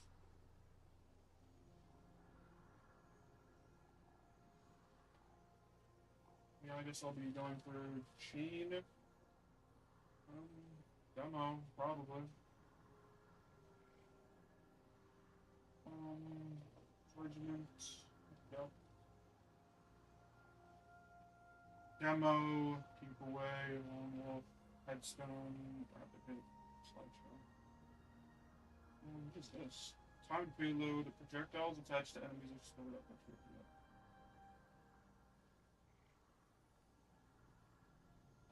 So this is technically a 30% increase. Total damage increased by 60%.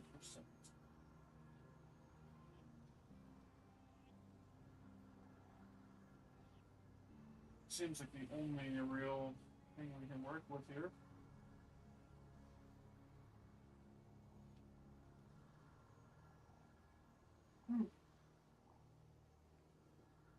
It's kind of mid. Relentless. What is this? 340 pulse. Is it Strand now? It is. You tear.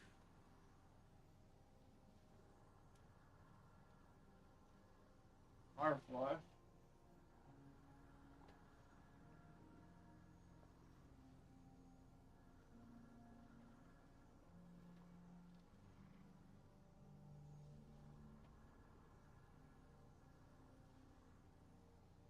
Lone Wolf closing time for PvP.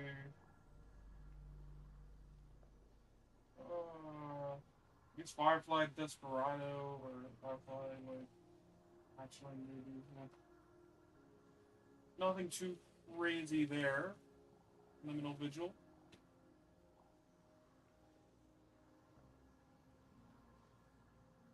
Desperado on a 2-round burst sidearm. Rangefinder, Desperate Measures. Desperate Measures is one, right?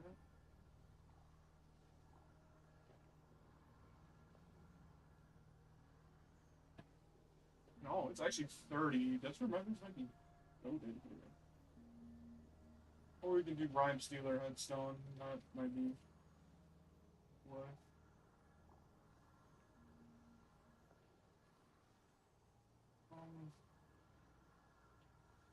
Prosecutor. Or soul rifles, they definitely sound like, yeah, Rolling Storm, Onslaught, Bolt Shot. I think it's Bolt Shot and Dragonfly. I mean, maybe Rolling Storm could be good. I'll amplify it so every 3, every 5 you get.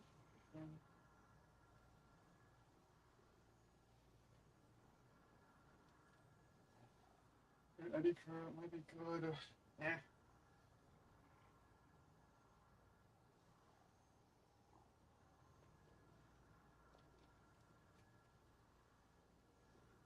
Let me see the luck. I think this is the Ghost Glaive. It is solar. Wait, is this? This is the one for Brandon Mine. I don't know why this one has stuff on it. Lead from gold or anything. Reconstruction might be good. Extend action maybe. Indexing, posting relay, blah blah blah blah. I'm not really a glaive guy.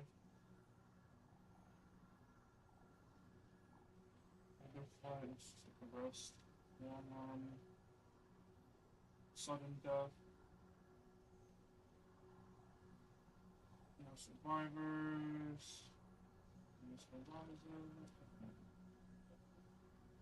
I think that's it.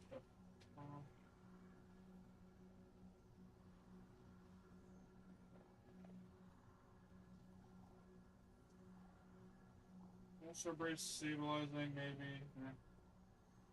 Auto load, I mean, slide shot is like the move here. Slide shot and stabilizing is what I got. That's kind of insane. But frenzy, so that's like gold. You can also do envious bait and switch. Long arm. Dragonfly.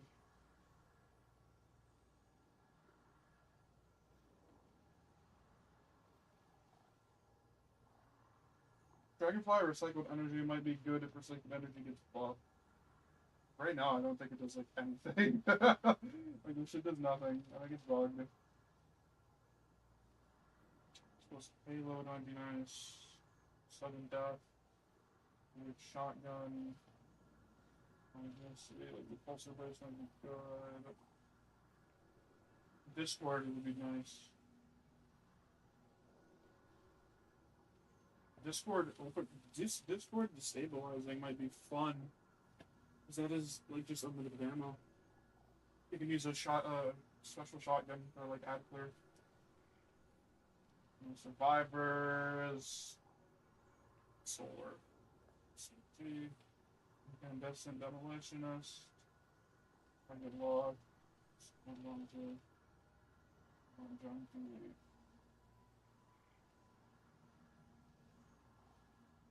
Also just do Master of Arms. Thing is, what is this? 220? Eh. This one, yeah, Reconstruction, Jolting Feedback, or Billy Kelly. Probably Reconstruction, Billy Kelly.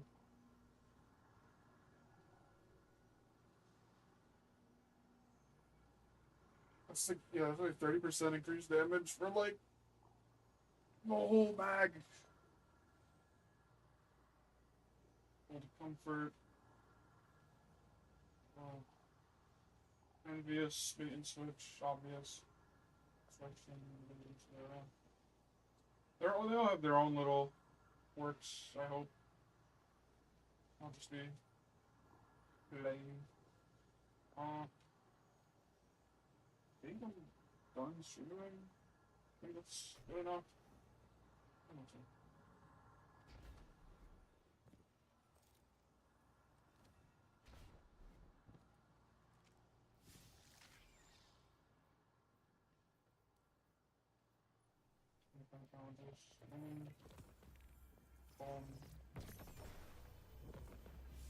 Reverse opening. Shit ass. Alright, I'm going. Hold on. Join back. Maybe, I don't know. I am ending.